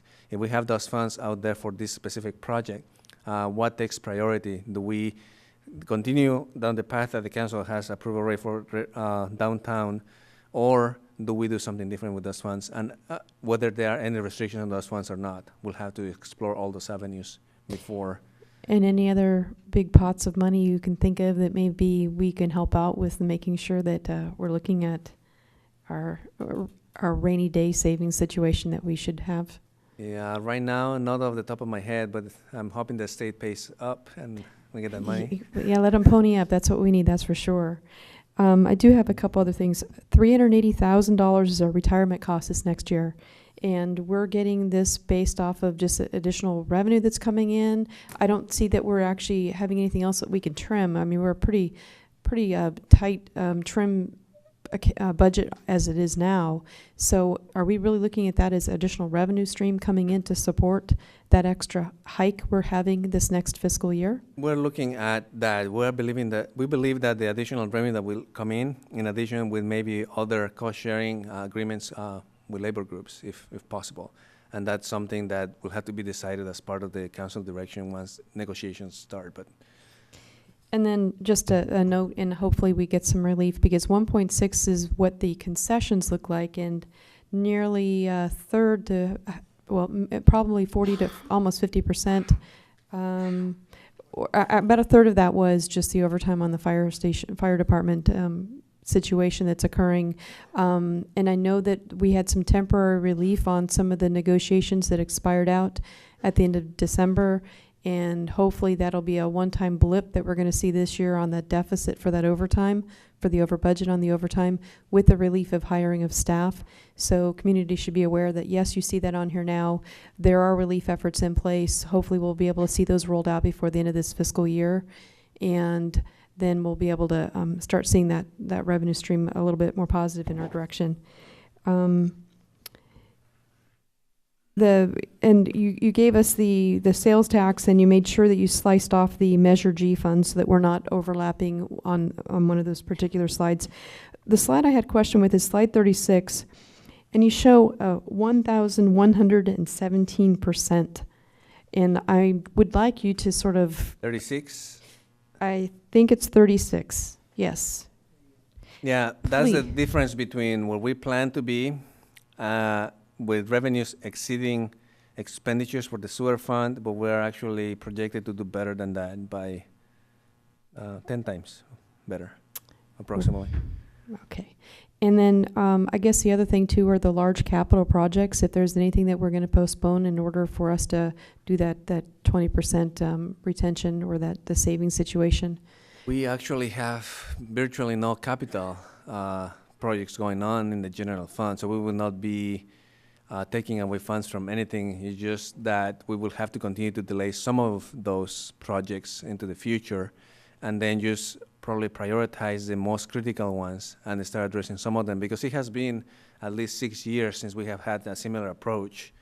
And at some point, we're going to have to start investing in capital to be able to maintain our infrastructure, or we're going to have a major problem down the road. Yeah. Are we anticipating having to go to the city or go to the community in terms of increasing the sewer rates in order for us to have enough of the funds needed for some of these capital projects? Oh, well, okay, so I was talking about the general fund when I mentioned that on these other funds, we have had capital improvement projects happening. Of course, it's not to the level that it is required on those funds. So most likely, the department will have to do some type of evaluation, specifically with some of the changes that you have seen on Chromium 6 and other changes that will have to come to your attention for a rate increase in the future. Right now, I think that we don't have enough details to be able to share with you on what the plans might be, but the department is exploring that possibility. And once they see that, whether that is a reality or not, they'll come to you and ask for probably a consideration on that. Actually, if you just want to hang in there for 2 weeks, you'll get the full The rest thing. of that. Yeah. Okay. You don't want to steal the entire presentation Steve is planning for 2 weeks I don't from want now. to steal the thunder there. He's going to answer that question for you Okay. in 2 weeks. Thank you. And the type of library capital expenditures, I know that they've got their own bit of tax revenue as well, but it looks like there's going to be some expenses. What kind of projects are we looking at for some of their capital expenditures? Yeah, what I understand, and probably Carol could help me on more details, but what I understand is that we're replacing one of the library systems that had been outdated, and that's what they are implementing this fiscal year. And then on an ongoing basis, they have to continue replacing their inventory of books, which as a whole is a capital asset for that specific department. And as you start replacing those, you have to set aside some funds for that. So that's what I understand. And if there's anything else, I'm sure that she will say, yeah, there's something else, but I'm not sure. Thank you. Oh, she never gets to say. Well, she got to brag about the 400,000 plus, right, the last time. Yeah. So I did, didn't I? Actually, that capital expenditure is for the upgrading of our library system that controls the library. So that's a project that's going on. And in accordance with that is also an upgrading of the computers that make it run and new equipment that needs to be purchased. It's basically just an ongoing maintenance of keeping the library up to date and on the forefront of what services we can offer. thank you. You're welcome. That's the end of my questions anyway. Okay, other questions? Councilmember Cervantes. Yes, I was wondering if you could speak a little more about the emergency fund in response to potential catastrophes that you've mentioned in past reports, and the need to plan for that. And the reason I ask is because in the past, our council has been very supportive of a healthier general fund reserve, and not tapping into that, in meeting some of the other more urgent needs. And I also support, continuing to sort of reach for that 20% and higher if possible, to get us that much healthier, on that much healthier footing. But if you could talk about sort of the distinction between the two. And in the case of a catastrophic situation like an earthquake or a flood, which are all realities that we could confront in the near future here, where would that money come from? So first, let's address the difference on catastrophic reserve versus just a reserve for the general fund. Catastrophic reserve is something that you set aside for events just like you mentioned, an earthquake or a flooding or fire, things of that nature that will devastate the city. And the city will have to start working on rehabilitating some of the services that it provides the community itself. So a lot of those funds right now, we do not have that type of reserve, so those funds will have to come from the general fund at this point, and we don't have a lot of reserves in that fund. We do have a cash reserve of approximately 2.5 months, which will help us get through some of that initially, but then it's gonna start hitting the actual, there could be a reality where we don't have enough cash to continue funding operations while we recover for something like this. Of course, we will be able to get reimbursement through FEMA, but that may take a long time before we actually see any refunds for that. The other type of reserve, which is the 20% target, is just an ongoing operational reserve that is just good to have in case of economic changes, like the recession that we just had, and to try to soften some of the impact that they may have on services to the community. For example, if the city didn't have any reserves, and the economy went down again like it did in 2008 and 9, the city will not have any type of cushion to be able to actually maintain services to a certain level. The city will have to be left with no other option but to actually reduce services, and maybe drastically. An example of that will be the city of Salinas, which is not too far from us, where they actually had to close libraries and reduce the services in parks and recreation and things of that nature. So what we're trying to do is try to avoid a situation like that into the future, and then just having a healthy cash reserve will allow you for that. So a reserve that I'm proposing on this report tonight is just that type of reserve that if there's an economic change that will affect the revenues for the city, that we will try to retain as much as possible the same level of service to the members of the community versus the catastrophic reserve that will be able to help on still continue to provide above and beyond services to the citizens of the community to help recover from flooding, an earthquake, or something to that effect.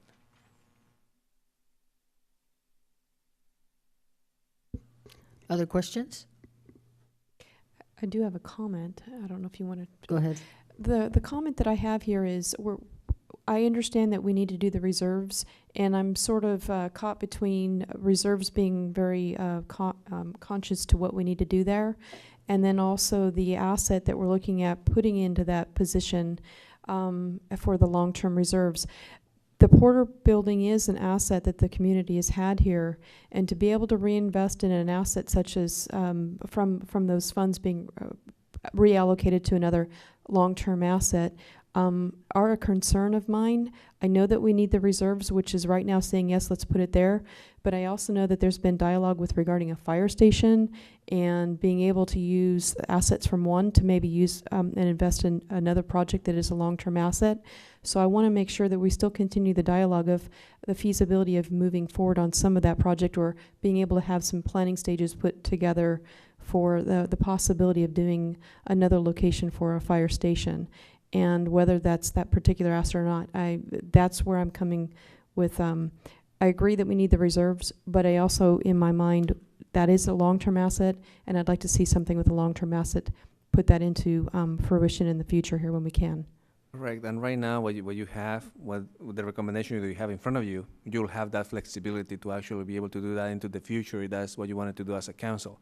So you will be setting aside the funds into this savings account of reserves and be able to maybe bring a feasibility study forward to determine if something like this is possible, of the investment of these funds or something like that, and what will be the long-term financial sustainability of such of infrastructure. Because after you build it, you have to staff it, Correct. and you have to be able to provide the services within that station. So you have to be able to sustain those. So my recommendation will be that you set those funds aside, and if there is an interest from the council on doing such a study, just ask for that type of study to be developed, brought to the council, so you have all the facts in front of you about the cost of acquiring facilities, building them, staffing them, and then maintaining that into the future. And then at that point, you have more solid information to be able to make a decision. But the funds will still be there in reserve, and they'll be invested, and there'll be a return on the investment, even though it may not be as high as we would like it, but they'll be safe, and then we'll be able to get the return on those funds. And that'll certainly be something that we'll look forward to making the recommendation on. Councilmember Dutra. This is also a big concern for me as well as Councilmember Kaufman Gomez.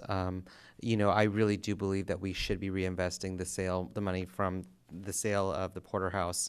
And I do understand that I think probably the best thing to do, and in a firehouse does sound like a very good idea, is maybe do some sort of study to see, you know, what is going to be the best, you know, way to proceed with the funds.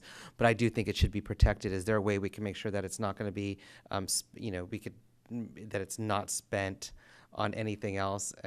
Yeah. You could actually, on the resolution, you could make a motion as part of the change to the resolution indicating that you want these funds to be reserved for a specific purpose to be determined later. You can say it's used reserved, they are not to be used, they're set aside on reserve. So they'll be restricted reserve, and they could not be used. So that's what you wanted to do. So there will be we could put a restriction on it, which it probably would be best. I mean, I'd hate to see the money just we sell a piece of property that's been with the city, and then we spend the money somehow later down the road on. Correct. And you will normally approve any type of use of reserves through the budget. So you will normally not see the reserves being used anyway, but you say just set them aside, set them as restricted funds. And right now you don't have to set a specific use for this or for that. You just restrict them so they're not spent, and we will note them as appropriately. Great, thank you. At the same time, you would have an opportunity to approve the use of the reserves. So it would come before you that we wouldn't spend the reserves without something that would need your approval. It wouldn't be spent in paper and pencils. It would be something that you would have to approve. And so by not naming what it's restricted for, it gives you some flexibility where it's something else you need to approve from the reserve. So just restricting it, I think, would be best rather than the specific purpose, only because you don't have enough money. If an emergency comes up, you need to have a little bit of flexibility on how you would spend that emergency money. Does that make sense?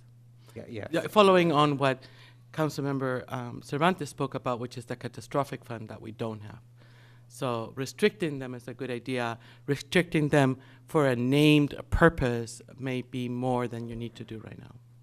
Right. My whole thing is just reinvestment's important. I mean, you know, a lot of people invest in their lifetimes for personal reasons. Well, I think the city should be doing the same thing, and especially with, you know, rates so low. You know, we're at a good time right now to, you know, property is going to only be rising and rates are probably going to be going up as well. So that's why I kind of just, you know, brought up that idea. So we can, as we should know from our whoever makes the motion can request that the funds from the Porter building be restricted. Okay, Councilmember Hurst. Mr. Vega, can you go back to one of those slides that compares Watsonville with those other cities? You can pick which one. You know, you've got a lot of wheels and gears and moving parts to the budget, a lot of interconnected things. But I think one of the simple questions that the public would want to ask is, you know, why is Watsonville so poor compared to other cities? And is there something that the public can do to kind of change that situation? There are different things. Is that a fair question? Yes, I think so. It is a complicated one, but yes, it's fair. And I'm trying to simplify it for the public. Correct. So what you have to really look at is when you compare a family making $40,000, let's say a family of 5, they're making $40,000 per year, and then you have a family of the same number of members, which is making, let's say, $80,000 per year, right? And that has to do usually with the earning power that the family has for many different reasons. They cannot afford the same levels of service or the same different things that you will be able to afford. So you make $80,000, you could afford certain things. If you make $40,000, you can afford other certain things. And everything has to do with the income that they make. So for the city of Watsonville, the income, which is this property tax, sales tax, and all the other different type of taxes that the city receives, is not comparable to some of the other cities. For example, the city of Santa Cruz, which is really close to us, is about the same on population, offers the same type of services. They actually have, as you can see from this, approximately $69 million in revenues when we have $35,000 in revenues. And part of that is just the property base. The property values on the city of Watsonville are not the same as they are in the city of Santa Cruz.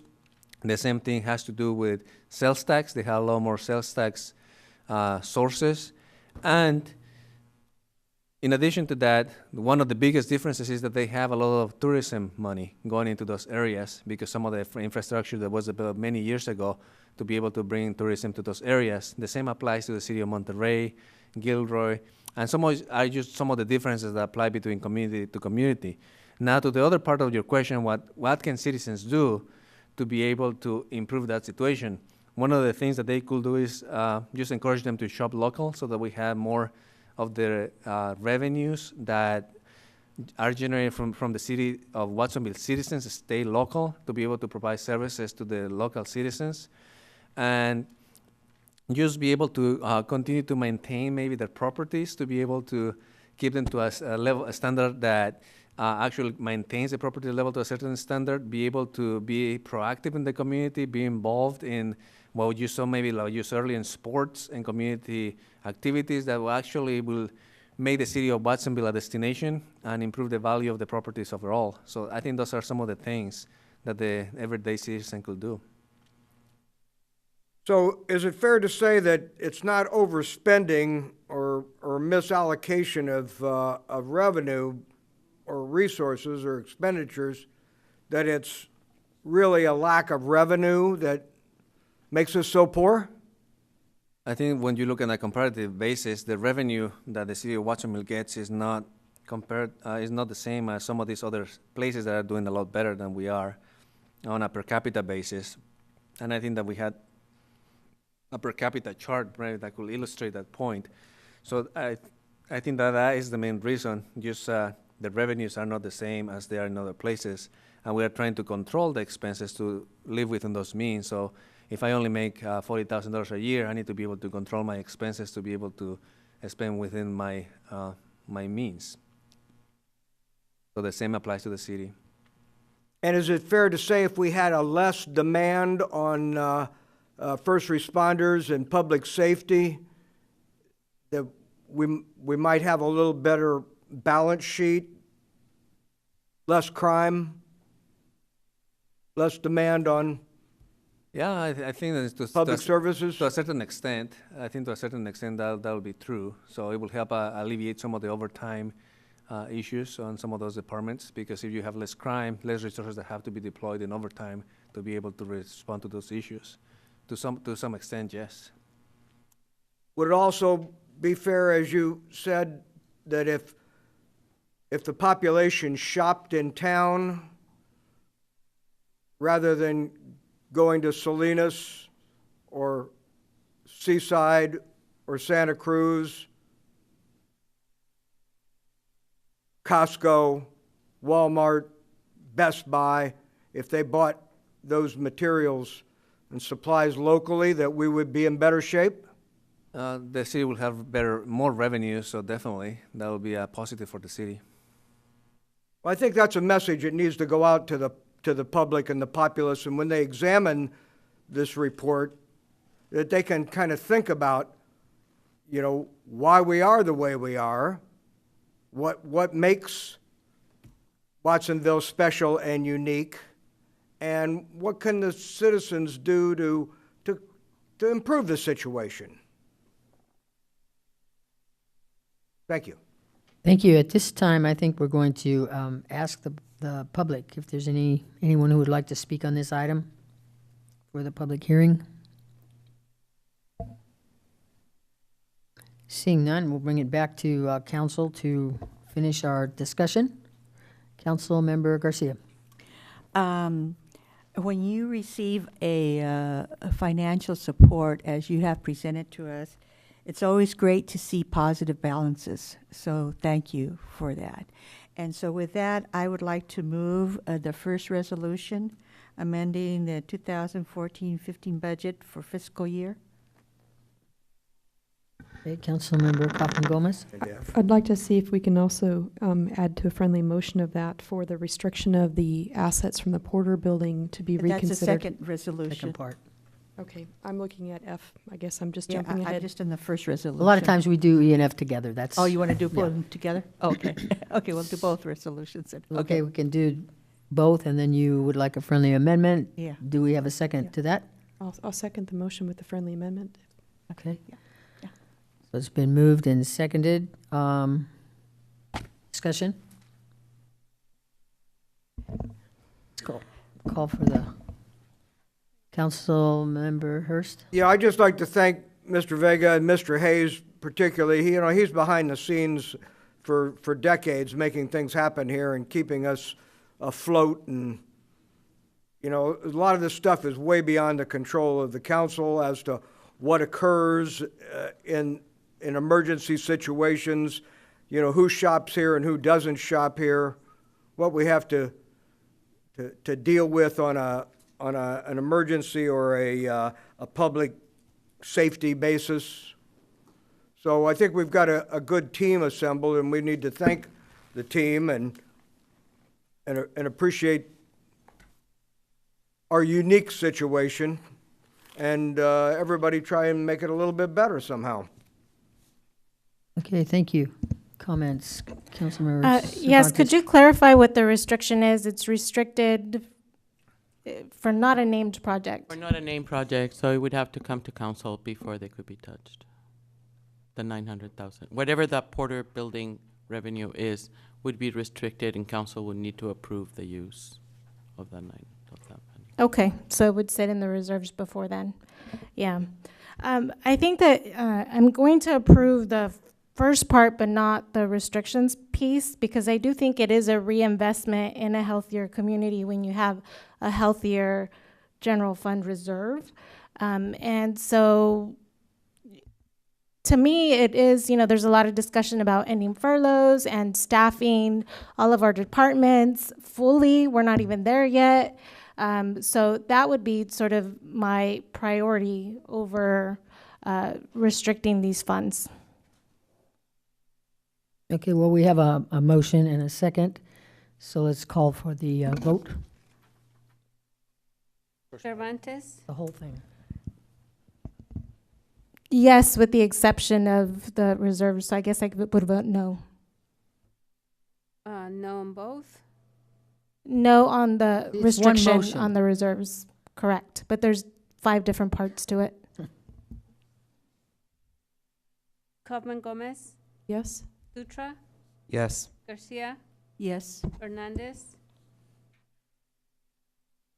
Yes, I wish we could use those monies for the furloughs, though. Hurst, Well, I have a whole wish list too, but I'll vote yes. Bielicic, Yes. So that concludes this item. And now we're into requests and scheduling for future agenda items. Yes, Councilman. Oh, no, I'm Okay. I'm going through my whole list of things, and I think that we're getting them covered, so I'll bring them up as we cover things that way. Thank you. Any emergency items to the agenda? Seeing none. We have information items, the written reports. Anybody have comments on those? Seeing none, we will now adjourn. Thank you very much.